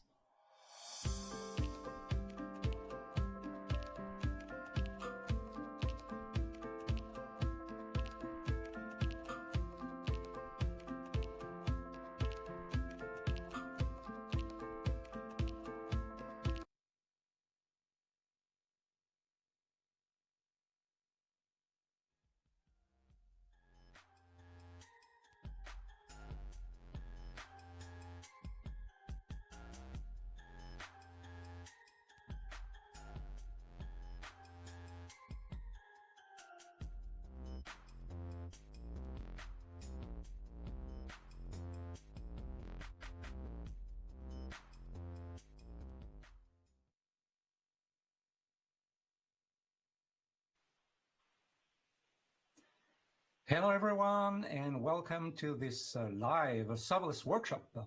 We'll be talking about the serverless solutions offered by Google Cloud. We are two. There's Mete with me that'll present as well later on. And I'm Guillaume Laforge. I'm a developer advocate for Google Cloud. So we're going to build together an application, and it's going to use the serverless products offered by Google Cloud, App Engine, Cloud Run, Cloud Functions. And what we're going to build is actually a kind of picture sharing application. So there will be pictures being displayed. You will be able to see labels about what's in the pictures, some nice border color around the pictures. You'll be able to upload new pictures, see a collage of the most recent pictures, and navigate through this application. There's also a dedicated, so this is the collage here, and on the other one there, you can see where users will be able to upload new pictures. So there's we created this application by combining those serverless products together. So we have different components, let's say here. So we'll have an App Engine front end. We'll have some, let's say, backend services like a thumbnail service, which will create thumbnails of the pictures. We'll have another Cloud Run service for creating the collage, assembling the pictures. There's a function that's going to analyze the pictures, and we'll be using other useful glue tools like Firestore for storing the metadata of our pictures, Cloud Scheduler to ping the service on a regular basis, or use PubSub to communicate between those various components, and the Vision API to figure out what's available in the pictures. So it's cut in 4 pieces, so 4 code labs, and you have the URL on top here. So if you want to reproduce that, just go to gcode/codelabs/serverless-workshop. That's where you'll be able to find all the details to do it on your own. The first lab, that's where we'll be using cloud storage to upload the pictures. Once there's a picture uploaded, it's going to ping a cloud function. The cloud function will call the Vision API for doing the image analysis, and we'll be storing the metadata of those pictures, like the dominant colors, the labels, in Firestore. Then we'll want to create thumbnails, to create the small thumbnails in the main App Engine view. So we'll from cloud storage, we'll get notification via PubSub, actually, for our Cloud Run instance. And then we'll be using a tool called ImageMagick to create thumbnails. Then for the third code lab, we'll be creating the collage of the 4 latest pictures that have been uploaded. So lab 2 and lab 3, that's going to be Mete, that's going to introduce that to you. And I'll be back after this first code lab and the next from Mete with the App Engine front end. So just a recap on what serverless is and the serverless spectrum. Serverless, if you look at it, it's really about 2 perspectives. So there's the operational model. So as a developer, you don't have to focus on the infrastructure. You don't have to provision clusters, machines, etc. It's the provider, Google Cloud, that's taking care of that for you. Things like security are also handled by Google Cloud, so you don't have to worry about patches that would need to be applied to your underlying operating system. What's nice as well with serverless solutions is that it's a pay-per-use model. So the more you use, the higher you're going to pay. But if you don't use, if there are no users for your application, it's not going to cost you anything. But if you pay, let's say, I don't know, $1 for the current usage, if suddenly there's twice as many users, as many requests, etc., it's just gonna, double basically. The other interesting aspect to consider is the programming model. So we tend to write more service-oriented bits of code, let's say, functions, apps, or even containers. So we try to split monolith into functional or technical microservices. It's usually event-driven. So event-driven, it's also things like HTTP calls, because as you will see, things like functions or Cloud Run containers are called via HTTP, but it's really event-driven. So an event coming to like a new file on cloud storage, that's going to trigger an event, or a new document in Cloud Firestore, that's going to trigger an event, and your serverless services will be able to reply to that. And the fact that because of the scaling characteristics of serverless, scaling to infinity and beyond, or down to zero if there's no usage, you'd better program in a stateless fashion so that don't keep state in memory, because otherwise it might go the next time your function or app or etc. will be invoked. So this is about all the kind of compute solutions that you may be using. And in the dotted boxes, that's what you really care about. So really care about your functions, your applications, and not about the underlying infrastructure. So we'll be looking at cloud functions, source-based kind of deployments, App Engine, which is also great for backend APIs, web frontends, etc., and Cloud Run for running containers. So cloud functions, it's able to be, your functions can be invoked and are wired through. They are the kind of glue that bind many services, many Google Cloud services together.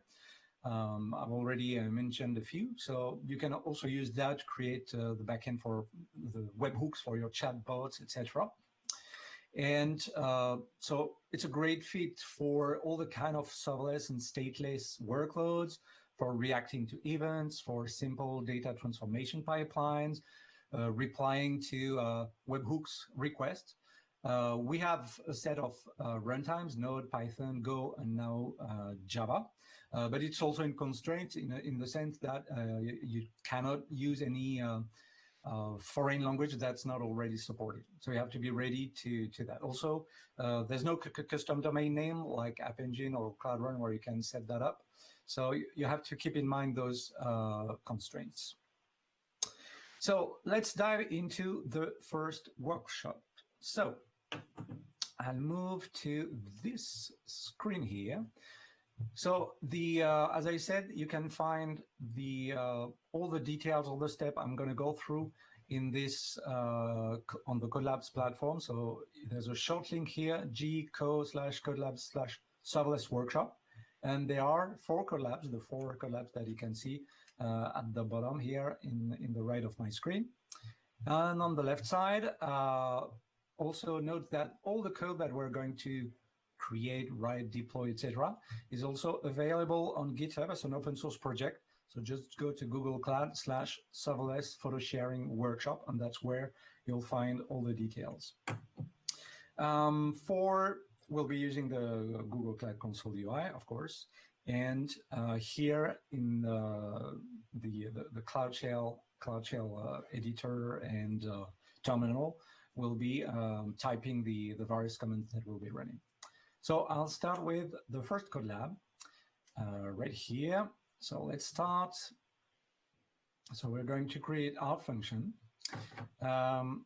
First, so we'll go straight to step 3.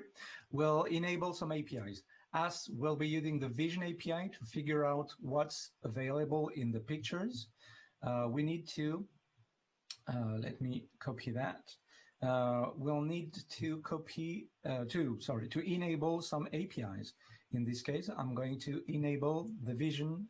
Oops, problem of copy and paste. Let me do that again. Copy. I don't know how to copy and paste. Wow.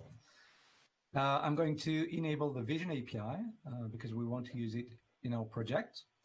And you will see in a few seconds that the service was successfully enabled.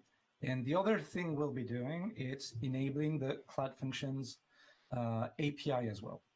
Normally, if you just go to the Cloud Console here and navigate directly to the Cloud Functions section here, it will also automatically enable at least the Cloud Function API and capability.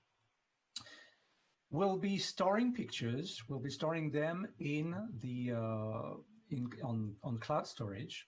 So I'm going to go to cloud storage here. Cloud storage. I already pinned cloud storage. So we're going to create a new bucket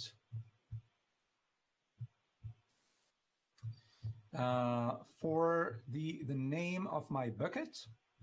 So there's even you can have some cost estimate. I'm gonna get a little more screen real estate. I'm going to name the first bucket that will receive the pictures with the name of my project. So it's going to be uploaded pictures -Piccadilly 00.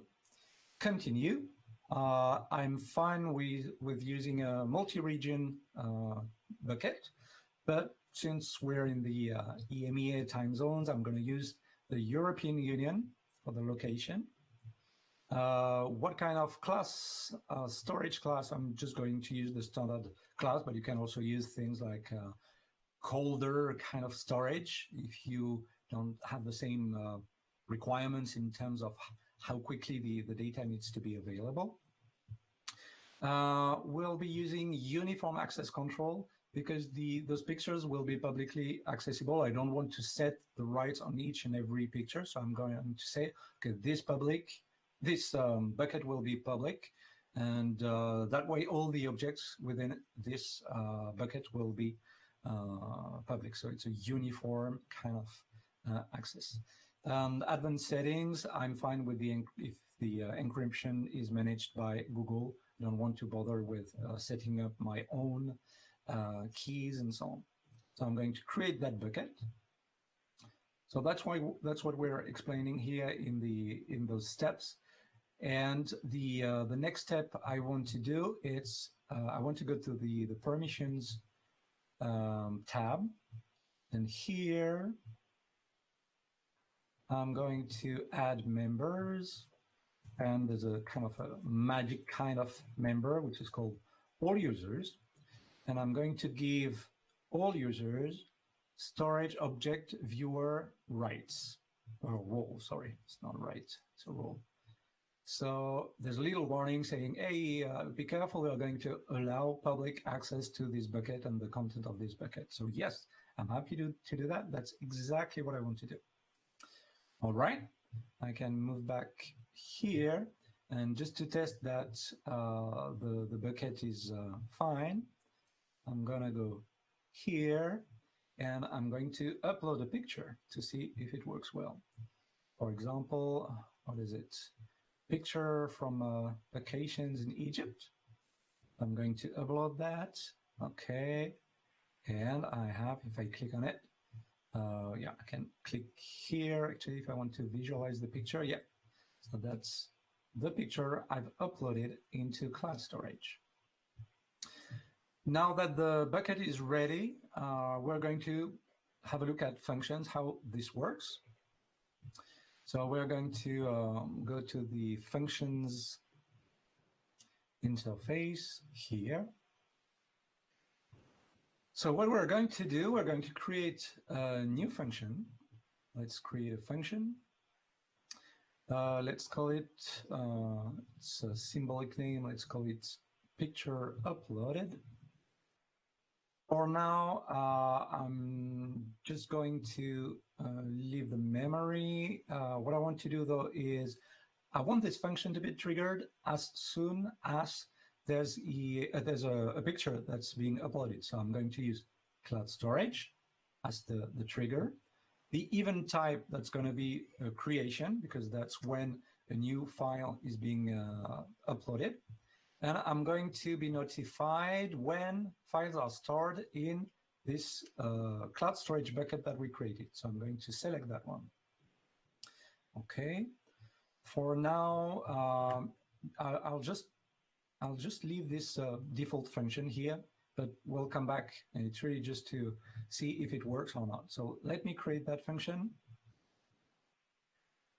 And so the function is being created and uploaded. So it's really just a hello world kind of function, but I'm going to update the code of the function as we progress, as we move along. So we created the function, yes, and the next step will be, once it's deployed, to test the function. And how will we test the function? Since it's a function that will be triggered when there's a new file in cloud storage, we'll need to go to the cloud storage bucket again and try to upload a new picture. So let's give it a tiny bit of time for the function to be deployed. And then I'm going to upload something to the cloud storage bucket. So usually function deployments take between 1 or 2 minutes.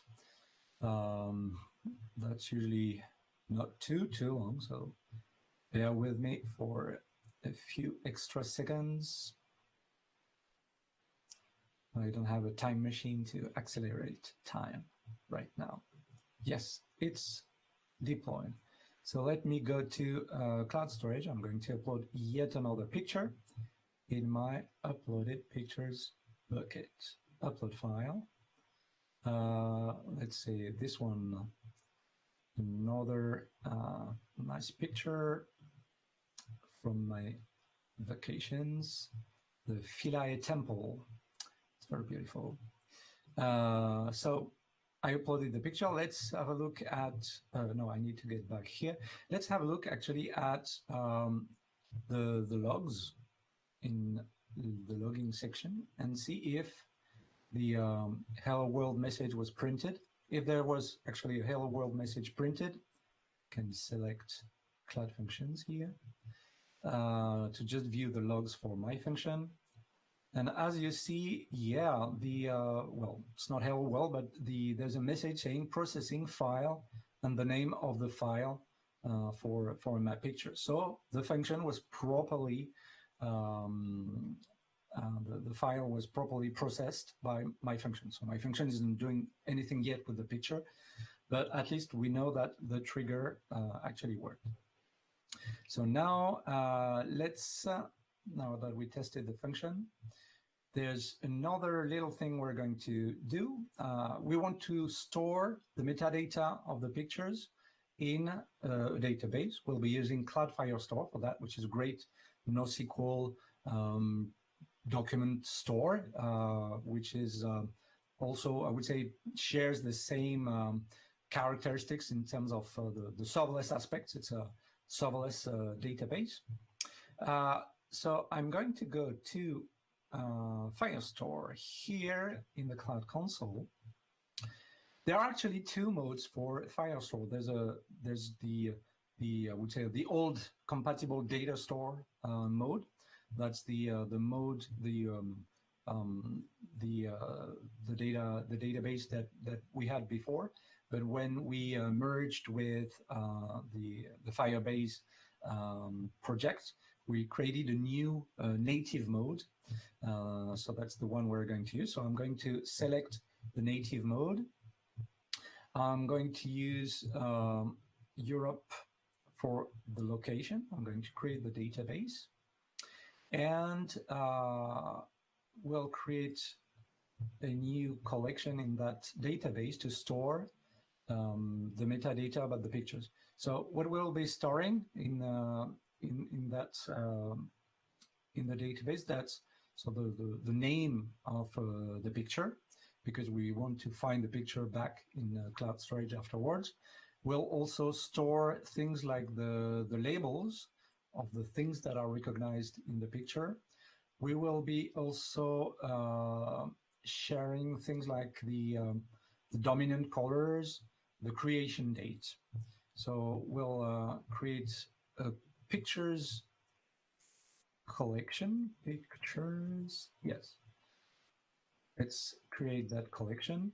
So it creates a first document, but we don't need the first empty document. So I'll just keep the collection empty. Okay, and we'll be now updating the function. So that's the next step. Next, we'll be updating the function.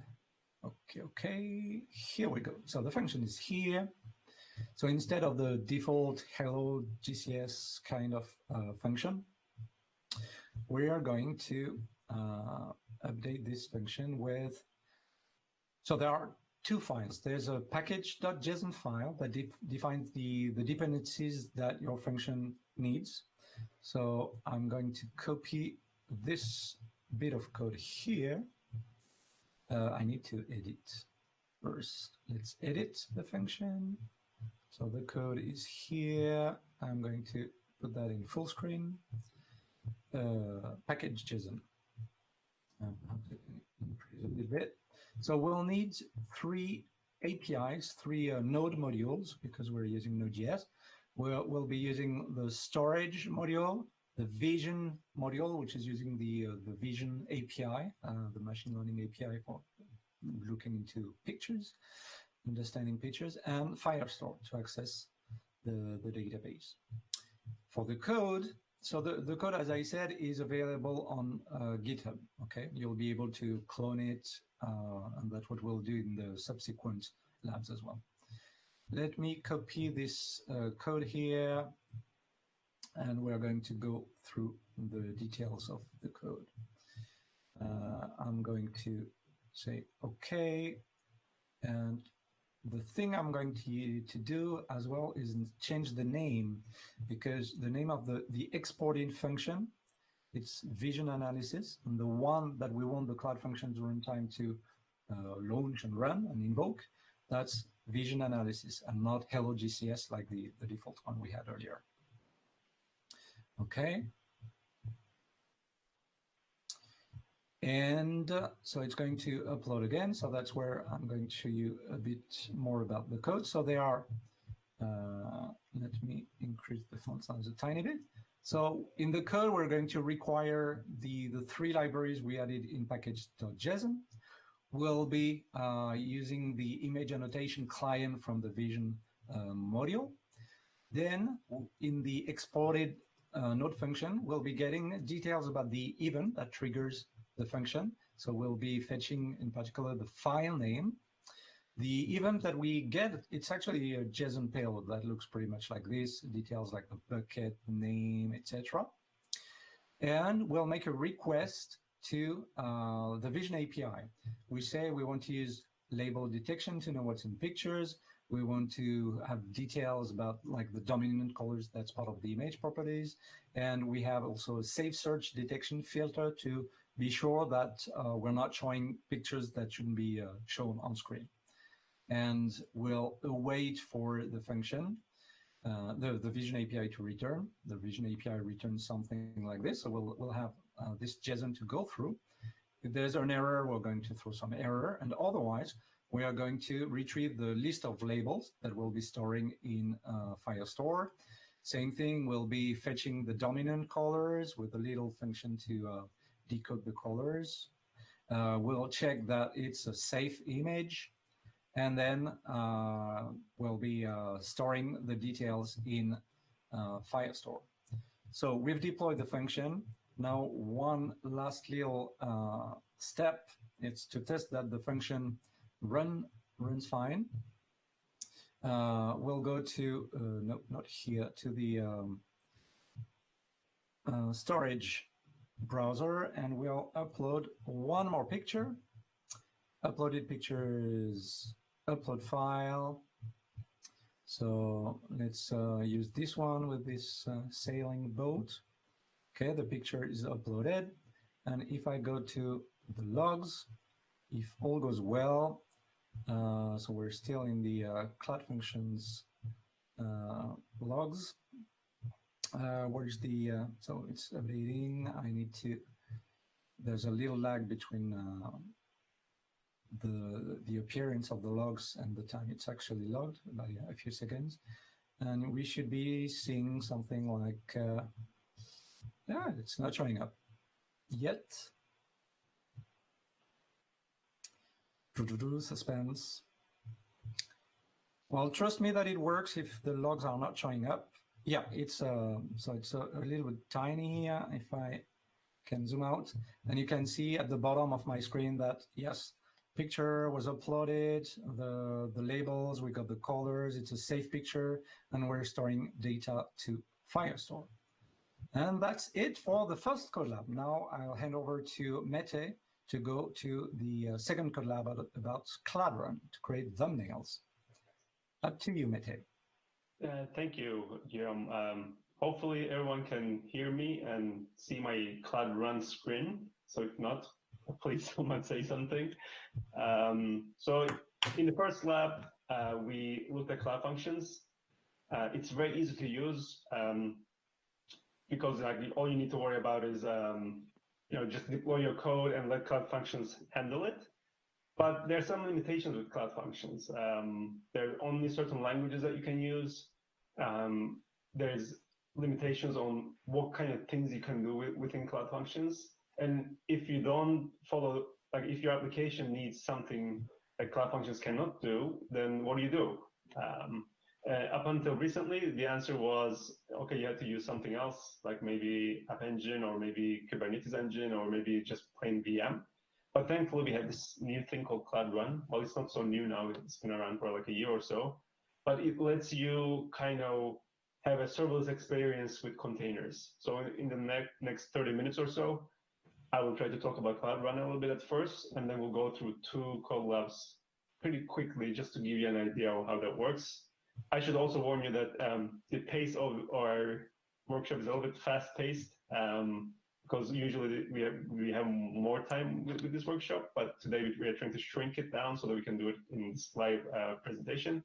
So if I cannot get to some of the parts, you can always check out the details in the actual code labs page on GitHub. All right, so what is Cloud Run? So first of all, what is containers and why we even care about containers? The greatest thing about containers is that containers, they give you this context for your application. And in this context, you have your application and its dependencies.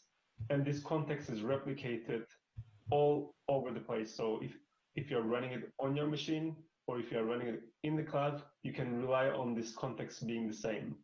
And within this context, you can use any language you want, any library you want, any kind of binary you want usually. And there's a rich ecosystem around containers with Docker, Kubernetes, Istio, Knative.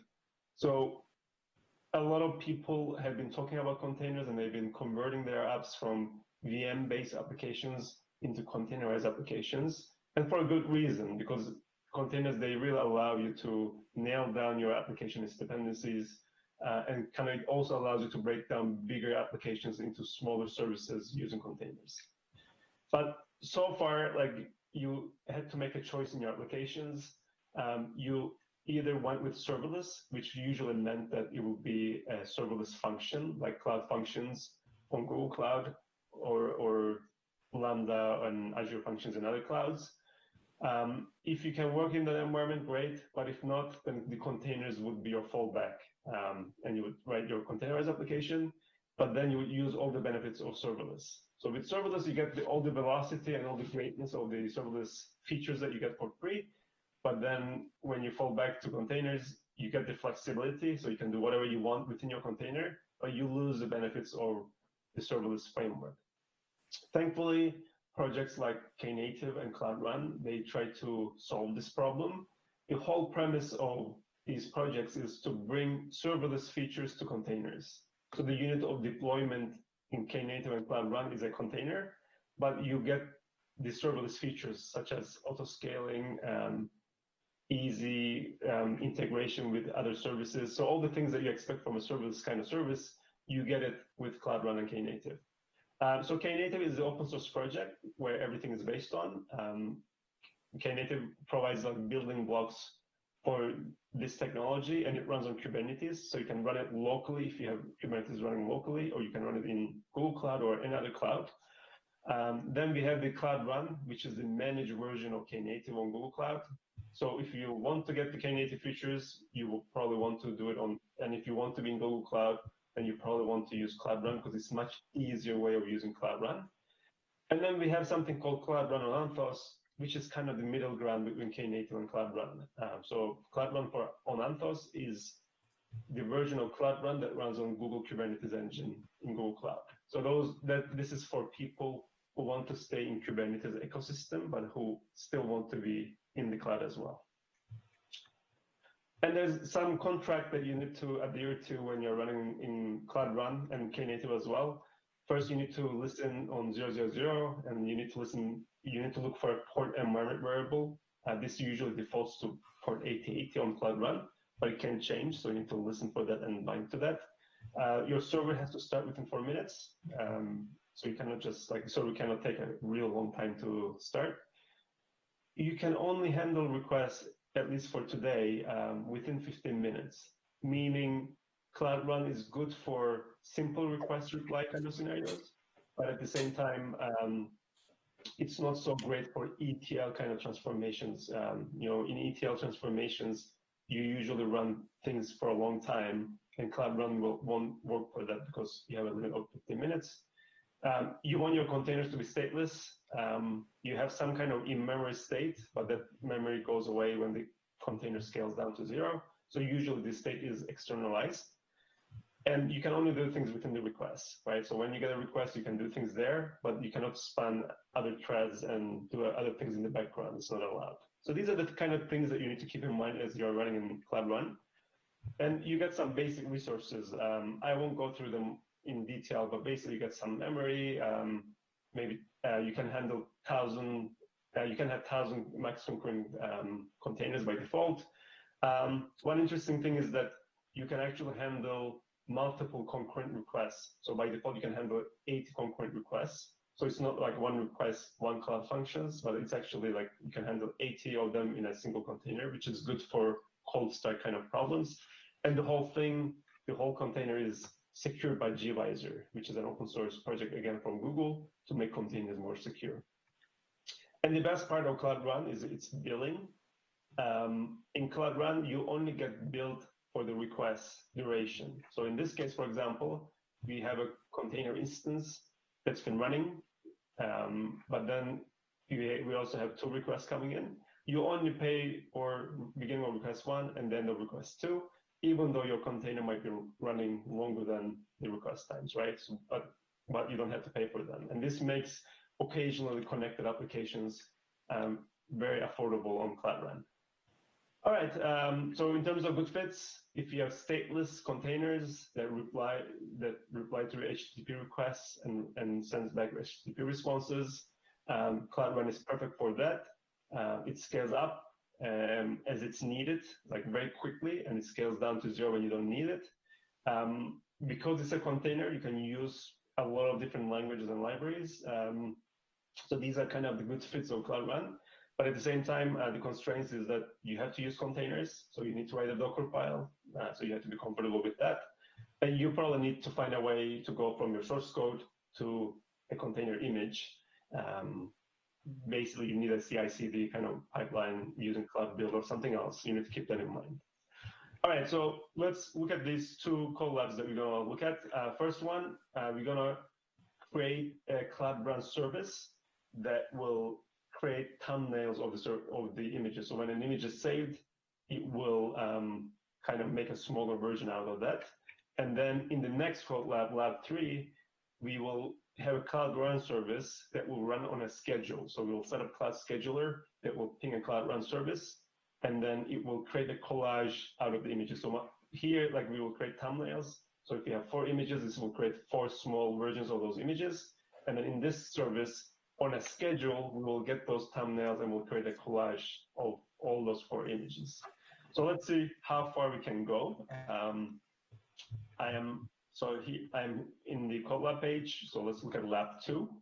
And I also have my Google Cloud Console already open. So again, just to recap, we have pictures bucket where we save the pictures. Guillaume created that.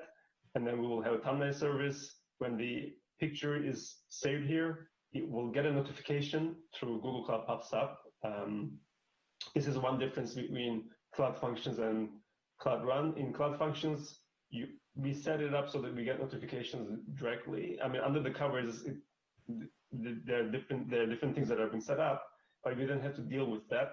Whereas in Cloud Run, we have to actually do this setup ourselves, at least for today. So we'll go through PubSub, we'll get the notification that an image has been saved, then we'll call our service, the service will resize it, and then we'll save it to another bucket, thumbnails bucket. Yeah, so that's pretty much the service. We already did the setup, so let's just, first of all, as in every Code Lab, we need to enable some services. So these two, let me make this a little bit bigger. These two services that we enabled, the Cloud Build, because we need to build the container images, and then Cloud Run, because we're going to deploy the Cloud Run. So I just want to make sure that they are enabled. As this is happening, let's just take a look at the next step. Then we need to create another bucket. In this bucket, we're going to save the thumbnails. So here I'm creating a thumbnails variable that I'm creating this thumbnails bucket in Europe.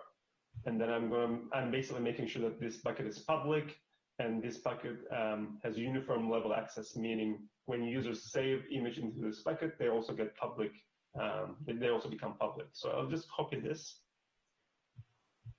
And if you remember, Guillaume did the same thing, but from the UI. This is another way of doing it. Here we are using gcloud to run these commands, which makes it much faster. It's good for when we are trying to save time. So I think the bucket is created, but let's just double check quickly. So here you can see I have this thumbnail, and then it should be, yeah, it should be public. Yeah, so I have this thumbnails bucket, and it is public. Great. So let's look at the next one. So we already have the code and on GitHub, and I already synced to it. The three main parts of the code is the container image, Docker file, the index.js. This is a Node.js one, by the way. And by the way, some of the services, they're only Node.js. Some of them, they're in Node.js and Go, because we had some contributions from people. Feel free to add any language that's missing. So if you have a favorite language and you want to send us a pull request, feel free to do that. So these are the main files. We can actually, let's just look at the code quickly. So, and since I already have this, let me open the editor.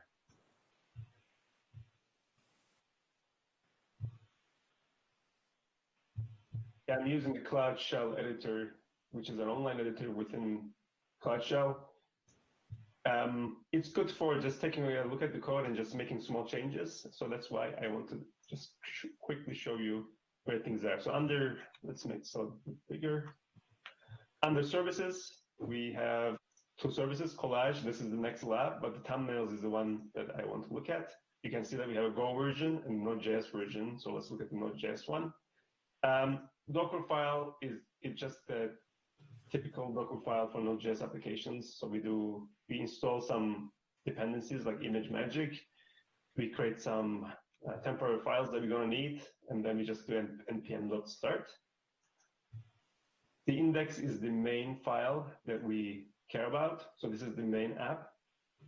And here we are basically, a couple of things to look at is that we were going to be using Google Cloud Storage to actually upload and read the images. We're going to be using ImageMagick, and we are using Express as our web framework for Node.js. So when we get a post request, this is going to be a PubSub message. So we look at the body of the message, we get the PubSub message. Then we need to actually parse the message. So PubSub messages, they're base 64 encoded.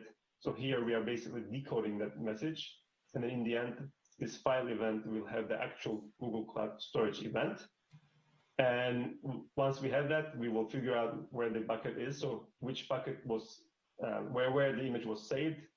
And then we going to save the thumbnail into a different bucket. So we read that from the environment variable. So we have this environment variable called bucket_thumbnails. We're going to be reading that, and we're going to be using that to save our image. So we get our original file, we create our temporary thumbnail file, and then the rest is just ImageMagick magic. So here we have this resize crop thing, and then we are basically doing the width and the height of 400 and 400. So we are basically shrinking the image to 400 to 400. And once we have that thumbnail file, because that's where we save the image. We upload it to Google, or using Google Cloud Storage API to thumbnail bucket.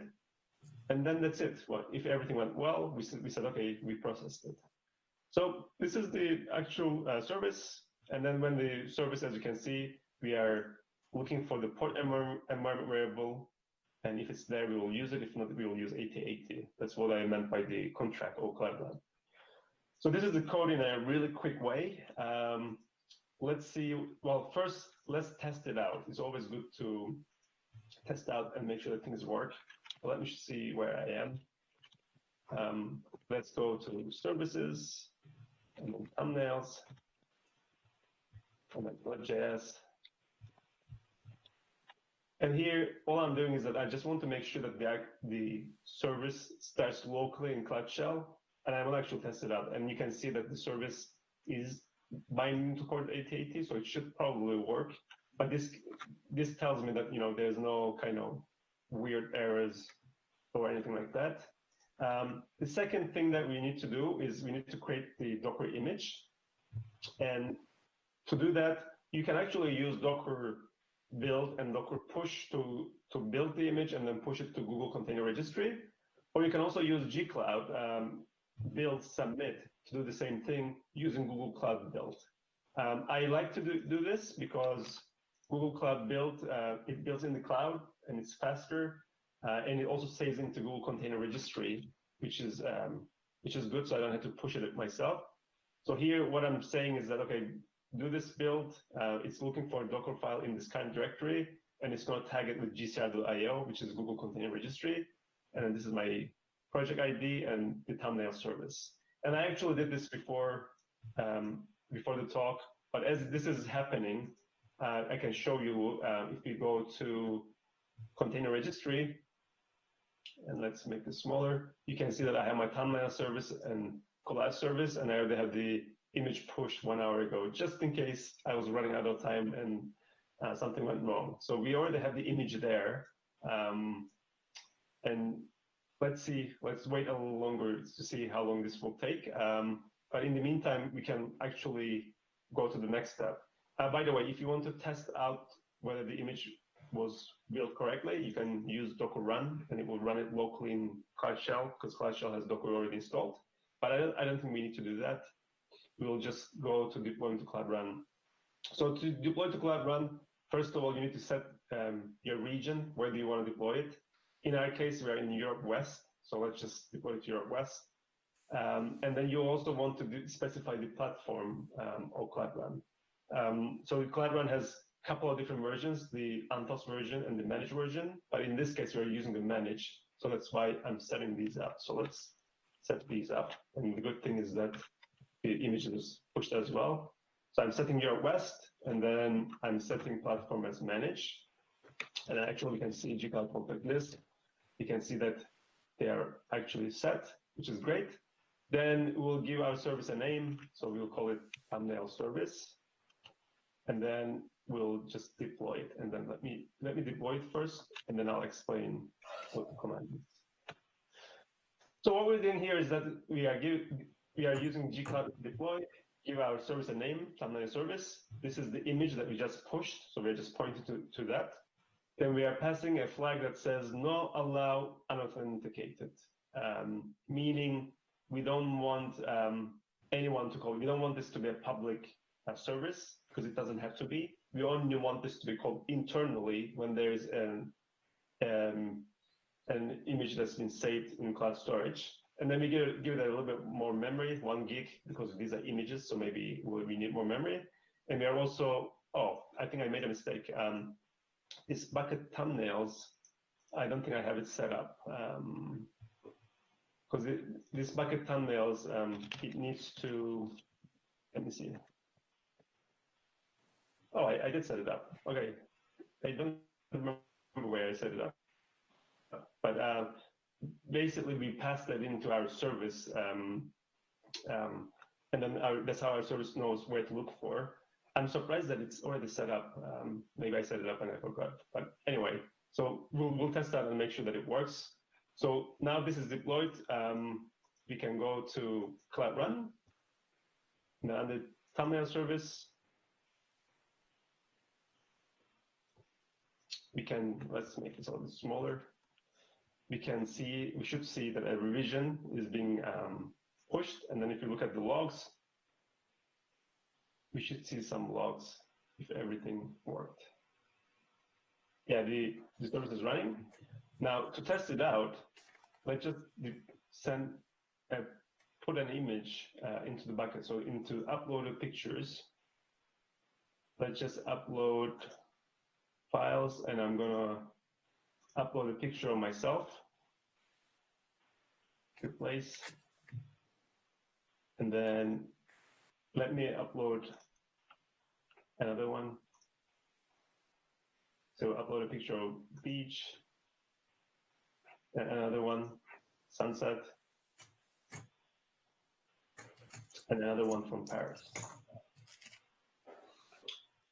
So if everything is working, which is a big if, we should see it on the thumbnails. Okay, they're not working. Let's see. Yeah, I think something is, let's look at the logs quickly.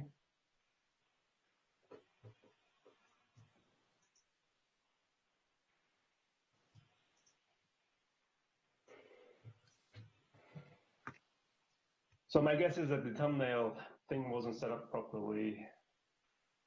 And, actually, sorry, I forgot. We actually deployed the service, but we didn't set it up with notifications yet. And that's why it's not receiving notifications. So now what we need to do is we need to set up GCS notifications to the service. And to do that, this is going to be really quick. You can look at the details later. But basically, we need to create a PubSub topic and set up PubSub so that every time there's an update to the Google Cloud Storage, it will send a notification to that topic, and from that topic, we'll make a call to Cloud Run. That's the way it works. So I'm going to need some variables here. So let's copy that. And let's make this a little smaller. So let's set these up.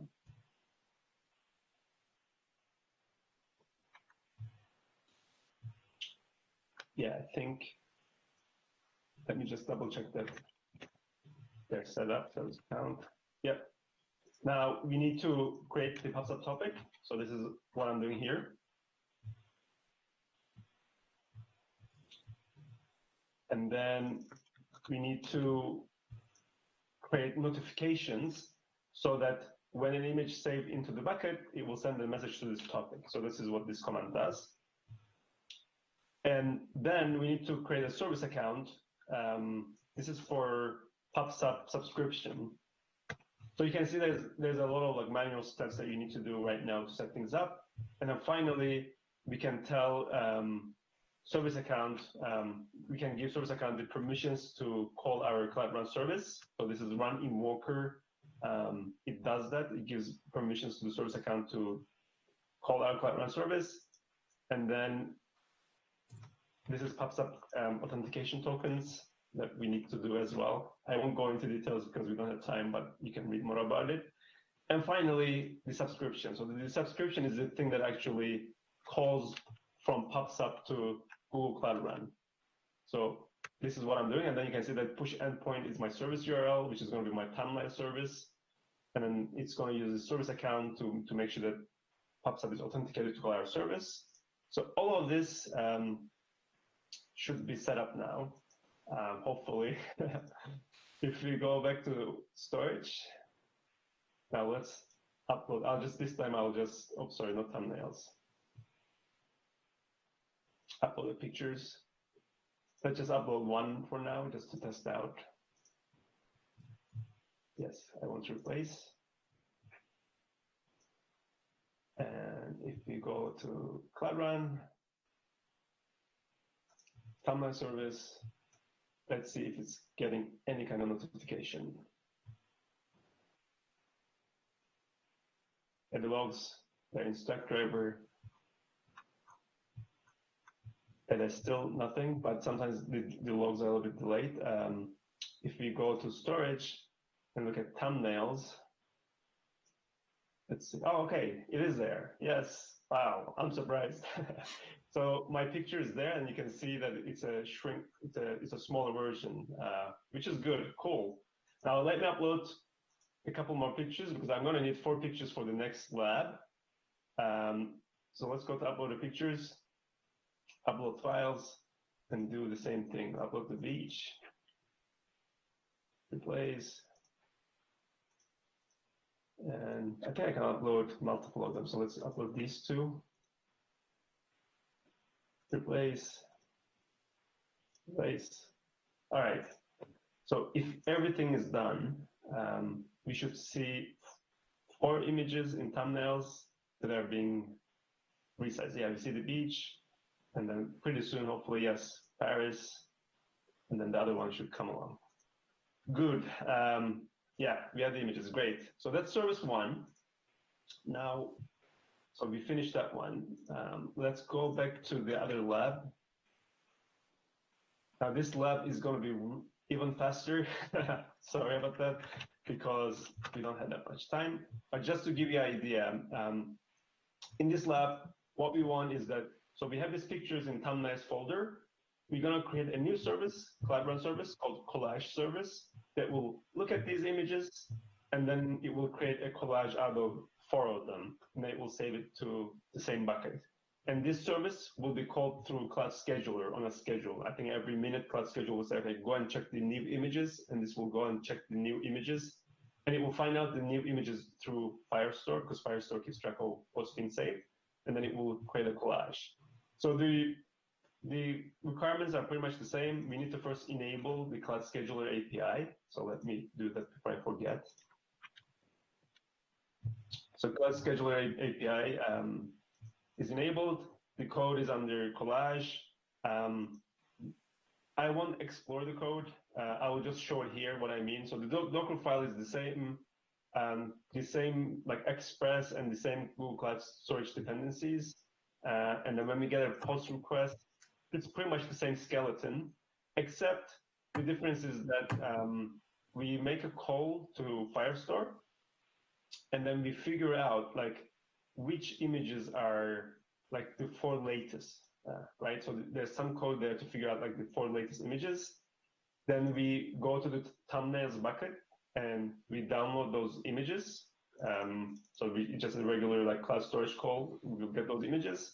And then we did more image magic to get these images and create like a single image out of them using using some settings of image magic. So this is what that code does. It gets those 4 images and creates a single collage, and then we upload it back to thumbnails. All right. So you can explore the code yourself. I won't test it locally because I already have it. Building and publishing to Google Cloud container registry is the same. Let me just quickly double check. I already did this, so we won't have to wait for that. So if you go to college service, yeah, I already have it from half an hour ago. So let's just deploy this and make sure it works. So I think I did this already, but let's just do it again, just because it's easy. Then let's set some variables. So I'm doing a couple things. First, I'm setting a variable for thumbnails and giving my service a name, collage service.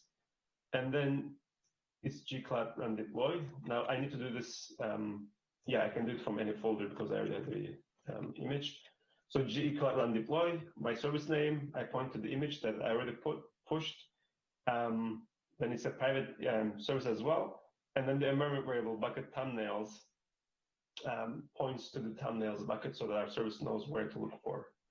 So once this is done, now what we need to do, this time I shouldn't forget, we want to make sure that we can set up Cloud Scheduler to call our service. And again, it's a manual process. So what we need to do is we need to create a service account and we need to look at get the URL of the service. So let's get these environment variables set up. And then let's create the actual service account for Cloud Scheduler. And then once you have the service account, you need to give it permissions to call your Cloud Run service. So you can see that it's similar to PubSub.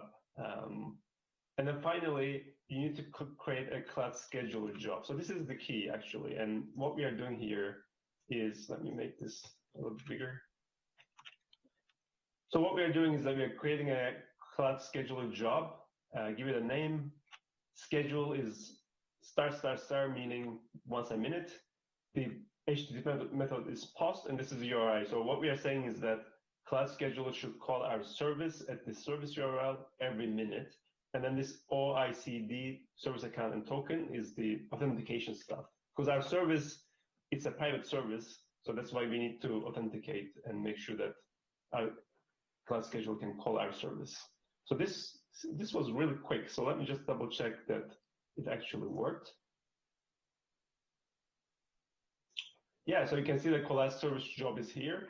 It hasn't run yet. Let me actually force it to run. So I just hit run now. And now this should kick our new service. So if you go to Cloud Run Service, you can see that I have a Cloud Service here. Hopefully it's up and running. Let's look at the logs.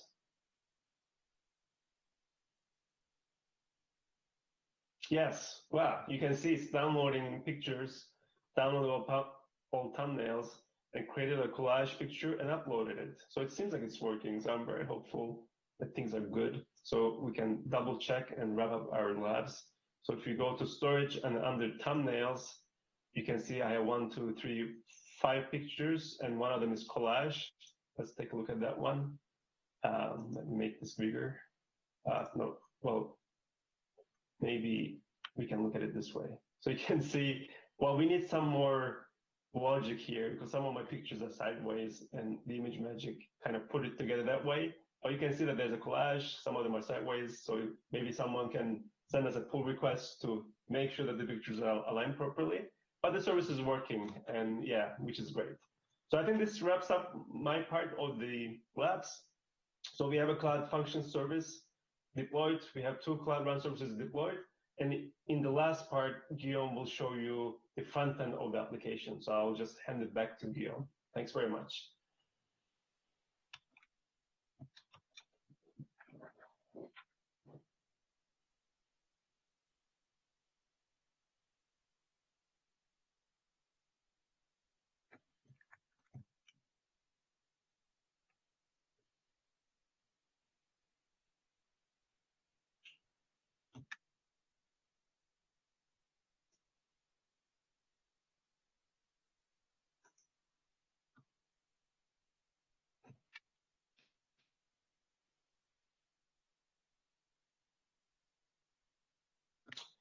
By the way, I don't know if it's me, but I cannot hear Guillaume.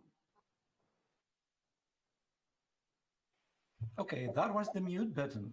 Okay, no, we can. And then if Thank you you, can Mate.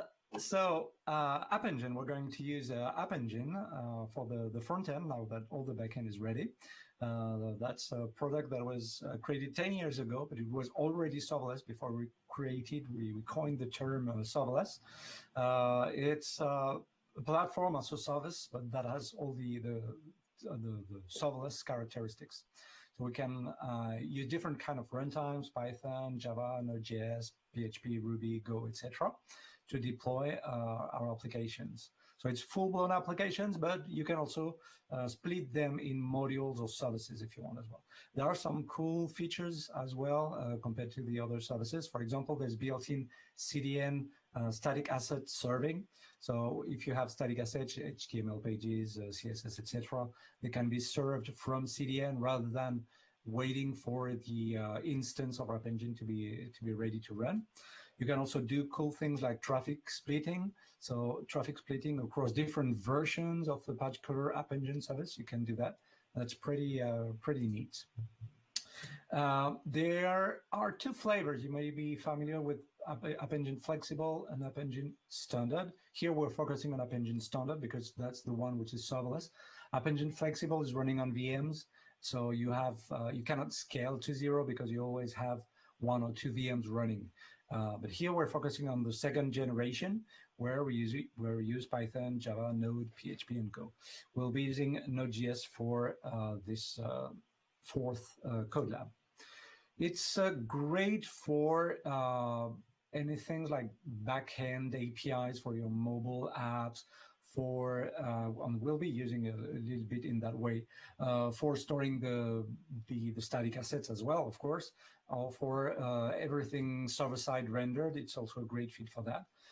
In terms of constraints, so it depends which version, which flavor of App Engine you're using, whether you're using and haven't migrated yet for the first generation of App Engine Standard, the second generation, or the flexible runtimes, which is using VM.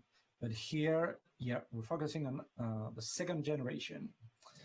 So let's have a look at the fourth code lab, where we'll be creating the front end for application. That's we're going to recreate the facing aspect of our API. So I've already started here the code lab on the Code Labs platform. I've checked out the code. So let's have a look. What do we have? So we'll be building 3 key pages: the home page with all the pictures, page with the collage to show the collage of the 4 most recent pictures, and an upload page where you can upload page. Instead of going through, let's go to cloud storage and add something to the bucket manually. No, we'll go through the UI on the App Engine front end. So let's have a look at what we have in store. So in terms of structure, well, I'm going to show you the structure on the left in the Cloud Shell editor instead. So here we're in the front end code. There's a subfolder here, front end. We've got the node modules. There's a public section where we can put our static assets. The static assets, there's going to be some JavaScript code with I'm using the Vue.js framework for making the code a little bit dynamic on the front end. The collage page, the index page, that's the welcome, the home page, and the upload page, and some CSS. And we also have the configuration for the App Engine application. That's an App Engine specific configuration file. We have the Node.js backend code, and we have the package JSON as well with the dependencies that we need. So let's have a look at the package JSON first. So package JSON looks pretty much like the previous package JSON files that we saw. So we're going to use Firestore to find the latest pictures. We're going to use cloud storage to fetch the pictures. We are going to use Express for the Node web framework part, things like Bluebird for dealing with promises, and a middleware for Express called File Upload to take care of file uploading. So let's have a look at this index.js code. I'm going to increase that. So we are requiring all the dependencies that we define on the node modules. We'll say, okay, this part, we'll configure it in the App Engine configuration file. This part is a public folder full of static content. So HTML, JavaScript, etc. will be served statically from CDN.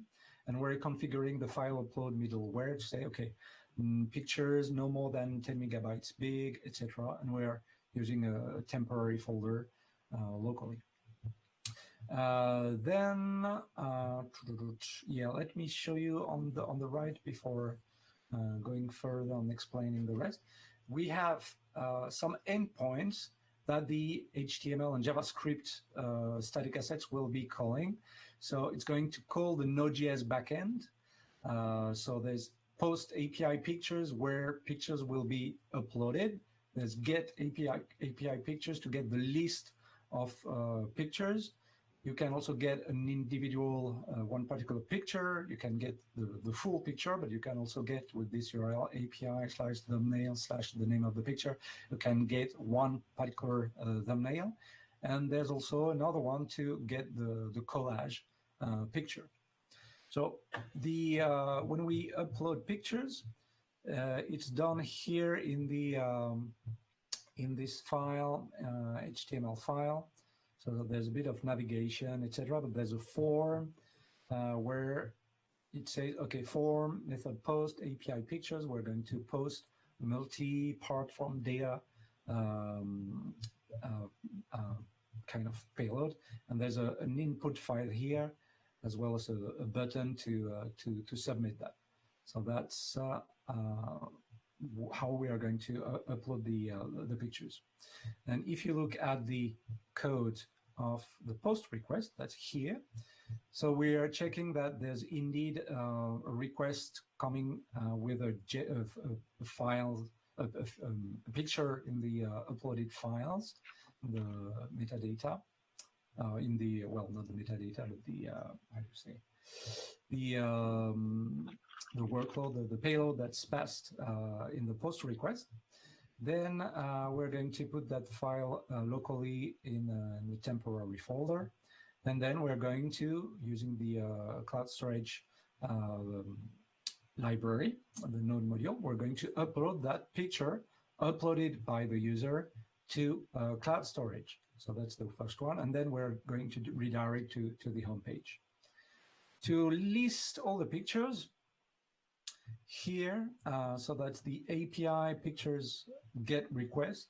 So we're going through the Firestore, our pictures collection in Firestore, and we're storing all the pictures by creation date, descending, because we want to have the latest one uploaded showing first. And then, so we get a snapshot of this view of the data in Firestore. And then for each picture, we're going to create a collection containing the name of the picture, the labels found by the Vision API, the colors, the dominant color, that's the border we see around the pictures, and the creation date. And we return that as JSON, basically, to the view, and that's the Vue.js front-end part that's going to fetch that and display that on the screen. And then the other ones, so that's the kind of payloads here on the right that we created. And then if you want to have a look at the view, where I use Vue.js, that's in the index.html page, where there's a bit of logic. I think we can probably do better with the CSS grid, but there's a bit of logic using Vue.js to say, okay, I want to create rows and columns of pictures, and then A and IMG tags to display. And as well as you should see here in terms of style, we're going to use the border, the color of the border with the dominant colors found by the Vision API. And I'll spare the details with the Vue.js code. We're just doing an Ajax call. And then we also have some shortcuts to get the names, the exact locations in cloud storage of the pictures. And at the end of my index.js file, that's where, in the node code, that's where I'm actually starting my application. So I have my application there, and since it's npm, I've already installed the modules, so that's great, and I can do npm start to start locally before deploying. And what's great with Cloud Shell is that you can go click here and preview something that's running within Cloud Shell. So I can go here and I can see that. Let's see. Yes, I have something. So it's locally running in Cloud Shell, but I have 4 of my pictures that I've uploaded earlier. And I should be able to see the collage of the 4 most recent pictures and upload as well a new file here. But I want to do that, so there's some debugging code here, but I want to do that live as well to show you that I can run that. In the app.yaml config file, that's the App Engine configuration file. So I need to do a little tweak to the environment variables to replace those things. So that's what I'm going to do with this command here in Cloud Shell. And yes, so that's the correct name for my buckets. And now I'm going to say I want to deploy that. Again, we're in Europe, so I'm going to use Europe West 1, and I'm going to deploy my App Engine application live on Google Cloud. So it's going to take about a minute or so. So it's going to upload all the files. Oh yeah, and actually something I forgot to do. I wanted to change that in this App Engine configuration file. I said that the static assets are served from CDN, but I think you need to specify that in the App Engine configuration file, and I didn't do that. So there's I forget what the exact syntax is, but you can say, okay, in this particular location, in the public folder, that's the public folder here, where there's app.js, collage, the HTML pages, CSS, etc. That's where I should be. I should say, okay, this is the folder that contains my static assets that should be served by the CDN, the Content Delivery Network. So let's wait a tiny bit and see if the front end is ready. But we should be seeing something like this in a short moment. By the way, Guillaume, maybe you want to talk about the borders because they're special. Yeah, the borders. Yeah, so the Vision API is returning a dominant color for your picture. So it figures out that perhaps if it's there's a big blue sky, it's going to say, okay, this is the blue is a dominant color. So as you will see when we browse this deployed website. So let's see if it works locally as well as in the cloud. So if you look at, oops, yeah, also increasing the fonts, the size. But for example, you see there's lots of brown kind of colors coming from there. Let me see if I can upload something with, yeah, perhaps there will be some blue or something with this boat. Let me submit that. So the picture is uploaded. It's going to be going through Cloud Functions, the thumbnail service. So it's not immediate, but in a few seconds you should be able, whoops, to see this this one. So it seems that the thumbnail wasn't created. So I don't know why it wasn't created. Perhaps the picture was too big or something like this. But it picked actually a different color. It picked the one from the perhaps let's use another one from a boat at night. Let's see which color is used. Sometimes what happens is if we didn't give enough memory to some of the services or something like this, it may be something related why this little picture is not showing up. Oh, two are not showing up. Well, I need to double check in the logs and see what's going on. But trust me, it usually works fine. So there's probably something going on with my thumbnail service that isn't happy. Post, yeah, something happened. Is it the latest? No such object. Or perhaps I didn't properly set the thumbnails, uploaded pictures, 01. Yeah, that's strange. It couldn't download the files I added to the storage bucket. I'm not sure why. Storage. Let me see if I can find the reason. Just in a quick way. In the thumbnails, yeah, the thumbnails are not there. So somehow that's really in the thumbnail service. That's something where it went from. But anyway, that's about it for this collab. If you want to keep a bit of time for some Q&A. So thanks a lot for your attention. Don't hesitate to ping us on Twitter, GLaForge, MetaTML on Twitter if you have got some questions, and we're happy to answer some questions. So stand by just a minute. So we switch to the Q&A screen with, so we are back with Lee in a few seconds. Thank you.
Thank you, guys. That was really awesome. And I hear that normally you both do this workshop like in 4 hours. So I think it's like really impressive, right? That you can talk about so many different Google Cloud components in just about an hour, right? So that's why I did have to, the time to properly figure out what was the error I had at the end. Usually we have more time to debug it. Yeah. No, but I think it all went well, and I've seen some questions that people have been asking, so I would like to dive into that. And the first question is like, do you guys have some kind of logic tree to help us make decisions when to use one and when to use the other? If you look actually at the Google Docs, the Google Cloud Docs pages, there is somewhere where there is a decision tree, like when you should be using one or the other. Usually, I think I like to use Cloud Functions for things that are asynchronous, that really react to events coming from the infrastructure, like new files on cloud storage, etc. So things that are perhaps more event-driven and that are simple scope. And if the language is available in the runtimes that are available in Cloud Function, I tend to use that. Otherwise, for things like web backends, and, APIs, etc., or also for static asset solving, I really like that feature of App Engine. I love to use that, and I've been using App Engine for 8 or 9 years. My own blog is still running on App Engine, and I built my own blog engine myself, and I really love this product. And then I would say that all the rest, not that you shouldn't be using Cloud Run for these other use cases, but for all the rest, anything that can be containerized, that usually is not fit for the constraints of functions or App Engine, meaning because you won't use, let's say, Rust or some other languages that is not part of the existing runtimes that are available on functions and App Engine.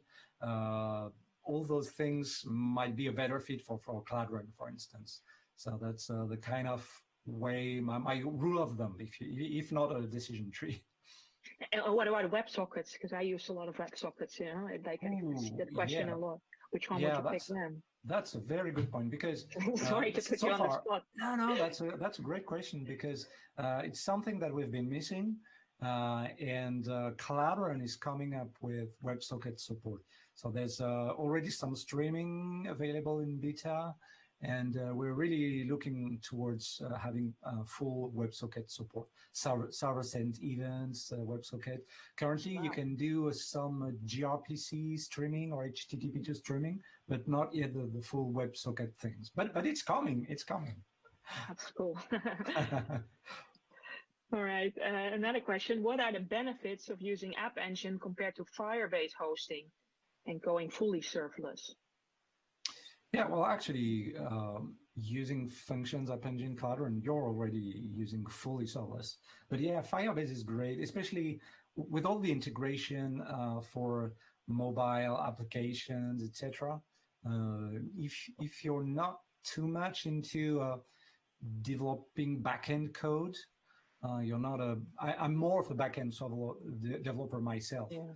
But for people who are more front-end developers, and particularly mobile developers, you can go with Firebase, use Firebase hosting. The functions in Firebase, it's actually Cloud Functions underneath, that's the same platform. And same thing with Firebase, the Firestore database of Firebase is Cloud Firestore that we also used. So that's pretty much the same thing, but a different packaging, which is more friendly, I guess, towards mobile and front-end developers. Yeah, and I will add something here. We get this question a lot, not just for App Engine, but in general, like when do I use Firebase versus Google Cloud? And the way I see it, at least, is that Firebase kind of is a layer on top of Google Cloud that makes it easier to use some of the services. So if you are comfortable in that layer, then use Firebase. But if you really want to get into details and kind of deploy the services yourself and configure them yourself, then you can dip into Google Cloud. So there's no right answer. It depends on which platform you find better for your comfort level. Right. Yeah. And why did you use Firestore instead of SQL database in your demos? another question. Yeah, so basically, what I like about Firestore is also the fact that it's a serverless database in the sense that it's not going to cost you anything if it's not used, basically. Whereas if you're using Cloud SQL with MySQL, PostgreSQL, etc., you're going to pay for the instances that are running your database. And also it's scaling, you can scale Cloud SQL to a certain extent, but Firestore really scales largely, if I can say that, and cope with lots of concurrent users of the database. And also I think for things like mobile backends, or you've got web front ends, etc. Something that's more document oriented compared to full relational. I think it's quite nice for such kind of applications. So that's why I like Firestore. And I should also add that you can easily add fields in a NoSQL database, where it's more complicated in a strongly consistent SQL database. Like adding a new field it becomes a problem. So that's why, for our use case, NoSQL was just the right thing, and it worked for us. So we just went with that. Yeah. All right, and then the last question: you've used Node.js to implement this workshop, but could you have used other runtimes? Yeah, of course. So we started with Node.js. Mete mentioned that we had we ran this workshop before, and one of the attendees contributed to our open source project and added some Go versions of the services, the Cloud Run services, and the function. And since I've been involved in the development of the Java 11 runtime for Cloud Functions that I covered this morning, I'm also looking forward to adding Java support in those code labs and in the open source project in particular. Nice, that's cool. Okay, well, that's it for now. Last question from me to you: how can the viewers reach you on social media? Yeah, so it's Mete Atamel on Twitter and G Laforge on Twitter. Yeah. Nice. Thank you. And of course, everyone that would like to reach out to you on social media or on Twitter, please use the hashtag Google Cloud DevTalks. So thank you, guys. Thank you. All right. See you. Yes. So before we continue with the next part of the program, I would like to ask you to take like a 10-minute break. So get some coffee, and we will see you in top of the hour.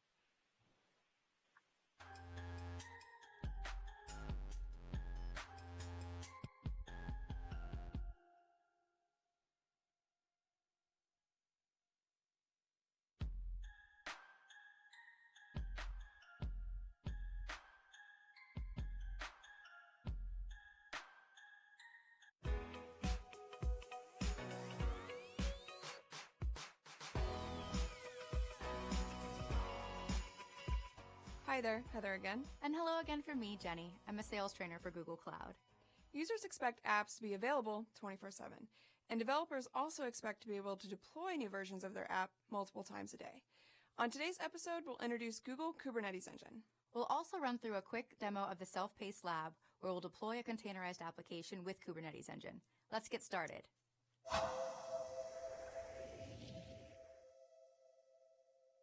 As a starting point, let's take a moment to discuss containers as well as Kubernetes. Absolutely. So containers address the problem of how to easily and consistently deploy apps in different environments. They essentially allow apps to be broken down into smaller, independent pieces that can be deployed or managed dynamically. Containerization also allows the separation of apps from infrastructure, which is going to allow developers to focus on their apps, while IT operations teams can focus on deployment and management. And because containers are so lightweight, individual services can quickly be called when they're needed and are available almost immediately. Which brings us to Kubernetes. Kubernetes is a production-ready, open-source platform and provides a container-centric management environment. So instead of having all of your applications separate from your libraries and your kernel, each application has its own library associated with it, resting above a kernel. Kubernetes allows you to interact with your container cluster to deploy and manage your apps, perform administration tasks, and set policies, and monitor the health of your deployed workloads.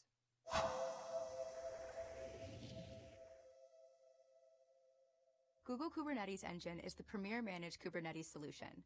Leveraging Google's infrastructure, Kubernetes Engine provides the perfect managed environment for deploying, managing, and scaling your containerized apps. Simply describe the compute, memory, and storage resources your application containers require, and Kubernetes Engine will provision and manage the underlying cloud resources automatically.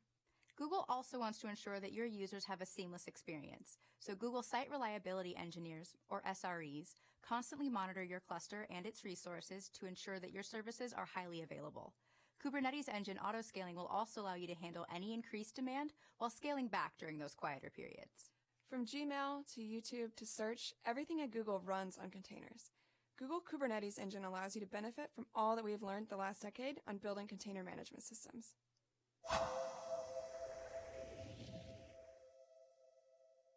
Time again for Quick Labs. This hands-on lab, which will take about 30 minutes to complete, shows you how to deploy a containerized application with Kubernetes Engine. You can check out the link to start the Quick Lab here.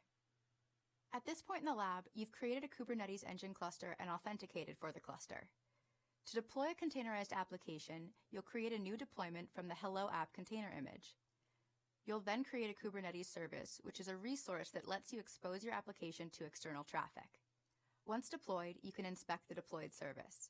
You can then view the deployed application from your web browser using the external IP address with the exposed port. Well, there we have it.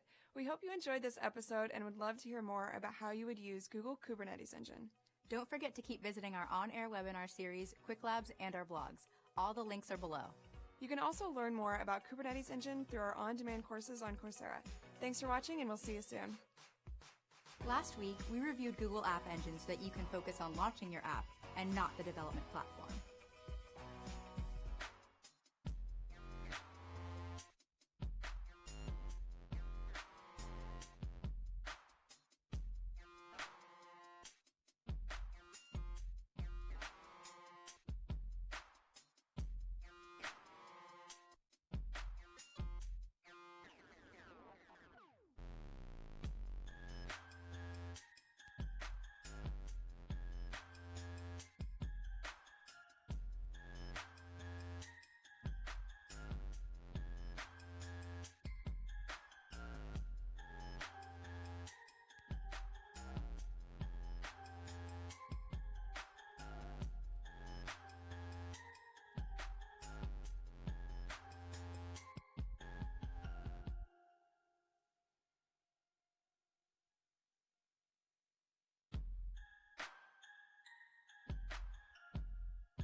All right. Hi, everyone. And for the people that just tuned in, my name is Lee Boonstra, and I'm a developer advocate working from Amsterdam. And I'm hosting today the Google Cloud Dev Talks, the EMEA segment. And for the people that know me, I like it to be a bit more interactive. So I would like to start with a poll. So if we all go to slido.com, and then we can use the code K723, then you'll see survey question. And it's actually a very nice question. It's the question, do you prefer tabs versus spaces? And if I think about this, like I remember there is a Silicon Valley episode where Richard had like a fight with his girlfriend over the use of tabs versus spaces. Which one do you prefer? Let's have a look at the polls and see. I'm gonna put my vote in. I'm curious if you can figure out which one I voted of the two. But I'm curious to see what do you think? Tabs or spaces? What do you prefer? It's actually something that we developers often clash about. It's also very annoying if you open somebody else's code and they use spaces while you use tab or the tabs or the other way around. So tabs versus spaces. Okay, a lot of people are saying tabs.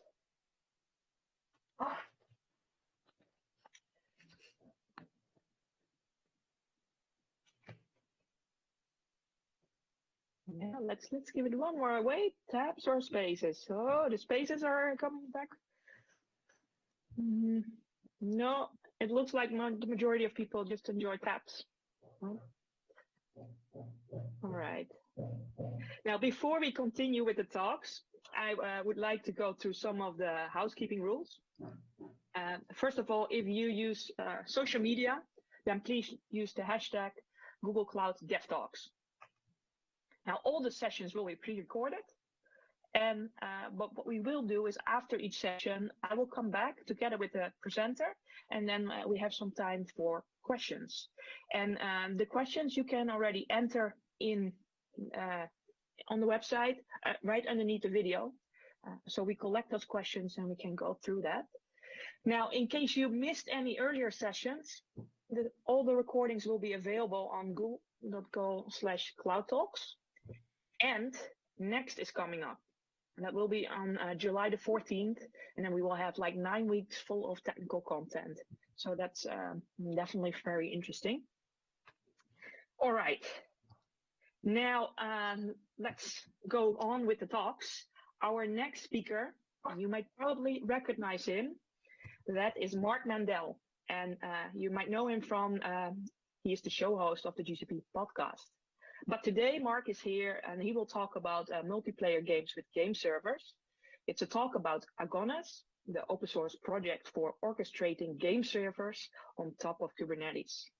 So don't forget to ask questions right underneath the video, and let's tune in to the session of Mark.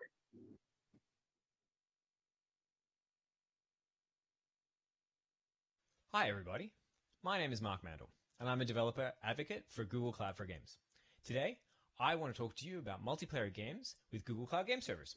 So let's get stuck in. So to set the stage, I want to talk about exactly the type of multiplayer games that we're talking about today. So that's your fast-paced, real-time multiplayer games. So maybe you've played something like Fortnite or Overwatch or Rocket League. It's these kinds of fast-paced, real-time games that I want to talk about today. Now, a very common pattern and a very common solution for running these types of games is what's called dedicated game servers. So a dedicated game server is a full simulation of what's happening inside a game hosted somewhere on the internet. And all the players that are playing that game will connect from their clients to that dedicated game server. Each player will send information like, hey, I'm moving forward, or any other actions that they're doing inside the game.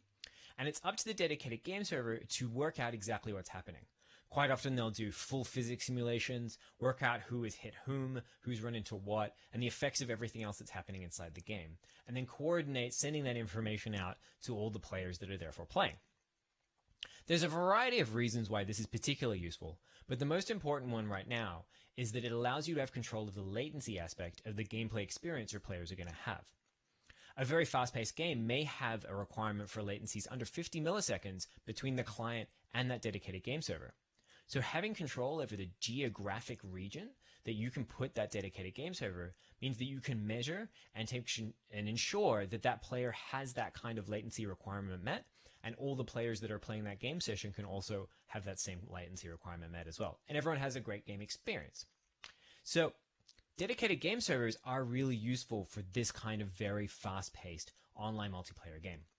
However, They work there. However, they're really easy to set up just one of them. That's not particularly hard. However, if we want to work with, say, a global player base, right? Maybe you have a hit game, you have 1,000, 2,000, 10,000, 1,000,000 players, something really cool like that. You're going to have game players that exist all around the world, which also then means that you're going to need dedicated game servers also all around the world. And they're going to scale up at different times. You're going to have different requirements based on sleep patterns and time zones. And so orchestrating this in a global environment with lots and lots of these dedicated game servers, again, 10,000, 20,000, 100,000 of these game servers around the globe, is a complicated thing to get right.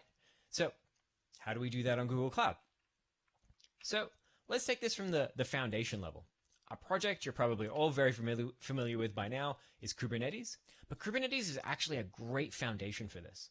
So not only do we have the open source aspect of Kubernetes, we also have the managed aspect in something like GKE. So you can come to Google Cloud, run your GKE workloads.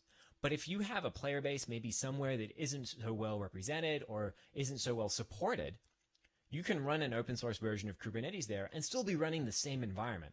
This is really cool because it means then that you can ensure that your dedicated game server workload can run anywhere that Kubernetes can run. And that's great. And you can still take advantage of the awesome ecosystem of tools that exist around Kubernetes as well. So let's take this one more step further. Another project you might be familiar with, especially if you worked in the game industry for a while, is Agones. So Agones is another open source project that is built as an extension to Kubernetes so that it understands the game server lifecycle and can react to orchestrate and scale it appropriately. This was started a while ago by Google and went 1.0 in September last year. But it's particularly important because the game server lifecycle is very different than, say, a database or a web server. Game servers have persistent in-memory data while players are playing them. So you can't spin them down and spin them up as you see fit, because if you interrupt player sessions, that becomes a very bad experience. So you can't just use the standard tooling for Kubernetes. You need to have specific tooling that knows, oh, there are players playing on this game server. We need to make sure we keep it alive, even if maybe we want to scale down, maybe we want to roll out a new version, and other such things as well. And Agones comes with a whole host of tooling as well for running game servers. So let's have a look. So Agones does have a host of features specifically for running game servers. First of all, it integrates directly with the Kubernetes tooling. So you're still using kubectl. We're using custom resource definitions if that's something you're familiar with, but everything is directly integrated with Kubernetes. There's nothing special there. It's just a native extension of what Kubernetes does, so you can still use the whole host of ecosystem and tooling that Kubernetes has available to it as well. It comes with a variety of auto-scaling capabilities. It integrates directly with the Kubernetes node autoscaler, but also has a variety of both inbuilt and custom auto-scaling tools that you can take advantage of. It has some integration SDKs that allows game servers to be able to expose information about themselves. Sometimes game servers take a while to spin up, so we can identify when a game server is ready, be able to get information as a game server about what's happening in the outside system, pass information backwards and forwards, and more. We have SDKs for a variety of languages, including Unity and Unreal. We also have cost optimization things built in as well. So if you're running on the cloud, you want your dedicated game servers to be packed as tightly as possible, so you only use just enough resources that you need and don't pay for anything extraneous. By the same token, if you're running, say, on-prem and you want to distribute the load so that you have more reliability for machines you're probably already paying for, we can support both of those as well. So we're really keeping that in mind with Agones as well for that dedicated game server workload and how to manage it in an effective way. Finally, we also have a host of metrics that come out of the box. Whether you want Prometheus or Stackdriver, Agones provides metrics about game server counts, health, how fast they spin up and down, and more. There's great dashboards available for Prometheus. You can get started with those right away. So that's all pretty cool. Sounds like a great product. So Agones works great for single cluster workloads, but really what we need is a solution that works for multi-cluster global workloads. And this is where Google Cloud Game Server really shines. So it is a management plane that sits on top of Agones so that we can orchestrate things at a global level, right? As we were talking about previously, if you have millions of players around the globe and you want to be able to orchestrate at that global level, this is where Google Cloud Game Servers is really going to be able to help you out. So let's get stuck into that a little bit deeper, and I'm going to show you how a lot of this works. So I want to talk to you about Google Cloud Game Server's concept so you can understand what's happening here. So first thing here is what we refer to as a game server cluster. This is nothing more than a standard Kubernetes cluster with Agones installed into it. And eventually we're going to end up registering that with the game server, Google Cloud Game Server system so that it's aware of it as well. Secondly, we have this idea called realms. So you may be running, say, multiple clusters in a certain region to facilitate, helping that user base be able to get access to dedicated game servers. So realms gives you a user-defined way of grouping together these clusters in a way that you can access them and be able to target them for certain things as well. Quite often, what you'll end up doing is coordinating, say, a certain realm that is generally sort of latency the same for a particular region, like maybe US West or somewhere in Europe, something like that. Then we have game server configs and game server deployments. So this is where actually we're going to define the fleets of game servers, because usually we want to spin up a lot of them and keep them warm because they can take a while to spin up some of these.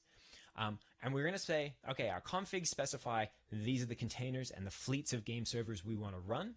We can also specify our auto scaling rules at this point as well. And our deployments, which we'll see in a bit, is how we want to deploy that across all the clusters within our realm and globally as well. So to give you a bit of an example, let's assume we have this GameX type project. For this GameX project, we're probably going to have a variety of game server clusters. And what we're going to do actually is we're going to split it into 3 realms. We're going to have a US realm, we're going to have a Europe realm, and we're going to have a Japan realm, right? So those are the areas with which we have a player base, and we're going to split that also across multiple different types of cloud. We're going to have some in GCP, we can have some in other clouds, and we can have some on-prem as well. Really flexible, so to make sure to meet your game players where they are, which is super nice. So once we have our realms specified and we've got our game server clusters registered with each of the realms, we can then create game server deployments and configs to basically distribute or set up and tell each of our fleets across all the machines, hey, these are the game servers we want to be running on here, these are the ones we want to have available, and these are the ones we want to have auto-scaling in certain ways as well. To look at it from maybe even a different perspective, getting started with Google Cloud Game Servers is basically this flow. So first step, adopt Agones. You can actually even start with open source Agones, perfectly fine, great product, and the transition path from open source Agones to Google Cloud Game Servers is super simple. You can actually even go backwards if you really want to as well. So adopt Agones, first great step. Second step, sit down, look at where your player base is or where you think it might be, and define the realms that you want to have and those clusters that you want to have within it.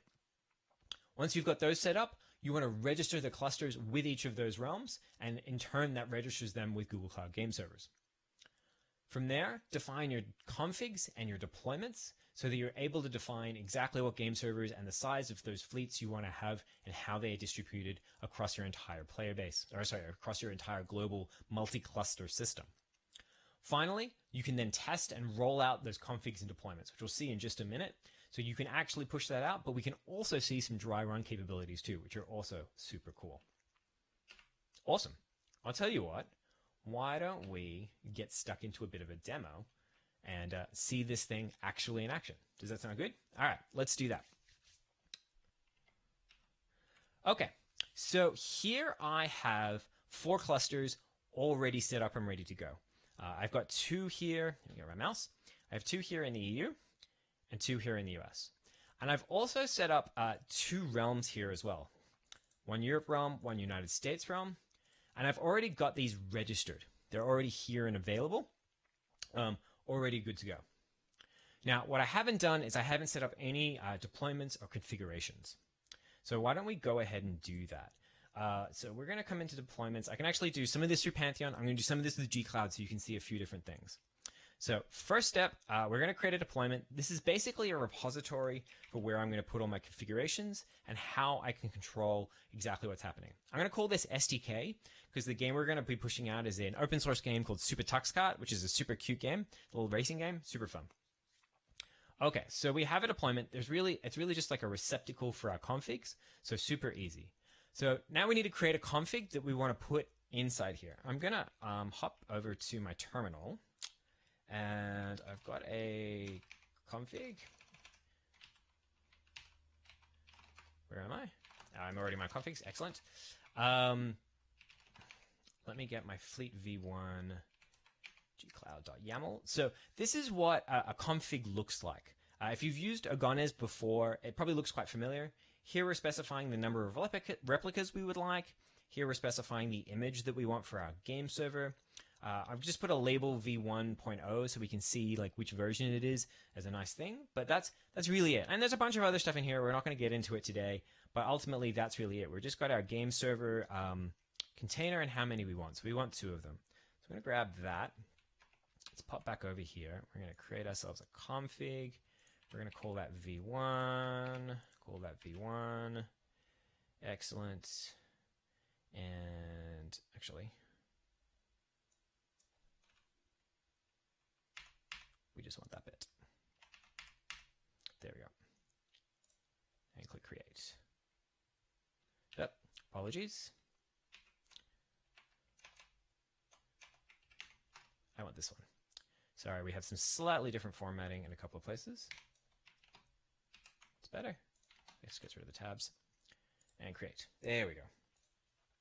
So that's going to create our v1 config.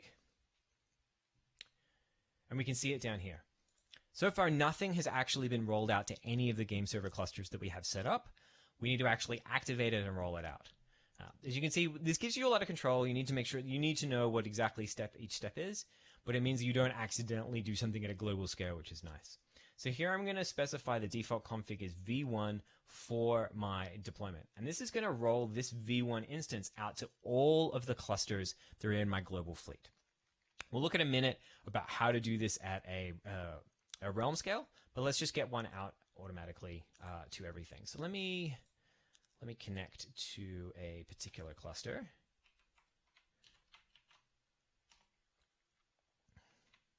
Excellent. So I can now do get game servers, right? This is now available to us because we have Agones installed. And you can see here, I have a couple of game servers, right? They're already up and running. If we want to actually look at another cluster, we can do that as well. Let's look at US2, for example.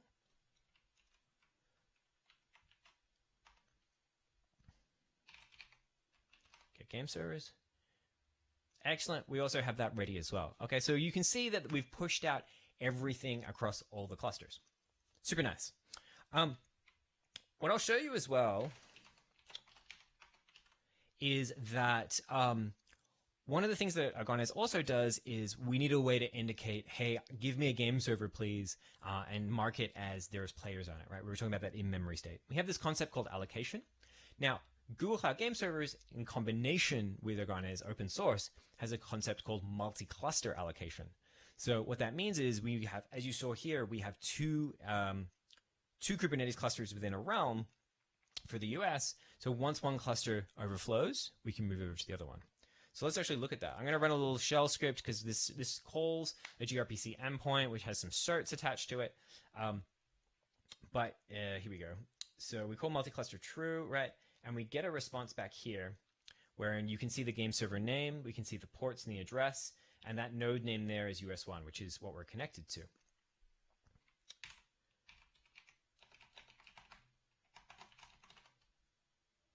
Actually, we're connected to US2. So let's actually go back to US1. So we can see that game server. Let me connect to the right one. There we go. We can see that allocated game server. Awesome. That's great. What I'm going to do is actually, let's run this a couple more times. And that there, you can see, again, we get another US1 game server. Now, this is where the magic really happens. If we do this one more time, we're actually sending this request to the US1 server. It's going to go over to the US2 cluster and say, hey, there wasn't any here in the first one, so let me grab some from the second. Super nice. And this is where like the power of realms really comes in, because once you have a realm, you can refer to a realm and say, hey, any of these clusters, can I please have a game server? And it's able to hand you one back from any that still have capacity. So let's actually play a game. We're gonna let's grab one of these that is currently allocated. Let's grab this one. And we'll leave some allocated game servers lying around too, because that's gonna be useful later on. Okay, So we're going to run SuperTuxCart. We'll say online, enter a server address. We'll paste that in. Nope. Oh, I hit the wrong button. Let me grab that IP import one more time. We're going to grab the top one. Yoink. Paste. Better. Okay. So that's cool. We're connected now. That's awesome. And what we're also going to do is run a bunch of agents. We're going to run a bunch of AI bots so they can also play along with us. Oops. I keep doing that. Paste that one more time. There we go. Cool. So if we have a look here, we can see we have 4 bots. Let's start our race. I will be that one, and we'll play in that one. I like that one quite a lot. So this is going to connect us to the dedicated game server that's running on a cluster that's running on the US East side. US West? I always forget which side I'm on. Close to where I am in San Francisco, so that we can have a good gameplay experience. This game server is all set up and ready to go thanks to the power of Agones, and we've had that fleet also constructed, so we have the global fleet as well across all these clusters. So this is running some AI agents locally as well. You can see this is a super cute game where we're playing a very silly racing game. We're not going to play it for too long. Oh, I'm actually winning today. Okay, I don't want to put it down, but you can see what's going on here, and I'm able to play with a variety of bots that are going to lap me in just a sec. Here they are. Okay. So that's pretty cool. So we can actually see a game playing, which is really awesome. Let's shut that down. We'll shut that down as well. Now, we'll have a look at one of the really nice features here. If we have a look at our game servers, you'll notice one of them is now ready. We can see that actually only recently got updated. And that's because when you play a game of SuperTuxCart and everyone connects and then disconnects, SuperTuxCart's going to shut down. It's done. The game session's done. Agones and the fleet that's been defined by Google Cloud Game Servers is telling us that we always have to have 2 ready, or at least 2 available or on the go at least at any given point in time. So one goes away, Agones is going to bring that back, right? Very similar to if you're looking at a deployment or looking at, say, a pod. Okay, so that was fun. Let's take this one more stage further, which is let's look at how we can do things like there's a new version that we also want to roll out. So in this particular instance, we have a new version we want to roll out. Let's go back to our configs. And Fleet V2, we're going to do this through gcloud, so we'll grab the gcloud YAML. And here we're going to say, okay, you know what? 2 game servers, not enough. We're going to say 5. We're going to put a 2.0 version on it. Maybe at some further stage, you might actually have a completely different container. But what we're going to do is we're going to say, hey, you know, I just want this to be in Europe. I'm just going to test this in Europe, make sure it works in Europe, and then once it's fine in Europe, I'm going to push it out everywhere else. So what we can do is we can have this thing called an override that will specify that, hey, in Europe, we only want a particular config version. We're going to make this a V2 config for this particular instance. And that will then tell our system that, you know what, leave the V1 alone in everywhere else around the world, but in Europe, do this very special thing. So let's do that. So gcloud beta game servers game servers config. Oh, perfect. I have it right there waiting for me. So that's going to create us a. Oops, that's not right. v2-gcloud. Get that correct. Configs create deployments, fleet config file. Oh, I know why, because I'm in the configs folder. Doing stuff live is always fun. There we go. So that's going to create the v2 config. Awesome. Super handy. Again, like you saw before, that's not going to roll anything out. So now let's do a beta game servers deployments update rollouts. There we go. So what this is going to do is take that override file and it's going to say, hey, we're going to do an updated rollout, but what I want you to do is change the override so only the v2 happens in Europe. Now here's something really cool that I really like. You see this dry run here? If I hit that, what that's going to do is say, oh, I'm going to tell you everything that's going to happen before it happens. So here we can see V1 is still being applied to the US. V1's here, still being applied to the US. V2, though, is coming into, where are we? Europe. Here we go, EU.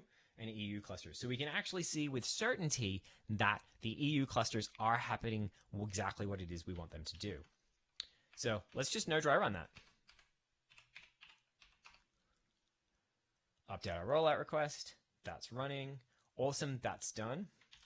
So if we now look, say, at one of our EU clusters, grab that. We get our game servers. They're up and running. You can now see they're the V2 version, and we have 5 of them. But if we come back to our US clusters, let's grab this one here. Oops. There we go. Let's write the right thing. kubectl get game servers. We can see here we still have V1. There's only 2 of them. Everything was left as before. So we can do some like A/B testing, check out different things in different regions, have some control of how we want these things to roll out as well. Okay, one last thing I want to show you as well. So let's say we're like, this is awesome. We now love everything that's happening inside here. What we actually want to do now is roll that out to everywhere. So let's go over here. I'm going to do it through Pantheon because it makes life really easy. We're going to manage our rollout. So you can see here is another way of looking at our override. We're actually going to get rid of the override and say V2. Send it everywhere, please. Thank you so much. Okay, so that's going to send that out everywhere. If we're still connected to the right cluster, which I believe we are, if we have a look over here, we're going to see something really interesting. So here you can see here's the V2 fleet. That's all spun up, ready to go. That's all really cool. So one interesting thing, you can see that allocated game server from the previous fleet still exists, right? Again, because players are playing on this particular game server, we don't want to shut it down. So until that is specifically shut down, that is never going to go away. Very important as we update things, as we scale appropriately, as we change stuff within our system, we need to make sure that we never change this aspect. Okay, so this all sounds great. I'll tell you a little bit more. So it's worth noting that Google Cloud Game Servers is going through a staged release process. So what does that actually mean? So the phase 1 beta, it's out right now. Please take advantage, go use it, it's great, is GKE only. So you can only run on Google Cloud at this point in time. That being said, Alpha, which is coming really soon, is going to be phase 2, which will be supporting our hybrid multi-cloud on-prem solution. So you can make sure that you run your dedicated game servers anywhere you need to run. So we're going to keep on moving. We'll be looking at moving to GA very soon on GKE as we move forward with this product, but we'll be working along that as well to be supporting those hybrid multi-cloud type scenarios as well. Super useful for your dedicated game server workloads. So if that sounds particularly interesting and you want to learn more, please go to cloud.google.com/gameservers, where you can find all the information that you want to find out about Google Cloud Game Servers, as well as links to Agones, links to examples, and more documentation. We're actively working on everything about the getting started experience, so you can also expect lots of great stuff there today. Awesome. Well, thank you so much for hanging out with me today. I really appreciate you taking the time, and I hope you found it a valuable experience to hear about Google Cloud Game Servers.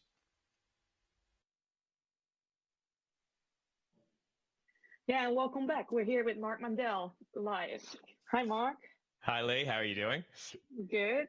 There are some questions which I would like to go through with you. Absolutely. Yeah. So the first question is, we run our dedicated on Windows machines. Is there any support for Windows containers currently, or will that be in the future? This is a good question. Thanks for asking. So yes, currently on Agones and Google Cloud Game Servers, the primary support is for Linux containers, and we've seen a lot of support for that and a lot of people who are really keen on that. There are still some systems that run on Windows. As many people probably are aware, out of Kubernetes 1.14, make sure I get that, I think about right, it went GA for supporting Windows containers. And we've also seen more recently that support for Windows containers is gone GA on GKE as well. There are some upcoming features on Kubernetes and some of like the networking layers that allow it to do the things we need to do for Agones. Those are upcoming, but we've been doing some tests in the community, and Windows support is possible, which is awesome. So it will be coming in the near future as soon as that starts to roll out to all the cloud providers so that we have all the features we need so that we can support everything we need on Agones. So keep an eye out for it in the future. So it's definitely coming, and we've got demand for it and people are working on it right now. Oh, that's great. Hey, and if I wanted to build my own customizations on top of the Google Cloud Game Service, what options do I have? Oh, this is also a fun question. So you have lots and lots of options. Google Cloud Game Servers is, and Agones itself actually, is built with sort of customization and flexibility and power in mind. So we'll go through a couple of different layers on this. So Google Cloud Game Servers itself has its own set of pretty standard like G-Cloud APIs. You have all the configuration files, or basically all the stuff that allows you to build everything you need to build. If you want to build like Terraform integration or that kind of stuff for how you set up and build your infrastructure and coordinate that from a code perspective, you can do that. You've got a whole host of like G-Cloud APIs as well. You can do all that kind of fun stuff. If we step down one more layer below that, Agones itself is set up in a very modular way. So if you want to use some, if not all, of the resources that Agones gives you, perfectly capable of doing so. It's fairly unopinionated in the way it does stuff. We have some people who use it in very particular ways. Like I'm thinking of regular examples, like some people who have it used in the way that we like a lot, which is fine, which is like you spin up a game server and then once the game session's done, you shut it down. Other people will reuse game sessions, whichever like workflow works for you. But it's also super worth noting that on Google Cloud Game Servers, we don't hide any of the infrastructure for you. So the phrase one of our engineers likes to use, which I really love, is like BYOK, which is like bring your own Kubernetes cluster. So we don't you still have a GKE cluster or your own Kubernetes cluster. You still have your own Agones installed. So if you want to install your own agents, your own controllers, your own software within those clusters, if you want to add layers on top of it or interact with any of the systems, you still have full access to the Kubernetes API. You can still build your own systems. So if you really want to tailor it to exactly the experience you want for running a dedicated game server workload, if you have some interesting or novel way of building your multiplayer game, you have a whole gamut of ways of basically setting that up and making that run. Oh, cool. Well, that's it for now. But if people wanted to connect with you, where and how can they reach you? Probably the best way to reach me. Okay, a few different ways. One, if you want to hit me up on Twitter, I'm at Neurotic. DMs are open. You can always find me on there. Every so often, I will live stream on Twitch, so you can hit me there at Mark Mandel. And you can also find my YouTube videos at youtube.com/Mark Mandel, where I throw up like the videos of my past Twitch streams. And I've also started a recent online game tech drawn badly series, where I explain online game technology with just kind of mediocre illustrations. Nice. And what about the podcast? How can they reach that? Great. So I'm not hosting the podcast anymore, but I was there for a very many number of years. But if you go to gcppodcast.com, there's a great set of hosts that are doing amazing work there now, covering some really awesome topics. So make sure you check that out. I was there for a long time, so there was a bunch of gaming content in there as well. If you want to check it out, with some really awesome stuff from a variety of Google Cloud customers talking about very interesting infrastructure things. So definitely check that out as well. Great. Well, thank you so much, Mark. My pleasure. Thanks for having me. And we have some more minutes left. So I would like to go back to the Slido poll where we were before. So if you want to try this out, go to slido.com and then use the code K723. And just before the session, I've asked you the question like, do you prefer tabs versus spaces? And I told you like, well, it looks like tabs are winning. But while Mark was having his session, actually the spaces won. So if you think like, oh, I want to change that result, please go into the live poll and start voting.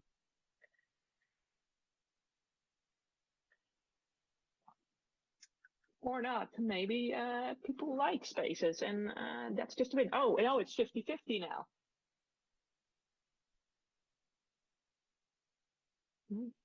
I guess that's probably also reality, right? Because I always like one or the other. Spaces versus tabs. Well, spaces are up again. I'm wondering if there are people voting twice, that they're taking their phones and quickly start casting another vote. No, I think it's about 50-50, but slightly bigger preference for spaces that engineers have. Huh? Let's go back with the sessions. So the next session, which will start after a little video break, that next speaker actually will be Carl Weinmeister, and he works from Austin, Texas, and he will deliver us a machine learning talk about forecasting time series. So how can we predict the future with popular data science tools such as Pandas, TensorFlow, and the Google Cloud AI platform? And attendees can access the Jupyter notebooks after the session to review the material, because I think Carl will share that with you. And just a small note, in between the video, you might see some freezes. It's not a big deal. The video will continue playing, so please continue watching it. And if you have questions for Carl, please post them below the video. And then we'll go through the questions together after the video. But first, the video break, so see you in a couple of minutes. Thanks.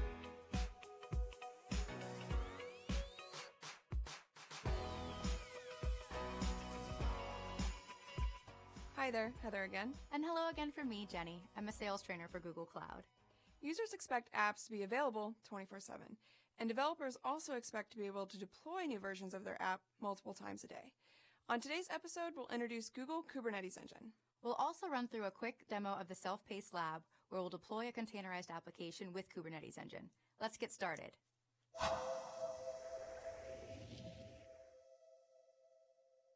As a starting point, let's take a moment to discuss containers as well as Kubernetes. Absolutely. So containers address the problem of how to easily and consistently deploy apps in different environments. They essentially allow apps to be broken down into smaller, independent pieces that can be deployed or managed dynamically. Containerization also allows the separation of apps from infrastructure, which is going to allow developers to focus on their apps, while IT operations teams can focus on deployment and management. And because containers are so lightweight, individual services can quickly be called when they're needed and are available almost immediately. Which brings us to Kubernetes. Kubernetes is a production-ready, open-source platform and provides a container-centric management environment. So instead of having all of your applications separate from your libraries and your kernel, each application has its own library associated with it, resting above a kernel. Kubernetes allows you to interact with your container cluster to deploy and manage your apps, perform administration tasks and set policies, and monitor the health of your deployed workloads.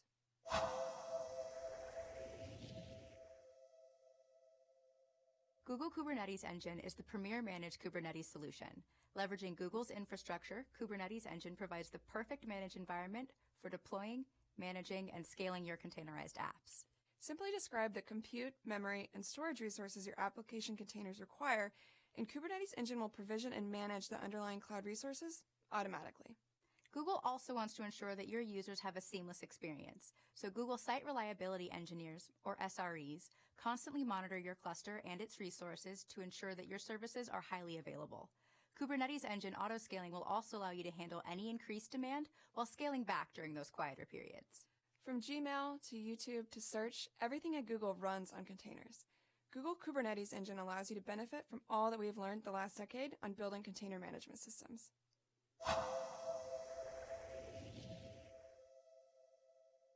Time again for quick labs. This hands-on lab, which will take about 30 minutes to complete, shows you how to deploy a containerized application with Kubernetes Engine. You can check out the link to start the quick lab here. At this point in the lab, you've created a Kubernetes Engine cluster and authenticated for the cluster. To deploy a containerized application, you'll create a new deployment from the Hello App container image. You'll then create a Kubernetes service, which is a resource that lets you expose your application to external traffic. Once deployed, you can inspect the deployed service. You can then view the deployed application from your web browser using the external IP address with the exposed port. Well, there we have it. We hope you enjoyed this episode and would love to hear more about how you would use Google Kubernetes Engine. Don't forget to keep visiting our on-air webinar series, Quick Labs, and our blogs. All the links are below. You can also learn more about Kubernetes Engine through our on-demand courses on Coursera. Thanks for watching, and we'll see you soon. Last week, we reviewed Google App Engine so that you can focus on launching your app and not the development platform.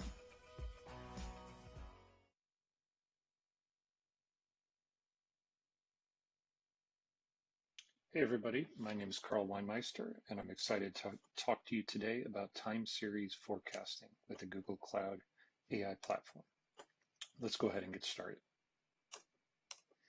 So in the agenda today, we're going to talk first about some challenges with forecasting and why it's super important. We're also going to walk through understanding time series data, how to do modeling with both classical and machine learning approaches.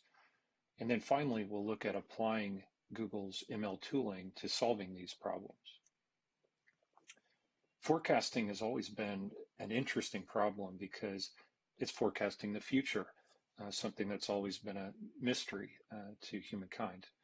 And so it's also a very important business problem, and it's a difficult problem. So it's something that statisticians and machine learning engineers have been working a lot on improving, and there's some exciting new ways to forecast now with machine learning that we're going to talk about today. I wanted to first share a little bit of information about the business value of time series problems. This is from a recent McKinsey study that looked at different types of data available in the enterprise and which will have the most business impact from applying AI. And so time series data is right up there with structured tabular data as one of the top areas for creating value in the enterprise.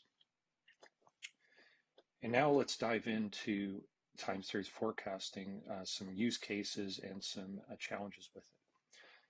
So the traditional classical forecasting methods do some things very well.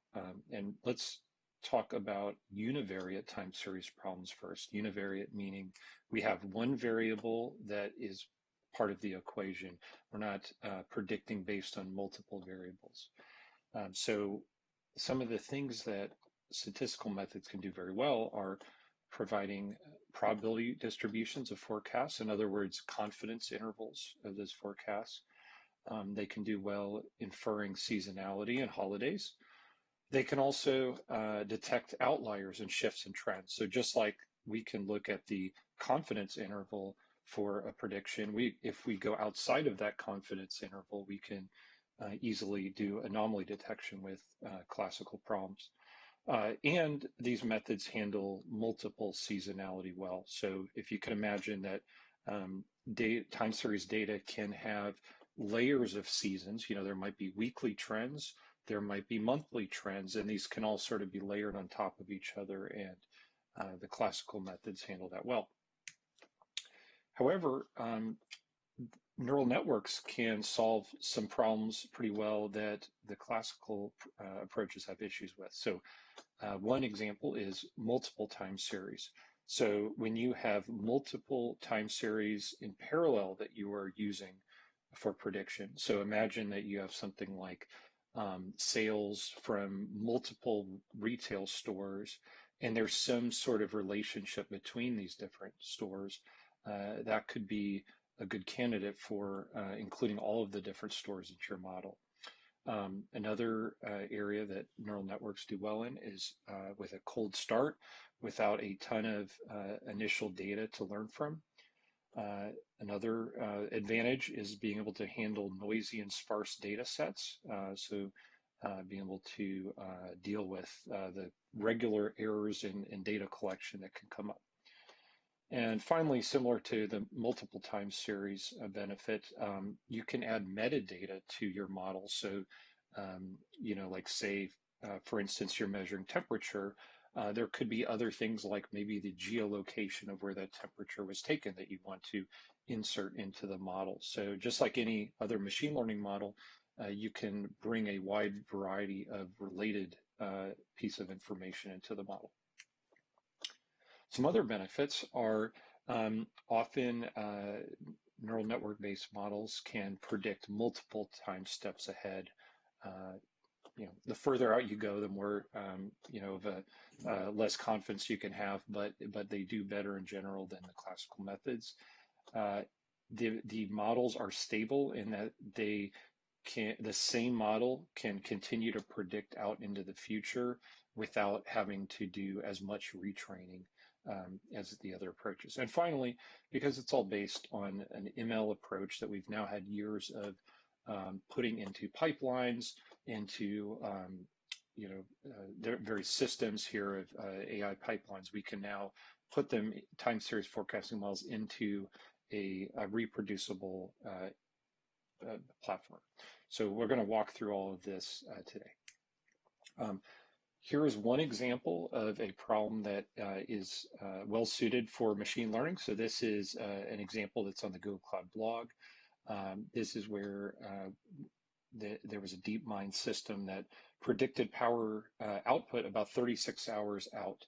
And the benefit of that was that they could commit to the power grid, and so could get more value out of their power around the pricing and risk was better for everybody involved.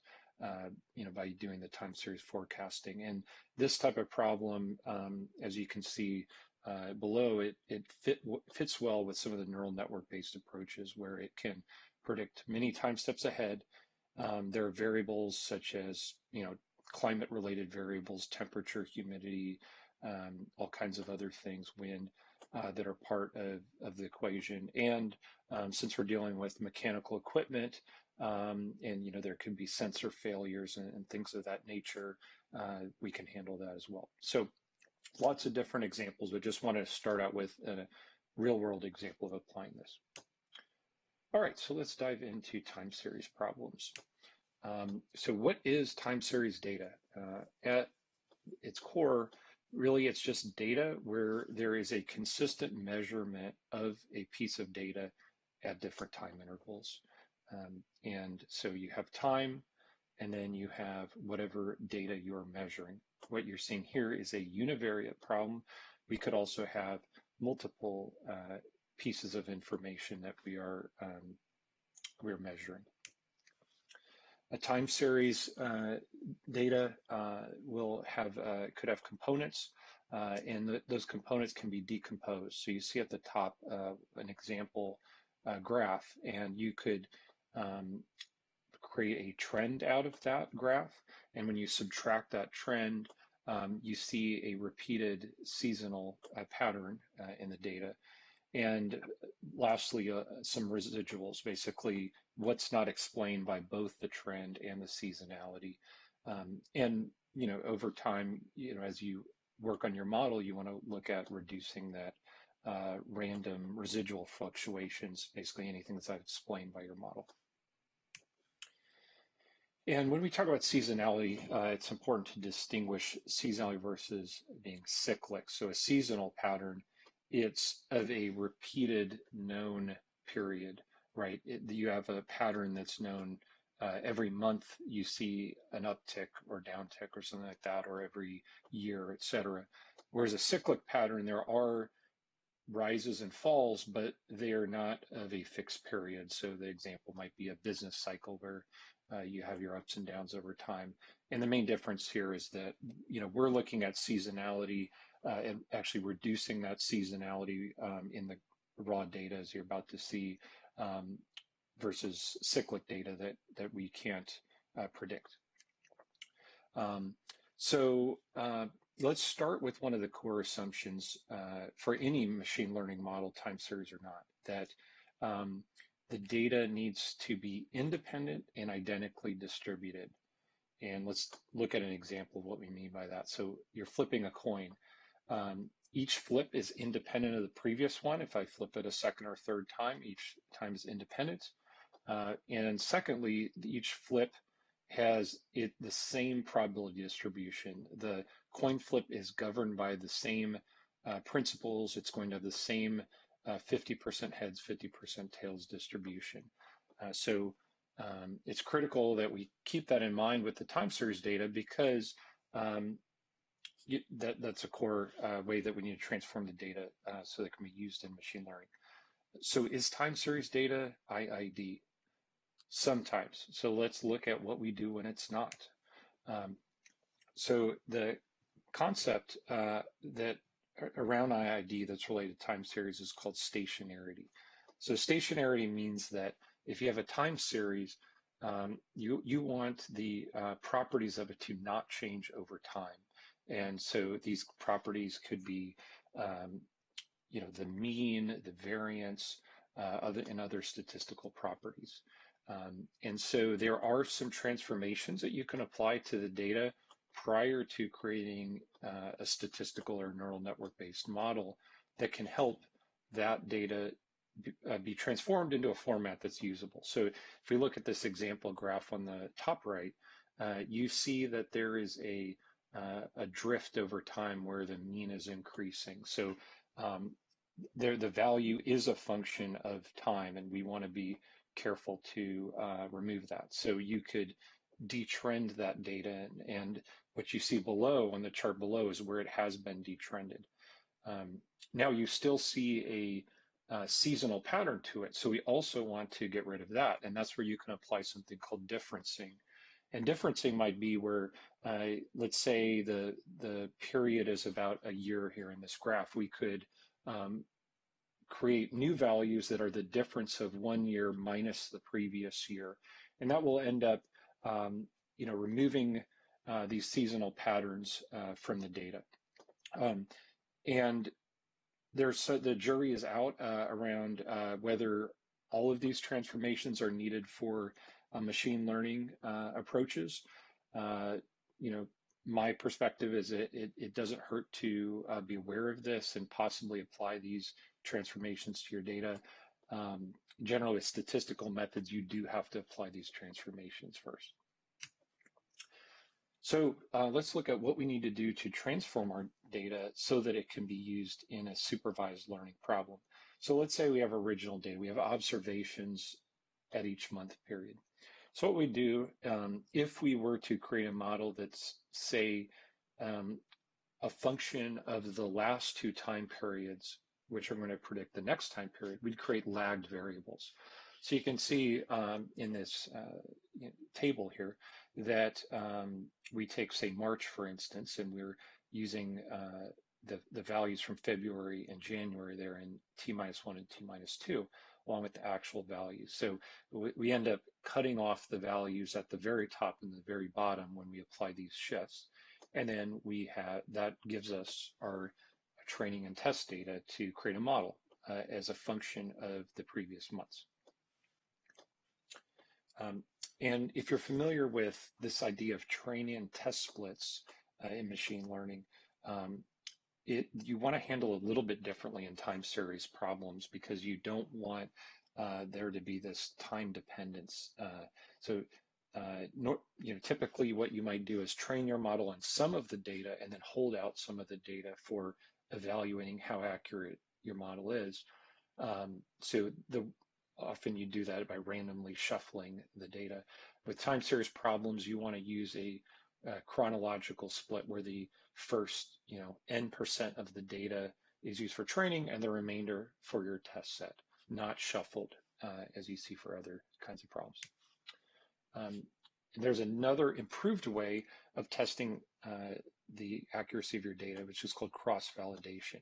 So a similar approach you see on the left side, where in traditional machine learning problems, what you might do, where you see each different fold, or when we look at the data, you've split the data into different training and test sets, where in this case, the first quarter is the test set and the next 3 quarters is the training set. And then what you're doing is you're kind of creating different folds or configurations of the data. So you're really testing on different parts of the data, but never training on the same data as the test data. And what happens there is you can then get 4 different evaluations in this case, because we've created 4 different folds, and get a better sense of the accuracy of your model. With the time series split, we can do something similar. It's not quite as good, but just showing that you can apply these concepts. You just have to be careful and split them a little bit differently. All right. So now what we're going to do is discuss, starting with a little bit of math for the statistical approaches, and we'll start to get into neural network approaches and finally the tooling. So this is the only slide with equations, but I think it's key to kind of talk about the existing approaches, which could even be combined with the neural network approaches. So you may have heard the term ARIMA. Let's talk through what that really is. Okay, so let's start at a little bit earlier where there's something called ARMA, which is really, ARMA is 2 different types of models. It is a framework that contains 2 pieces. It contains an autoregressive model, which essentially is a model that you could use a linear regression. There's different techniques to do that, where you take you predict the next value based on a function of previous lagged values, those times the coefficient. Moving average is another approach where instead of trying to optimize based on the previous values, you're actually using the previous error terms, starting with the prediction, seeing how far you're off, and then generally what you're seeing is this sort of effect of the further you go away back in time, the lower that coefficient is against those error terms. So there are two ways that can be combined together to create a statistical model.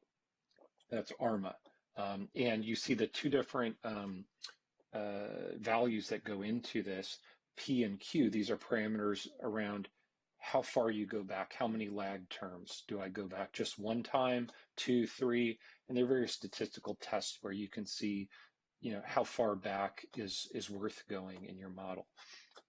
So ARIMA is based off ARMA and adds just one more thing. Remember, we talked about differencing, or basically subtracting the one value from its previous value. And so when you just putting that differencing term in there to help with the stationarity. There's one more addition to this you might see, or SARIMA, or seasonal ARIMA, and it's similar to ARIMA, but it also adds a seasonal component where you're basically combining those same terms in the ARIMA model, but also adding a layer for lagged periods. So you're specifying how many terms back you want to go. Do I want to look a year from now? And applying that, adding that into the equation and optimizing for that. And so you just see at the bottom with ARIMA, you can create all these different combinations of types of models using it. It's a very flexible framework where you apply an autoregressive component or a moving average component or levels of differencing and so on and so forth. And so there are ways to figure that out. But these are generally very computationally expensive methods of building models. So that's ARIMA. Neural networks, that's what we're going to use today. There are a couple architectures, and there are even more, but we're just going to talk today about LSTM and CNN. And in short, a neural network is essentially a set of inputs that is connected to multiple layers in an equation of basically combining each of these different layers together in a multiply and add set of operations. And then there's a series of optimization steps where you find the error, you start to reduce that error by adjusting those different terms, the weights and the biases across that network, until you find a network that minimizes the error that you're looking for. So let's walk through these different time series approaches. So an RNN, or a recurrent neural network, takes as inputs, and it's the main thing here is that there's a hidden state. So you have your inputs that come into each step in the RNN, but you also keep track of what has been known in the past. And so you see as you unfold this diagram that each new value not only has the input from the new data point, but it also takes as input the previous hidden state or information from the past. And this is where the industry was a while back. We've made some improvements on that. I'm going to talk about LSTM. There's several issues with this. One is that you have this vanishing gradients problem where over time the hidden state can start to really degrade. And so, when you're looking at like language problems and in other areas, it starts to forget very quickly. And the LSTM is an improvement on that. And I'm just going to briefly explain what's happening here. So it has a more robust method of remembering and ignoring certain things.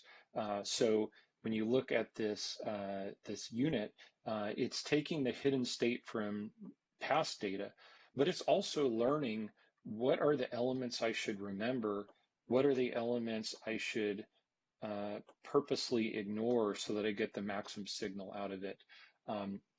And one improvement that it has as well is that with the RNN, it's taking that hidden state and multiplying it. So if you can imagine, if you have a small coefficient, you have 0.01, you keep multiplying that times itself, you quickly are going to get to 0. Here in LSTM, you sort of have this combination of adding the hidden state and then multiplying it. And you see some of these activation functions on the right side that smush the high values between, in some cases 0 and 1, and some, -1 to 1.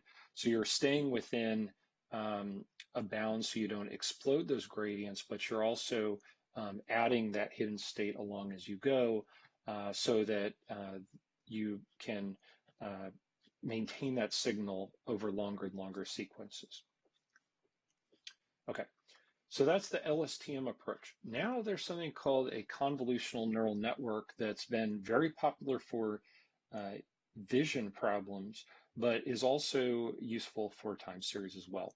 So this looks a little bit complicated. I just want to explain at a high level what's happening here and how do we apply it to time series data. So on the left side, we have our input data.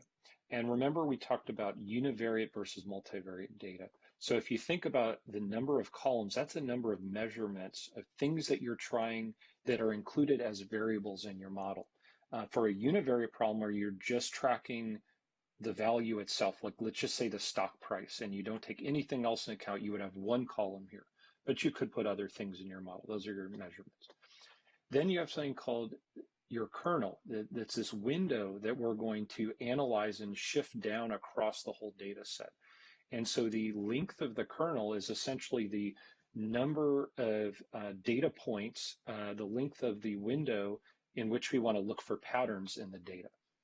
And then here on the left side where you look at the length of the sequence, that's just all the training data that you're going to take passes through. Okay, and you're going to keep sliding that window that's highlighted down as you make these computations through all the way down to the end. The convolutional layer is where you see here where we're going to apply a mathematical function. I'm not showing it here, but against that kernel, and we're going to arrive at a certain result or a convolution. And then you see the number of filters. The number of filters is a configurable parameter that gives you the number of patterns, or you're trying different combinations of mathematical functions against the window of data. And so you can specify n number of filters to find which ones have the most predictive power. Essentially, that becomes the features in a traditional model. And so what you're doing then is just applying those convolutions. You'll notice that there's a little bit smaller number of rows, right, because we're kind of doing a little bit of shrinking, but there is some concepts of padding and things like that that you can apply to the edges to keep the dimensions the same. You might have something like a pooling layer where you might take the maximum of, say in this case, 2 different values and use that in the pooling layer. And the value of that is it's just helping to generalize. It's helping to sort of remove some of the noise in the data and find the general pattern, avoiding overfitting. And so we're further condensing this into the essence of the signal. Finally, what we might do is flatten this, right? So we've kind of got something that we need to eventually compress into a number of time steps at the very end. So we might kind of take a 3x4 into a 12x1, and then say we're trying to predict a number of days, like 7 days out. Our output layer would be a number of predictions for that number of time steps out. So we've taken an image based neural network concept, and it applies very nicely to this kind of data. Okay, so finally, let's talk about the Cloud AI platform. So the Cloud AI platform is the tooling that you could use to apply these types of time series problems with. So there is a notebook or development framework that allows you to do training, gives you access to GPUs, all within one environment. You also have a series of distributed services that you can use to run larger training jobs, prediction jobs, and so on and so forth, and build those as part of a pipeline that can take time series data from, say, BigQuery, Google Cloud Storage, and make a reproducible workflow out of that. So with that, I want to now show how this all fits together with a demo. Okay. So the scenario I'm going to use is the Iowa liquor retail sales data. And this data is in BigQuery. You can find it in the marketplace of data sets. And with this data, what I'm going to do is do some visualization and analysis with it and create a model.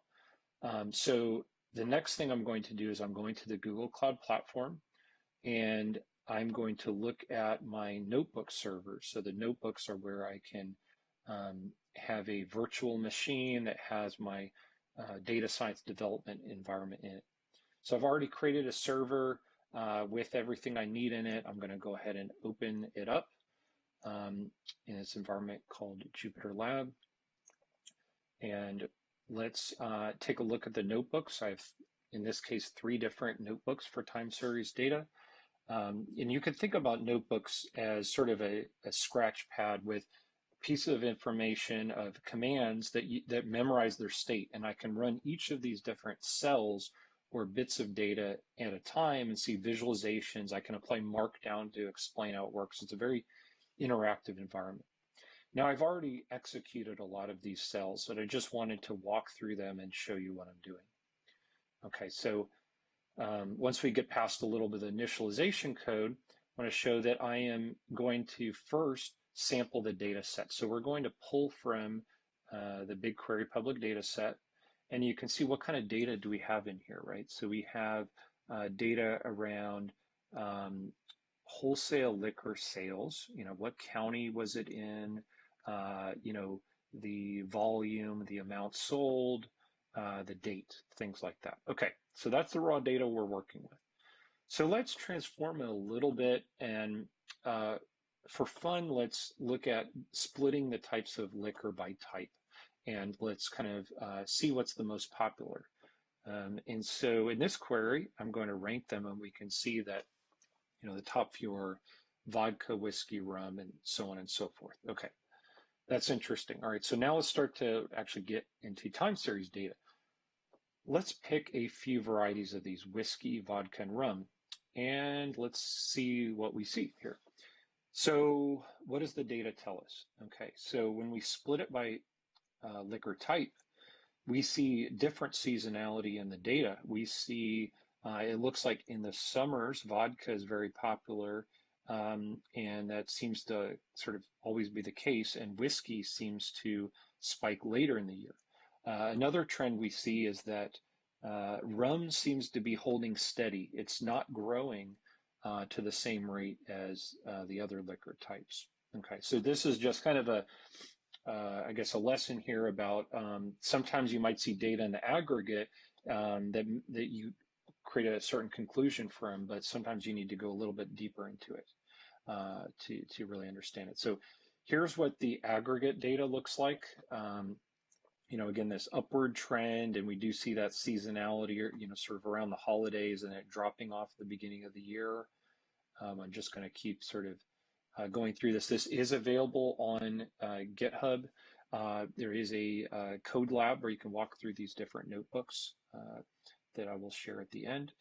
And now let's look at daily data, very similar, but down at a daily data, you see a lot more variation in it. Okay, so here's where I've decomposed the data into the different components that we talked about. So this part is the visualization component. So next, I want to show you how to do modeling. And this is going to be very brief, but just to show you where to find these notebooks so that you can build your own models. So what we do again in this notebook is we load the data, We show how to remove outliers from the data. So here's looked like there may have been some kind of issue with the data. So we kind of smooth that out a little bit. There's some utility functions that we have here about slicing the data. Remember, we have to create lagged variables. And I'm just going to skip through that.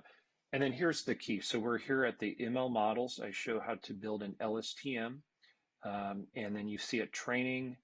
And then finally, we can predict out 7 days. We print out some statistics here, and we can compare the actual versus the predicted values. And then finally, we do this for a convolutional neural network. The final thing I want to wrap up with here is how you might do this in the cloud. So say you had a lot more data than our sort of toy problem that we're dealing with here. You might want to use Google Cloud distributed training. So in this notebook, it shows, I'm going to skip ahead a little bit, where we're running jobs. See here, G-Cloud, we submit a job with the name and the region and all that stuff. We monitor that job. And then finally, we deploy it and we show how to get predictions on that model that's hosted in the cloud. So this was an end-to-end example of how to build models, train them in the cloud, and I appreciate your time. You will find this lab under the Google Code Labs, time series forecasting with the Cloud AI platform, if you'd like to run through these labs at a later date. Thank you for your time.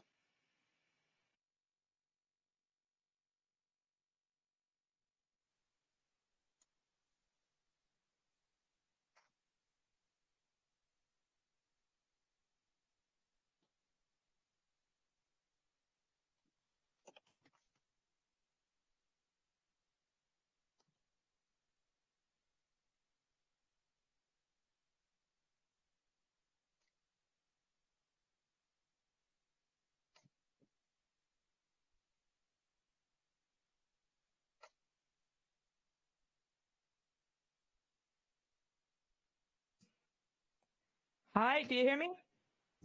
Yes. Perfect. So, hey, welcome everyone. Hi, Carl. Thanks for your video. It was amazing. We have some time left for questions, so I would like to dive into those with you. Sounds great. Thanks, Lee. Perfect. So, what resources do you recommend to learn more? Yeah, I recommend a couple things. If you want to learn a little bit more about the statistical methods of time series forecasting, there's a really good set of YouTube videos by a professor named Galit Shmuley, and how you spell that is Galitsshmueli. And she has a fantastic series that kind of walks through the EMEA models and some of the other approaches we discussed today. For machine learning approaches, I really recommend this book here that came out a little bit earlier this year, the hands-on machine learning with Scikit, Keras, and TensorFlow. And that is by Aurélien Guérin, who's a MLGDE. It's a fantastic book. Also, if you are interested in running through the exercises that I showed today, it's on the Code Labs site. So if you go to codelabs.developers.google.com, just search for time series forecasting and you'll find that. Cool. And where can I find good data sets for time series forecasting? Yeah, so I think where the BigQuery public data sets is a great starting point. As you saw in the video today, I took a data set that wasn't specifically for time series, but I turned it into a time series. So it was a set of retail transactions, and I just counted how many there were each day. So even though the data set might not say it's for time series, you can be creative for that purpose. And there's a lot of cool things from, e-commerce to healthcare, transportation in that data set. Another good one is the UC Irvine ML repository, and it has tags for certain kinds of data. So you can just search for time series forecasting, and even gets down to, is it a univariate or multivariate set and things like that. As we kind of discussed today in the demo, you want to look at how long that data set is. Some of the data sets might only have a year of data. And so, if you're trying to figure out a trend and seasonality, it might not be enough data. So kind of look at that as you're analyzing your data to see, hopefully, if you might have a few years of data so that you can make some good predictions. Cool. So, well, that's it for now, but thank you. If people want to connect with you, how and where can they reach you? Both on LinkedIn, you can search for me, go ahead and add me, Carl Weinmeister, Carl with a K, and I'm also on Twitter at kweinmeister. Cool. And I really appreciate your time today, everyone. Thank you. Great. And for the people that are reaching out to you, if you want to reach out to Carl, please use the hashtag Google Cloud DevTalks on Twitter. So thanks for that. I think we have some time left, so I would like to dive into another poll, if that is possible.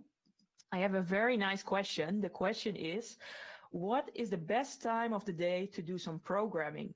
Is that in the morning, in the afternoon, in the evening, or in the night? And we can go to slido.com and then use the code K723. So K723 on slido.com. And then you can log into the poll and play around with the survey. I don't see the poll up yet, so maybe Hannah, you can have a look as well. So, but think already about it. What is your best time of the day to do some programming? Is that in the morning, in the evening, in the afternoon, or in the night? I know lots of developers, they like to program in the night. I think that's probably because then everything is dark and then you have the screen, all lights on top of you, and you can just easily zone out. There's no kids with questions, no family around. Yeah, there I see the poll. And I'm going to cast my vote as well. But I see the morning on my screen. The morning seems to be winning. So you probably will see that in a bit, yeah? And that wasn't mine. I voted for afternoon. I do like programming in the morning, but the thing is, I used to drink lots of energy drinks in the morning, and then once I drink enough of energy drinks, then I get into the zone. I do see also some people voted for night. That doesn't surprise me. I know a lot of engineers that do the best work in the night. It's morning and night right now. It's about the same. Let's give it a few more minutes of time. If you want to cast your vote, it's on slido.com and with the code K723. No one in the evening, but I guess the morning and the night is most popular. And it stays like that. All right, I'll keep the poll open. So also during the next session, you can cast your vote if you want to. I'll tell you already a little bit about our next session. And it is also the last session in the EMEA part of today. The speaker will be Wesley Chun. He is a developer advocate from the San Francisco area. And this will also be a machine learning session. And we just had Carl, and he had a nice session about machine learning for data scientists. But now Wesley will join, and he will give you more information on using machine learning as an applied AI engineer. You don't necessarily need to be a data scientist to play around with machine learning, and that is what Wesley will talk about. He will talk about machine learning APIs available from the Google Cloud Platform. And the examples that he is showing, are using Python, but any other language is supported as well. And as always, please use the fields below the video to ask your questions. So then after the session, I will come back with Wesley to answer those. We'll probably start into a short video, and then after that, we'll see the session of Wesley. Thank you. Hey developers, and welcome to our session introducing beginners to the new and exciting world of machine learning. Well, maybe it's not that new. Now, machine learning has a little bit of a learning curve, and so there's no real easy way to get there. But what we can do is to, for a lack of a better phrase, flatten the curve to make it easier to get on board and up to speed with machine learning. Hi, I'm Wesley Chen. My job is to enable developers out there to be successful using Google Cloud and other Google developer tools and APIs. Whether it be with code samples or videos or blog posts, the main idea is I'm here to break down barriers so that you can get started and build the next great thing using our technologies. I have a long-time developer's background, I've written several Python books, and I'm a teacher outside of work. But the most important thing is that I'm not a data scientist. Like you, I've been swept up with the excitement of big data and the promise that machine learning brings to help you analyze that data. As we hinted to earlier, AI and ML have been around for a long time, so why now? Well, it used to be the case that our data fit really nicely in relational databases where we could just use SQL to query it. But now with social media and news posts and all of this data we're just generating more and more every year than throughout history before it, this relational database no longer suffices. In fact, you either have to shard your database multiple ways and then somehow map-reduce the results together, or you have to use NoSQL databases, which were invented for this particular reason. And similarly, ML has been traditionally computationally expensive. In fact, it hasn't been until recently that computing and storage has been commoditized, where everyone can afford it. So that's why now is the right time for ML. As we also mentioned earlier, ML has a little bit of a learning curve. Generally, to be successful in this area, you need to have a strong foundation in mathematics, algorithms, probability, statistics, and programming. But not everyone has those skills, including myself. So how do we get started? Well, in this session, I'm going to show you that machine learning accessible via APIs helps ease the onboarding. It lowers that curve so that you can get up to speed, learn the vocabulary, how it works. And so if you're just a developer like I am, if you can call APIs, you can leverage the power of machine learning. The rest of this talk is broken up into 5 major parts. First, I'll introduce you to all of the concepts of machine learning and give you a broad overview. Then we'll introduce you to Google Cloud, and more specifically, the ML APIs that we have in Cloud. And then we'll present one sample application which we hope will serve as inspiration. And finally, we'll give you links and other resources for further study. Alright, let's get started with what is machine learning. Well, it will help us understand more so that we can gain more insights than ever before. Alright, now how many of you can tell the difference between a puppy and a muffin? Yeah, I know, it seems pretty easy as a human, right? But can you tell a computer to tell the difference between a puppy and a muffin? Since computing is just executing a bunch of rules one after another, perhaps we can come up with some for our case here. For dogs, maybe they have 2 eyes, a nose, and ears. And maybe a muffin looks like a giant mountain or volcano with colorful paper around it. That seems fair enough, right? Alright, let me ask you this question one more time. How many of you can tell the difference between a puppy and a muffin? Alright, so the question stayed the same, but because the data set changed a little bit, that changed the problem set that we're facing. So while it was easy for us humans to determine the difference between a puppy and a muffin for the first set of photos, it was a little bit more challenging for a computer, but we came up with some rules. However, here, now it's more difficult for a human to tell the difference between the two. So it's going to be exponentially harder for a computer program to do that. The rules that we had before, like 2 eyes and a nose and some ears, versus a mountain with colorful paper around it, that stuff doesn't seem to work anymore. So we need to have more than just rules. So machine learning is learning from rules plus experience. Alright, here's your first buzzword, deep neural networks. Alright, don't let that scare you. As a human, how can you tell the difference between a cat and a dog?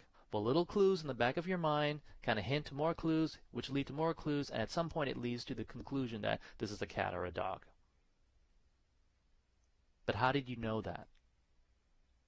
Well, as humans, we've been trained since we were young. We've seen cats, we've seen dogs, and we've seen them identified as cats and dogs.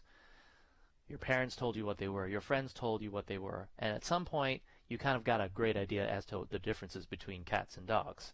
And so all these little signals pass through what are called layers. There's an input to a layer, and there's output to a layer, and it's one neuron connected to another, and each of the neurons represents just a small little bit of a calculation. And so your brain does that instantaneously, and it goes from one to the other, and finally you arrive at the result, whether something is a cat or a dog. So that's what a deep neural network is. It means there's many layers, and each of these layers more finely tunes your answers as you get closer to the end result. Then when we get a new photo and have to identify whether it's a cat or a dog, we send that image through the same filtering process to hopefully eventually arrive at the correct conclusion. The concept of machine learning is to try and duplicate the type of work that your brain does so that a computer program can also make these same conclusions. Obviously not as good as a human, but as close as we can get to being as accurate as possible. Where can you find machine learning in Google products?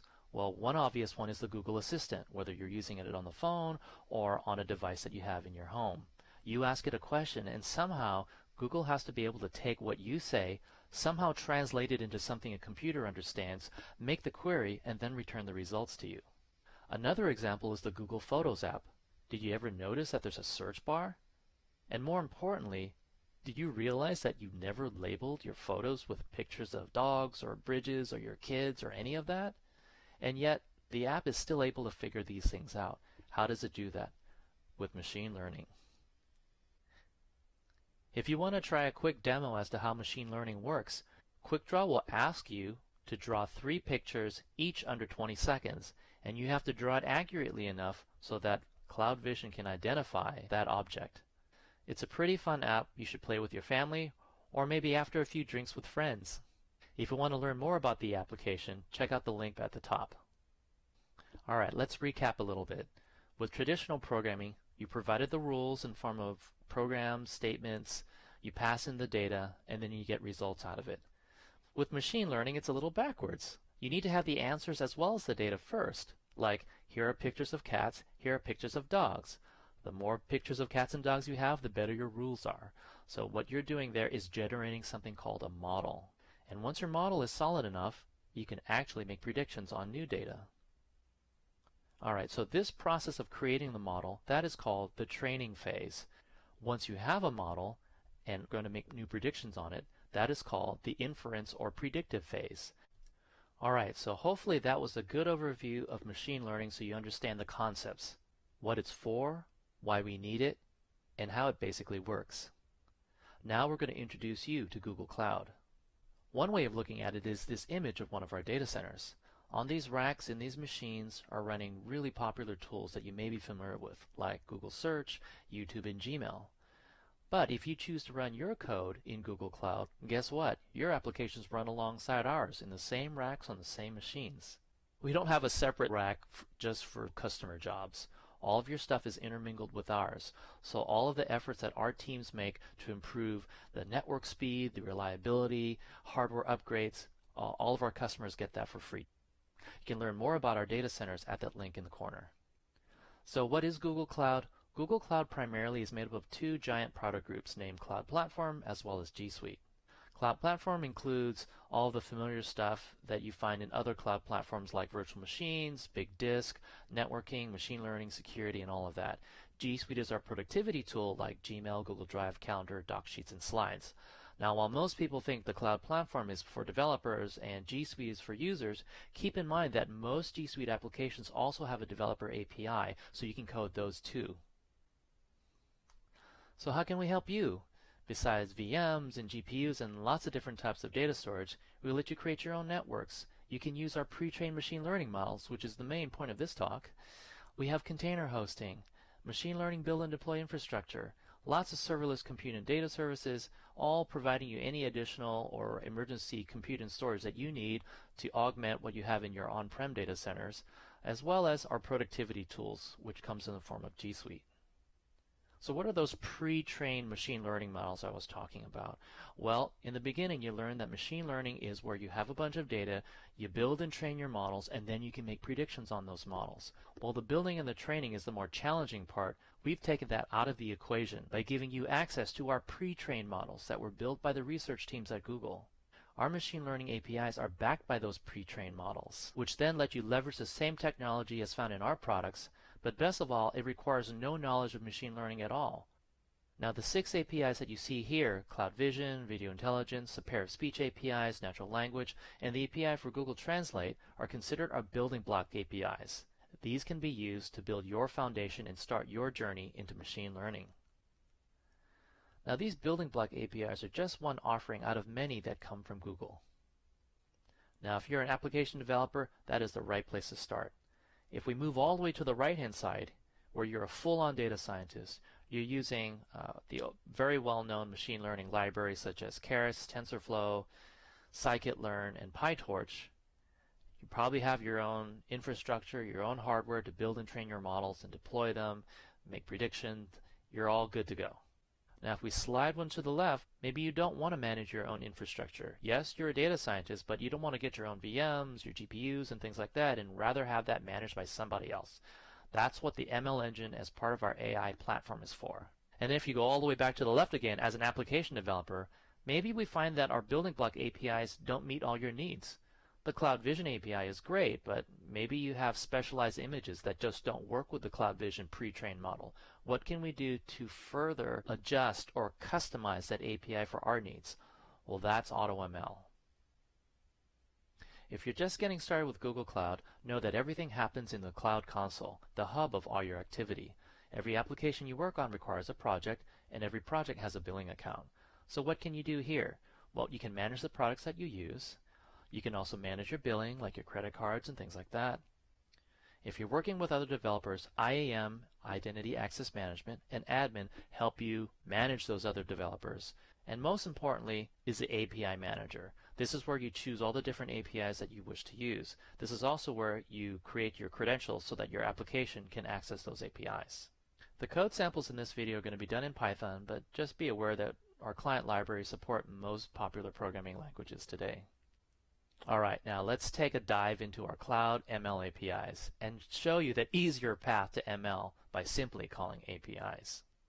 The first one is the Cloud Vision API. It lets you extract metadata and understand the content of an image, whether it's identifying objects in it, extracting text, identifying landmarks, product or corporate logos, facial features, product search, or explicit content. The homepage for Cloud Vision is listed below, and there's actually a live demo there where you can upload your own image to see what the API sees in it. And here's our first code sample. In the Cloud Vision API, we specify an image that we're going to analyze, whether it be in Google Cloud Storage like you see here, or on the web somewhere with an HTTP URI, or even a local file. That's followed by creating an API client, and then creating the object that identifies the object that needs to be analyzed. Then we call the API. Specifically, we request label detection. Once we get a response, we display all of the objects or labels, as well as a confidence score, meaning the likelihood that that object is in that photo or that image. So for the image requested, we have this street view in Shanghai. There's a 95% likelihood there's people in this image, 89% likelihood that it's a street, and so on and so forth. So that's one example of how the Vision API works. The Natural Language API reveals the structure and meaning of text. It could do things like sentiment analysis. Is this positive or negative? It can classify content. It can extract entities. And it can also tell you about the syntactical structure, such as noun, verb, object, etc. It also supports multiple languages, and there's also a demo on its homepage. The text input that you see at the top is the demo that's on the homepage. So why don't you look ahead and kind of determine whether it's positive or negative, because we are going to request sentiment analysis on it, as well as classify the content. Feel free to pause the video if you want to check it out. So what did you get? Positive? The answer is correct. So in the score, if it's a number between 0 and 1, then it's positive sentiment. If it's between 0 and -1, then it's negative. However, the score is pretty low. And why is that? Well, it's because there's only one word in there that indicates this whole passage is positive. And that's the word love. But is love a strong or a weak word? Pretty strong, right? So that's why the magnitude is higher. If I change love to like, the magnitude will go down, but the score would stay the same because it's still only one word. And as far as categories go, it's 76% chance it's likely to be internet and telecom related, 64% chance it's computers and electronics related, and 56% chance it's news. Alright, we have a pair of speech APIs, the Cloud Speech-to-Text API and Text-to-Speech. We only have time to show you one demo, and we're going to use text-to-speech on the same text that we just analyzed with the Natural Language API. So in the first part of the sample code, we specify the input text, we'd like an American female voice, and we'd like to get the content as an MP3 file. That's followed by calling the API, requesting that we synthesize the speech, and then we save that to an output file. And let's play that for you right now to see how well it worked.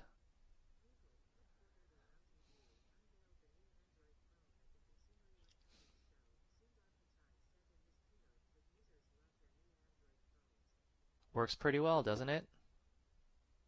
Next, we have the Cloud Video Intelligence API. This is similar to the Vision API, but instead of one still image to look at, it looks at every single frame of a video, making the whole thing discoverable by extracting relevant metadata. It also knows how to track objects, when the camera angle changes, and it can also do OCR out of videos as well. The Cloud Translation API is the API for Google Translate, which lets you translate any arbitrary string into a supported language using our neural machine translation. And now we've arrived at AutoML. Remember earlier I mentioned how perhaps the Cloud Vision API doesn't meet all of our needs? It knows how to recognize a cat, a dog, a muffin, but maybe your data set is different. Maybe you're only analyzing medical images like CAT scans, MRIs, or X-rays, or perhaps construction blueprints, or perhaps pictures of insect species or flowers. The pre-trained model for Cloud Vision was not trained for that type of data. So if this is what you need, then you want to use the AutoML version of Cloud Vision, because what it will let you do is it will let you take your data and further train and customize our pre-trained model specifically for your data set. Without a lot of machine learning expertise and the challenges of building and training your own models, you're building and training our models using the AutoML feature. AutoML is also available for all these other APIs that you see. There's also a separate one for structured data called AutoML Tables, where you can build a machine learning model based on structured data. Take a look at its homepage to find out more information about AutoML Tables. The other product that I briefly showed you that's outside of our building block APIs is Cloud ML Engine, part of our AI platform. This is where you're already a data scientist, you're already using PyTorch or Keras, TensorFlow, Scikit-learn, but you don't want to have to build and train and deploy your own machine learning models using your infrastructure. You want to do all of that, but you want to have somebody else take care of all that hardware, and that's what Cloud ML Engine is for. The last product that I want to discuss is not really a machine learning product, although it has a little bit of machine learning built into it, and that is BigQuery. BigQuery is one of our most beloved tools. It lets you store and analyze data. It's a big giant data warehouse which at its core lets you query multiple terabytes of data in just seconds using simple SQL. The machine learning part of BigQuery is BQML, where it lets you build and train your own machine learning models using SQL for the data that you have in BigQuery. While it is similar to AutoML tables, using BQML does not require you to move your data out of BigQuery into cloud storage so that it can be accessed by AutoML tables. Instead, you can do everything in BigQuery, a one-stop shop. Now, the code sample I have here for BigQuery is not an example of a multi-terabyte data set. In fact, it's really, really small. It's every single word that William Shakespeare has written. However, the task that's represented by the query is still something you do not want to do as a human, which is read every single word he wrote and then tally up the top 10 most common words that he used. As you can see, we have a simple SQL query that sorts it in a case-sensitive order, and it orders by the count and gives me the top 10. Anybody have a clue what some of the top 10 words are? You can pause the video for a moment to think about it. You're right on target if you were thinking the, and, etc. But apparently not thy or thou. I mean, how often do you use them in everyday language? The other cool thing about BigQuery is that it has a nice web interface as well too, so that you can actually update your queries, perfect them. Once you get the results that you want, then you can cut and paste that directly into your code. Now, Shakespeare is just one small piece of what's available to you in BigQuery. BigQuery hosts a lot of public data sets, all of which you can use. One other cool thing about BigQuery is that it is one of the only products we have that you can use completely free without a credit card every month. We give you 1 terabyte of queries, and that takes place at the BigQuery sandbox. So check out that link to find out more information about it. Now, there are other data sets which don't live in BigQuery, meaning that you can access them, but you have to import them into BigQuery and pay for the storage costs. But those public data sets are out there. They're available for you, whether they be from Google Cloud or Google Research or even some of the data sets on Kaggle. Now, due to the coronavirus, there's also a lot of COVID-19 data sets as well, so you can take a look at those. If you are in the biotech industry, you may be interested to know that Google Cloud has two related APIs. The first one is the Life Sciences API, and that basically lets you analyze genomics and sequencing data. And the other one is the Cloud Healthcare API, where it knows how to manage data, whether they be medical data, medical images. As long as they conform to one of the standards that the API supports, you can use the Healthcare API to move data between systems while maintaining those healthcare standards. Alright, that was your world tour of our machine learning APIs. Now, for inspiration, let's take a look at an example app that one of my colleagues wrote, where he added custom intelligence to Gmail by analyzing G Suite data using GCP. So his use case is email. He gets lots of email, and while Gmail does a great job filtering out all of his spam messages, even within all of his legitimate emails, there are only few messages that he really cares about. In fact, for this particular use case, he was focusing on emails that had attachments with birds in them. I know it sounds weird, but let's roll with it. So how does this application work? So for every message that arrives in his Gmail inbox, a notification is sent to Cloud PubSub, our message queue service that's like Apache Kafka. What that will do is that will kick off a Google Cloud function, which will then extract the attachments from his email, send it over to Cloud Vision API for analysis, and once it's done and returns the results, if bird is one of the labels that comes back from Cloud Vision, then the Cloud function will call the Gmail API and star that message so that without running any code explicitly, the next time he logs into his Gmail, he can see that certain messages are starred because they contain attachments with pictures of birds in them. Crazy, huh? To find out more about how Gmail can forward notification to PubSub, check out the first link. To learn about how PubSub can trigger a Cloud function, check out the second link. The main idea is that the Cloud function is the key orchestrator that handles the communication between all of the GCP and G Suite APIs, so that if you put everything together, you too can add custom intelligence to Gmail. Take a look at the blog post to learn more, or skip that and go straight to the code. Alright, let's wrap up and give you some links and other resources for further research. So what is machine learning again? Well, it's solving harder problems with lots of data by making computers smarter. One of my colleagues, Yufeng, says it's using data to answer questions. Very wise and concise. And how do you do machine learning again? Well, you have to collect lots of data, build and train your model, then validate it, and then you can use your model to make predictions on new data. But do you need lots of machine learning experience to get started? No. Well, that's what our building block APIs are for. Use our pre-trained models. But maybe those pre-trained models don't work right for you, and you need to do training. Do you have to know a lot about machine learning? Not really, not if you use the AutoML APIs. And throughout all this time, you're building up your experience, you're building up the vocabulary, and then one day you'll be ready to go straight into TensorFlow and Keras, or PyTorch, or any one of those libraries. Alright, where do you go from here? Well, try out one of our code labs. These free self-paced hands-on tutorials will give you actual coding experience using our APIs, whether they be the pre-trained ones or any other API that we have in GCP. So go to that first link for all GCP code labs, and you can filter by machine learning if those are the only ones you're curious about. Or you could say, you know what, I want to see all Google code labs, not just the ones in cloud, so check out the second link. Now, Cloud Vision was one of the APIs that we highlighted, so if you wanted to get started with that right away, we have a code lab just for you in Python, C#, as well as Ruby. For even more resources, you can take a look at the documentation for our building block APIs, or take a look at all the code samples we have for Cloud Platform, as well as all the YouTube videos that we have. Your next steps beyond all of these are perhaps to customize one of our pre-trained models using AutoML, or further explore machine learning on Kaggle, or take a look at some of the Jupyter notebooks we have running on Colab. Finally, if you want to learn more about machine learning but are into comics, take a look at the pair that we have available for you. Outside of machine learning and cloud, Google has other APIs you may wish to consider.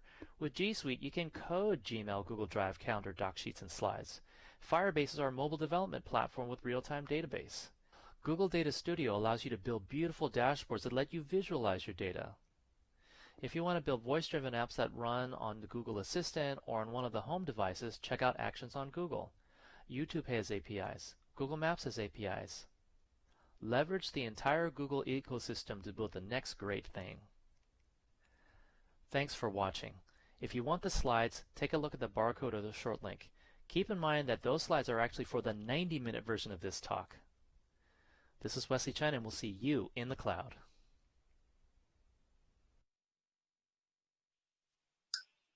Yes, and we're back. Thank you, Wesley. It was an amazing presentation, and you make it look so easy. Sure, anytime. Yeah.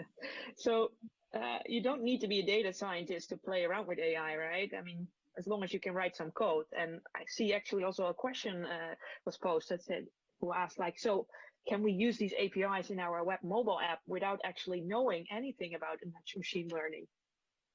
Yeah, that's great. I mean, the fact that you said the word machine learning means you know something about it. So you can't say you don't know anything. But yes, all of these APIs are available for you in your mobile apps if you develop using Google's mobile development framework called Firebase. So in Firebase, it's a lot of people know it for its real-time database, but really it's the real-time database surrounded by all these cool mobile development tools, and one of them is called ML Kit.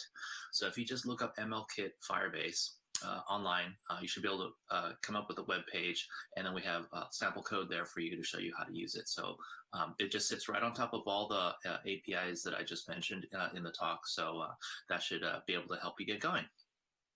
Thanks for the question. So I have a bunch of other questions as well that I would like to ask you, Wesley.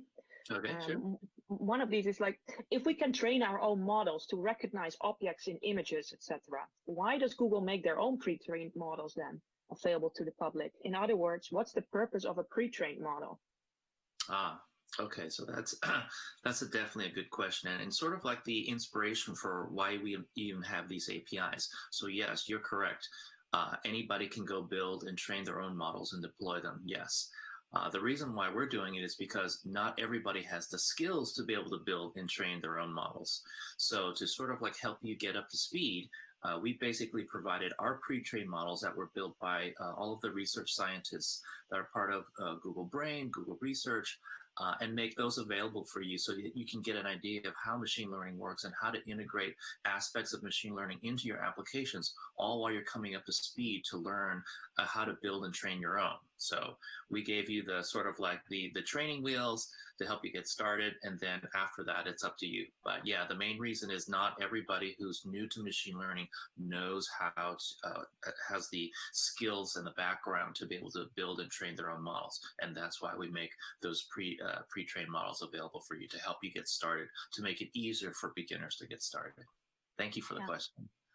Yeah, and you say about like making it easier. Actually, like I spoke with the customers in the past, and they said like, yeah, we use like the pre-trained models to quickly prototype something, and then afterwards we built our own model. You know, so there are like lots of reasons I feel that people are using these products for. It's really great.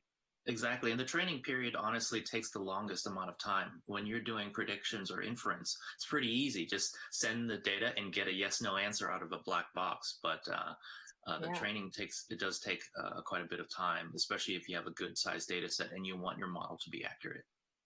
Yeah, and I can imagine like the pre-trained models of Google, like they have like lots and lots of data, so that take a lot of time, right? And you don't need to train it because it's already there. You just call an API. So yep, exactly.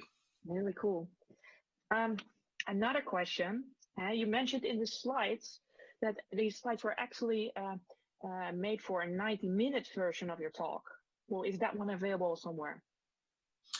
Yes. So, obviously in a quick half-hour talk, the only time we have is to sort of like give you a high-level introduction and maybe show a couple of code samples.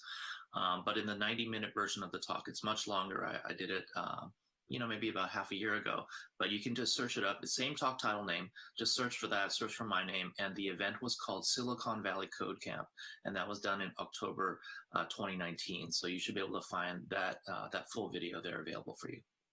Oh, cool. And can I directly feed output from the machine learning APIs, like the Vision or the natural language API, into a spreadsheet, for example, Google Sheets? And if so, how would I do that? Okay, yeah, that is definitely doable. You can get the output so the output comes back as a JSON payload from all of the APIs, and you can, definitely write the data out to a CSV file and import that into your Excel if you wish.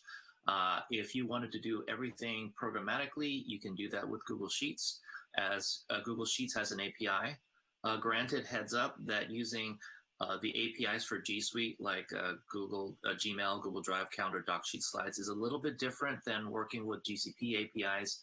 So there's a tiny bit of a learning curve there as well too. It's just they're written on a different stack. So just obviously search for the Google Sheets API and do a web online search, and you should be able to get access to the docs. And then in the doc pages, there are quick start samples in most major development languages today, so that you can actually write one application that will call the any of the machine learning APIs, get the data, and then you can stream that data directly to a spreadsheet. And then you can make if you're already using the Sheets API, you can make it do charts and other things on that data. So yeah. Cool. And then the last question, Wesley. I want to combine natural language processing entities analysis with the respect to when it occurs in video times. How would I go about combining these two things? Okay, great. Yeah, that's a good question. And you actually have to use two machine learning APIs to make this happen. So you mentioned video. So you're trying to scan for an object when it shows up in a video and things like that. So for that, you would use the Video Intelligence API. So that will tell you at what time frame that something is found, or at least what's the span of the time frame where something is found. You can extract information out of that. It does text and OCR as well from the Video Intelligence API. So once you're able to grab the text that you see in the video, then you can call the Natural Language API to process that text and then get the output from there. So yeah, so what you're asking is possible, but you do need to use two of the machine learning APIs to make that happen. Thanks for the question. Thanks, Wesley. And that's it for now. I have one more question for you from me. If people want to connect with you, how and where can they reach you? The easiest way is on Twitter. Just send me a DM. So my Twitter is @Wes, WESC, and then PY for Python. Cool. And if people are trying to reach you, please use the hashtag Google Cloud DevTalks. Great. Thank you, Wesley. Thanks for having me. You're welcome. And with that, I would like to wrap up this EMEA segment of the 24-hour show. We've been running now for 8 hours here in EMEA, and we had great talks. We had talks about machine learning for data scientists, machine learning for applied AI engineers. We had sessions about data prop, game servers, infrastructure, and even serverless. We even had a workshop today. I would like to thank all the speakers and also my co-host Alexi, who did the EMEA morning part. But now it's time to hand over to Anu and Yufeng, and they will host the American part of the 24-hour event. If you continue to watch today, you will see me later talking as well. I will give a session together with Anu about chatbots and spreadsheets APIs. So that's going to be interesting. But we will go first in a little video break, and then the next segment starts. So thank you very much for watching this with me. The world is filled with data. A lot of data. Pictures, music, words, spreadsheets, videos, and it doesn't look like it's going to slow down anytime soon. Machine learning brings the promise of deriving meaning from all of that data. Arthur C. Clarke famously once said, "Any sufficiently advanced technology is indistinguishable from magic." I've found machine learning not to be magic, but rather tools and technology that you can utilize to answer questions with your data. This is Cloud AI Adventures. My name is Yufeng Guo, and each episode we will be exploring the art, science, and tools of machine learning. Along the way, we'll see just how easy it is to create amazing experiences and yield valuable insights. The value of machine learning is only just beginning to show itself. There's a lot of data in the world today, generated not only by people, but also by computers, phones, and other devices. This will only continue to grow in the years to come. Traditionally, humans have analyzed data and adapted systems to the changes in data patterns. However, as the volume of data surpasses the ability for humans to make sense of it and manually write those rules, we will turn increasingly to automated systems that can learn from the data, and importantly, the changes in data, to adapt to a shifting landscape. We see machine learning all around us in the products we use today. However, it isn't always apparent that machine learning is behind it all. While things like tagging objects and people inside of photos are clearly machine learning at play, it may not be immediately apparent that recommending the next video to watch is also powered by machine learning. Of course, perhaps the biggest example of all is Google Search. Every time you use Google Search, you're using a system that has many machine learning systems at its core, from understanding the text of your query to adjusting the results based on your personal interests, such as knowing which results to show you first when searching for Java, depending on whether you're a coffee expert or a developer. Perhaps you're both. Today, machine learning's immediate applications are already quite wide-ranging, including image recognition, fraud detection, and recommendation systems, as well as text and speech systems too. These powerful capabilities can be applied to a wide range of fields, from diabetic retinopathy and skin cancer detection to retail, and of course, transportation in the form of self-parking and self-driving vehicles. It wasn't that long ago that when a company or product had machine learning in its offerings, it was considered novel. Now, every company is pivoting to use machine learning in their products in some way. It's rapidly becoming, well, an expected feature. Just as we expect companies to have a website that works on your mobile device or perhaps an app, the day will soon come when it will be expected that our technology will be personalized, insightful, and self-correcting. As we use machine learning to make human tasks better, faster, and easier than before, we can also look further into the future when machine learning can help us do tasks that we never could have achieved on our own. Thankfully, it's not hard to take advantage of machine learning today. The tooling has gotten quite good. All you need is data, developers, and a willingness to take the plunge. For our purposes, I've shortened the definition of machine learning down to just 5 words. Using data to answer questions. While I wouldn't use such a short answer for an essay prompt on an exam, it serves a useful purpose for us here. In particular, we can split the definition into 2 parts, using data and answer questions. These 2 pieces broadly outline the 2 sides of machine learning, both of them equally important. Using data is what we refer to as training, while answering questions is referred to as making predictions or inference. Now let's drill into those 2 sides briefly for a little bit. Training refers to using our data to inform the creation and fine-tuning of a predictive model. This predictive model can then be used to serve up predictions on previously unseen data and answer those questions. As more data is gathered, the model can be improved over time and new predictive models deployed. As you may have noticed, the key component of this entire process is data. Everything hinges on data. Data is the key to unlocking machine learning, just as much as machine learning is the key to unlocking that hidden insight in data. This was just a high-level overview of machine learning, why it's useful, and some of its applications. Machine learning is a broad field, spanning an entire family of techniques for inferring answers from data. So in future episodes, we'll aim to give you a better sense of what approaches to use for a given data set and question you want to answer, as well as provide the tools for how to accomplish it. And in our next episode, we'll dive right into the concrete process of doing machine learning in more detail, going through a step-by-step formula for how to approach machine learning problems.